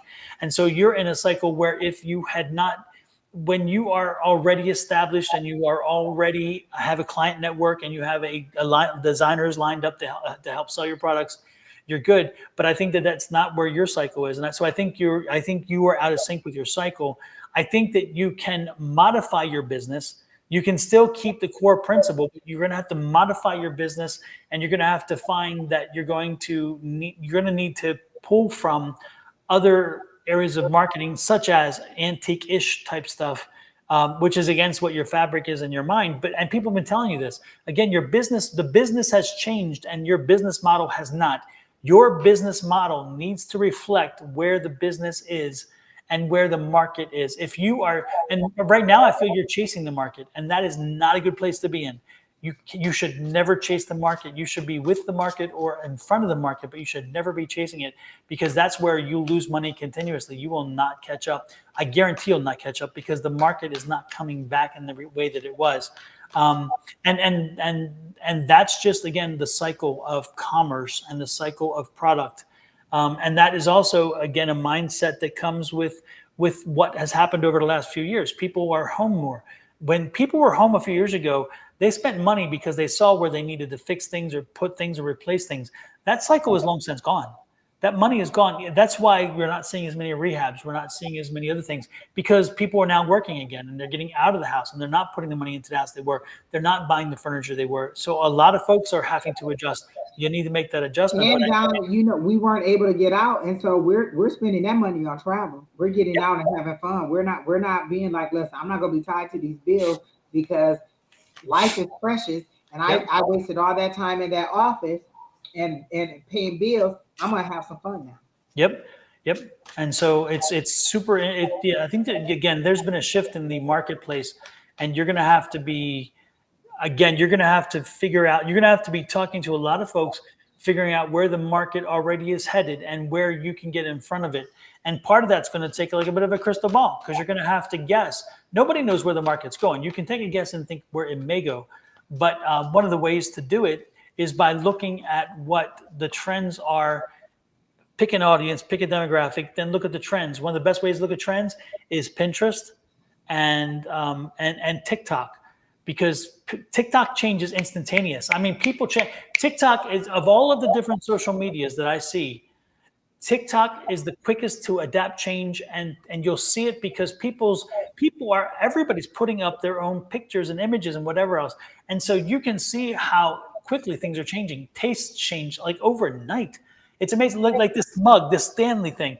Yeti was so big, and all of a sudden Stanley's everywhere on TikTok. And guess what? Now people wait in line to pay $45 for a Stanley that people used to pay $10 for because it has a nice color pattern. Again, if you were not watching TikTok, you were surprised when all of a sudden you saw on the Today Show or whatever about Stanley and the Stanley Cups. You're thinking, wait a minute, what did I miss? You missed it because you weren't looking in the right places to look. And so if you're in the marketplace, if you're putting your ideas out there, if you're putting your money on the line for buying products, you need to be up to the market or in front of the market and looking what's happening.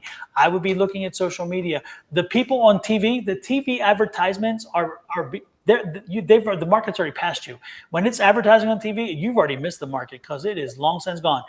Again, social media there's a reason why a lot of money flows there, because it is letting you know what is happening now. Marketing campaigns take months to put into place. On social media, nah. Give it to an influencer. Let them take it on right there, and they do. So keep that in mind. If I were you, I'd be looking at that. I'd be looking at social media platforms, finding what's happening now, what's current, and then thinking about what would that mean in about a month or two. Where could that go, and try to be in front of the marketplace. Again, you're kind of on the backside of a marketplace. A market. So that's my. And you know what else they're showing me, Don, is this person wasn't ready to adapt. The market changed, you had to be ready to change. And the idea that they're showing me is Post-it. Post-it came about because of a company, I think, that was like doing a glue or some kind of sticky stuff, and it wasn't quite sticky enough to do what they wanted to do. And that's how Post-it was created. They adapted to a situation that ultimately was a failure. It was a failure. It wasn't what they wanted it to be. Whatever it was supposed to be, it wasn't. But this is what we got. Look, this is something new. Post-its are everywhere. Everybody loves a Post-it. And so are you ready to adapt and change? If Antique isn't doing it, what else could you be doing? What else could you sell? What else could you go to? Like a lot of people, like when the pandemic happened, everybody had to change on a dime. We had to go to virtual learning, virtual meetings, virtual this, being in our home, doing this, doing that.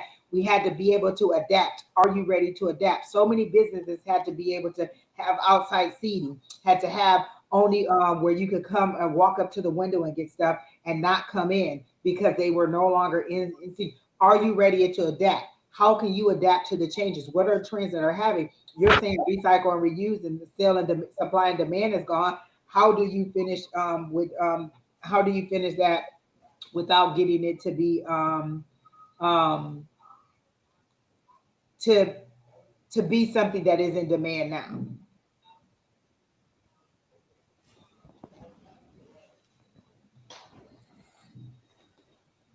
So how do you get that? How do you change your demand? How do you get to be what you want it to be, or to get to what everybody wants? How can you pivot? How can you make that change? So that's what they're saying.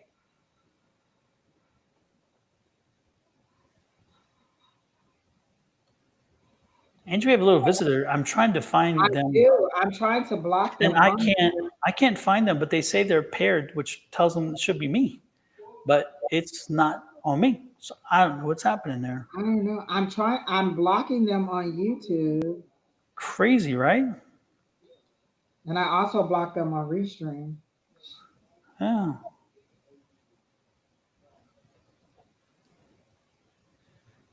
And now it says Good the night, page. Miss Linda. We're signing off too. Deborah was our last person, but we hope that that helps. I am. I need to sell other things to get people in. Exactly. Or maybe you could have some kind of showing, some kind of meet and greet. Allow people to use your space for like to have their own meet and greets, or to have some kind of party, or to have some, like, you can repurpose your space. Like, people will be like, oh, well, this is what it was supposed to be. Let's repurpose it for something else. What else could they do in the space that you have? What else could you repurpose that space to be? What other kind of events or things could you do there? Could you rent the furniture out and allow somebody to use it and bring it back? Could you use it? Could you use it to stage for other places that you're selling? Because people use it as staging furniture. Could it be, do you have a social media presence? Is it on social media? Do people know? How do people know what you have? How you repurpose them? You said recycle and reuse. We love to see somebody taking an old piece of something that they found on a curb and refurbishing it and making it new, and then saying, come on down, this is for sale. I had a friend that used to do that all the time. She used to post the videos of the before and after. I used to be like, oh my gosh, and she would be like, "Oh, it's free. Just come and get it from if you're in Michigan, or if you're in wherever." How are you advertising? How are you getting out there and letting people know that you have this project, that you do this service, that you're doing, that you're out here to be a vendor for us to buy from? Yeah, there's a lot of different opportunities, and again, you can mix, like, you can have a store that mixes, or a shop that mixes old and new. You don't have to have all old. You can antiques. You can mix it and show people how you can highlight how they can marry each other very well, the old versus the new. You can also find, again, introduce other ways to bring those things into use. You can also you can reach out to people who have shops and things, who are, especially people who are doing craft shops. And so they have, or these little niches in these like malls, where they have like little areas where you can rent a space for like $200 or whatever a month. And those folks may need some of the older friends. There's many ways in which you can adapt to make that possible, but staying truly to that one thing is not going to be the answer. You got to find a way to bring in some other stuff to change the dynamic, and to shift and get in front of the marketplace. Right now, you are not in front of the marketplace. You are chasing, and that is not a good place to be, because you will never catch up, and eventually the money dries up. And can you host an event there? Can you have a thing where you're just inviting the public to come in and to view your to view whatever it is? Maybe you're playing music. Maybe you could have people to come in and do poetry night, or do something like that. Make it into a space where people want to come in and browse or see or do, or like, what activities can I do here to draw people in? You said crafts. Okay, you can do crafts. Maybe you can have baked goods there. You can have other, like, there's so many different things that you can do to draw people in and to get them to notice what you're doing, or Yeah. to talk about it. You could have somebody come in. You could talk about it online. Talk about the piece. Talk about the history of it. Talk about what you have, where you find them, how you find them. Take us on a trip where you go and pick up your items. Oh, I'm going to this old place and I'm going to pick this stuff up. Take us on the trip while you go and buy it, while you load it in your car. Show us how you refurbish it. Show us what the end product is, and then post your website for us to come there and know that you have this item. How are you drawing me in? We're visual. I like to see what it was before and what you made it to be. Oh my gosh, you're very talented. Maybe I could go in and find something else. Make me want to come in. How do Burger King get me one of a Whopper? They put a big juicy Whopper on the screen, and now I'm hungry and I want a big juicy Whopper because it looks good.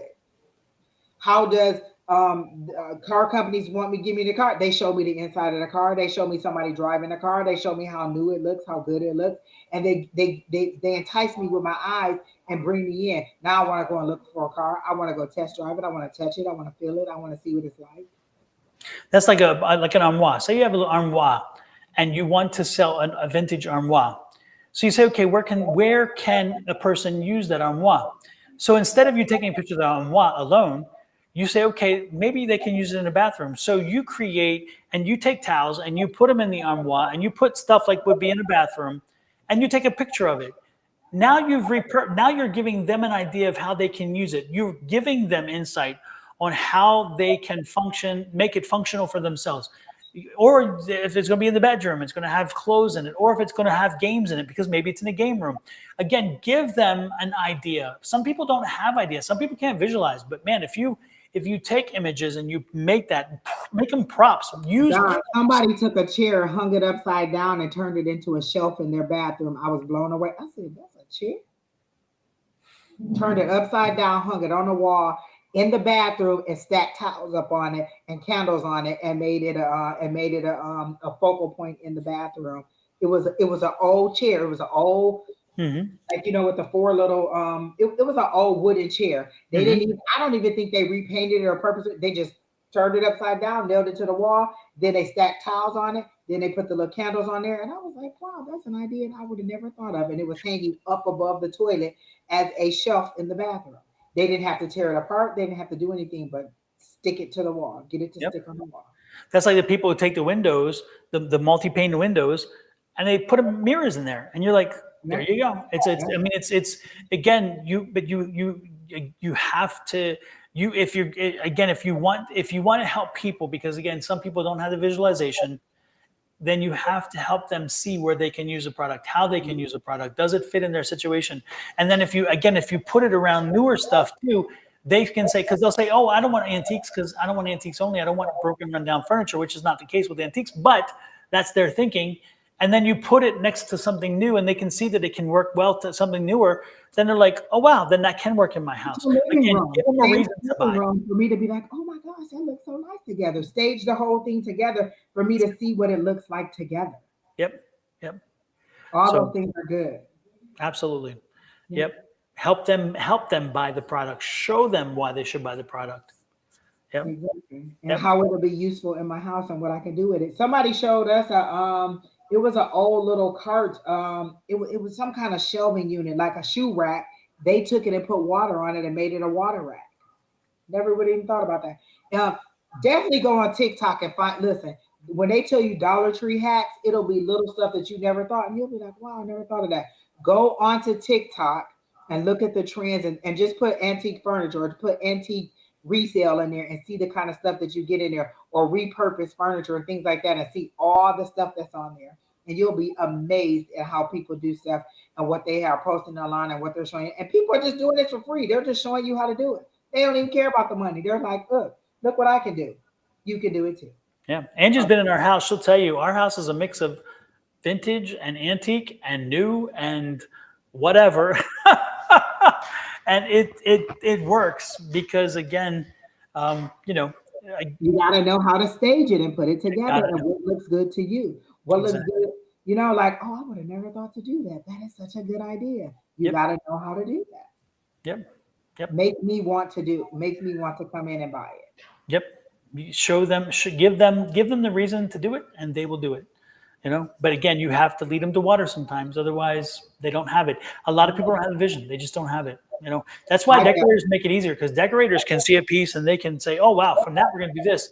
And that's why they're sometimes easiest to work through when you're a supplier and you have a shop like that, because they can see so many things that other people can't.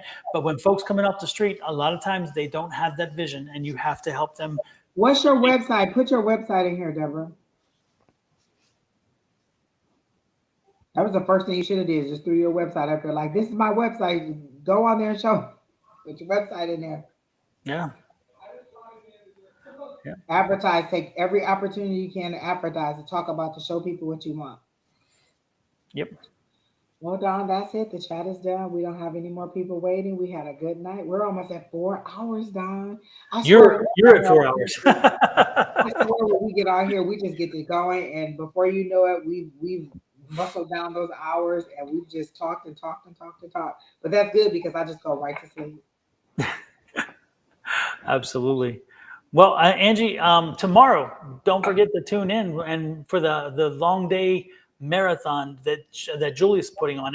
Julie is putting on a marathon. 8 p.m. Yep. And so you'll see people every day, every hour, you'll see different people. I'm going to be on tomorrow, as usual, with Shauna, the same time, but we're actually not going to be in 8-ish. We're coming in at 8 a.m. Mountain Standard Time. We'll be on time. She and I already talked. We're like, hey, for Julie, we will do this, not ish. We'll do the actual time. So we're going to be going live at 8 a.m., taking over from, I think she and somebody else. Her and Victor, I think, are doing the first shift. I know they're doing 6 a.m., so maybe they're doing 6 to 8. Yeah, and then we pop in at 8, and we'll be there from 8 till 10, and then, gosh, I know that Lester's on from like 12 to 12:30 or something like that. Yeah, I'm to 8 p.m. Me and Sherry Berry agreed to come on with me. That's what I heard. That's gonna be fun. Yep. So it's gonna be a long day. So if you check on any of our pages, you'll probably find how to get on, because we're all going to be connecting through for that purpose. And it's all we run at Julie's, which is Love Riot Warrior. But again, once we connect through, it'll be in all the different pages. And so be watching for that. It's February 29th. It's the extra day that you have this year. It's leap year. What are you going to do with that 24 hours? And for our 24 hours, we're going to give readings. We're going to do a marathon of readings tomorrow. Exactly. So watch out for those. And then on Friday, Julie and Scott's back. On Sunday, Miss Angie, you coming back on Monday and Sunday? Sherry Berry talked about it. We're going to come back Sunday, hopefully. And then tea time Monday with Shauna, and then Tuesday with Susan and Julie, and then Wednesday, Angie, you're on your own for 2 weeks, because I will not be here. I'll find out if somebody else wants to join with me, but otherwise it will just be me by my own. Yeah, so you won't be seeing me for about 2 more weeks after this, because I'm going to be flying. It's a good old time. Don, have you ever been to the Grand Canyon? I have. We're going. I've been here 16 years and I've never been to the Grand Canyon. So this year we're going with our travel group. And I'm like, oh my gosh! When are you going? We're going in March 16th, the day before Brenda's birthday. We're going. It's a we're all riding up. They got the bus. We're gonna ride up there. We're doing a 2-hour tour, and then we're going to come back and have lunch. Wear a jacket or a sweater, because even though it's warmer down here, I promise you it's always colder up there. Hold on, I don't play. I have my little pack already. My glove, I got gloves. I got the little earmuff thing. I'm always ready. What you're not going to catch me is being cold. Exactly, because and it will be chilly. It will be chilly up there. But it is nice to see. You're going to the south side, the South Rim, I'm guessing? I don't know. Probably by El Tovar. I didn't even check. I was just like, oh, we're going to the Grand Canyon. I don't have to drive. Let's go.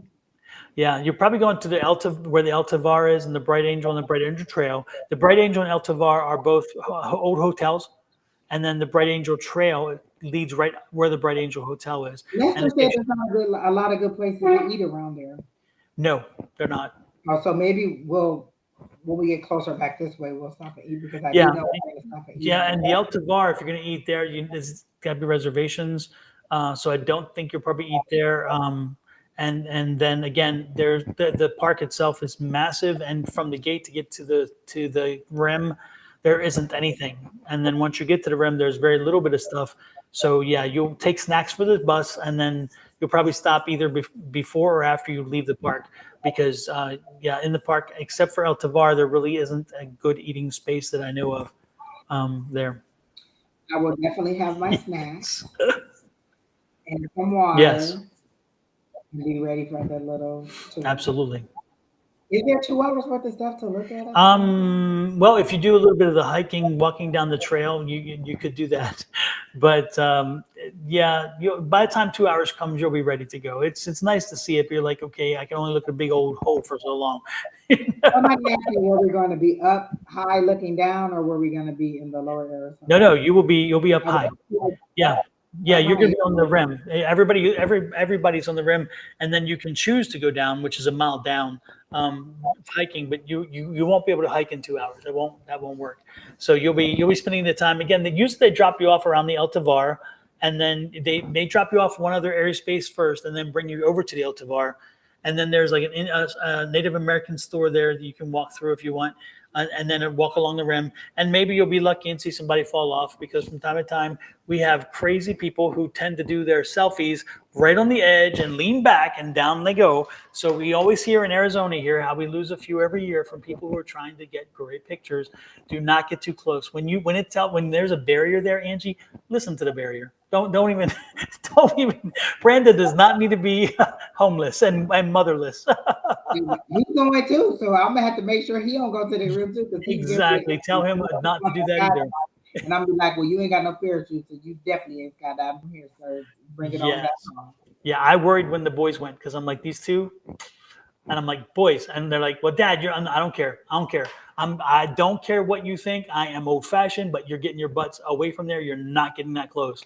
I was like hawkish, because I'm like, you know what? I've heard and seen too much. No, no. But it is a great thing to see. And again, depending on what time of day it is, you're going to see the colors of the canyon change continuously because of the way in which the sun rises and sets here. So you should enjoy it, especially if it's a clear day. About how long is the drive? It's about 4.5 hours on a bus. You're looking at probably 5. Yeah. Yep. Yeah, you're going to go straight up 17 and then up to 40 and cut across. And then once you get about a half hour, 45 minutes down 40 from Flagstaff, you're going to go north again. And that's about an hour from there to get into the canyon itself. Yeah. It's a long drive. It's a long drive. That's why I never went. Yeah. Yep. Even from if you're in Sedona or Flagstaff, it's still a heck of a drive, but a lot shorter than if you're in My Phoenix. niece wants to go camping there. I was like, absolutely not. Wow, camping is kind of interesting there. If I'm going to do camping, I'm not driving that far. Sorry. There's many other places I can do camping. I'm not camping. Well, I don't like camping because I feel like it's kind of like I'm pretending to be without shelter. Deborah says, take a helicopter. That's what I did. Well, then you must have did it from Vegas, I'm guessing, right? Because that's one thing. Yeah, we've had 2 helicopters go down, though, in the canyon over the But last I'm like, years. I don't even know if that feels better to me either. I'm scared of that. Yes. And it's interesting because the west side of the canyon, the Native American side, they have that glass walk where you can walk out on the glass and see. And I'm like, yeah, no, glass and me, no. I would probably lose my bladder. Like, no, thank you. I just cannot. I cannot do it. Exactly. And from here, usually everybody here goes to the south side. So I guess I do believe you go to the south rim. I don't think you'll go to the west side. It's too far from here to go to the west side, and definitely too far to go to the north side. And with the snow, if we still have snow, which we probably do up there, you won't be able to go around to the north side because of the rim road will be shut down. Yeah. Yeah. It sounds like I should have saved this till like June. Just wear warm clothes, you'll be fine. It'll be like it's March 16th and she has on a full ski cap. Yeah, the whole thing. Just no. I don't like to be cold. I'm not doing it. Yep. No, it's a good idea. Make sure you dress well and layer because that's how you stay warm for sure. Well, enjoy it big time. I think we're coming back about that time, so I'll have to hear the whole story. Oh, definitely. You will hear the whole story. Oh my goodness. All right, everybody. Thank you all for tuning in. Me and Don are gonna head out for the night. I don't even know if I have a video, Don. You know what? We're just gonna call it a night. See you all tomorrow. Adios, everybody.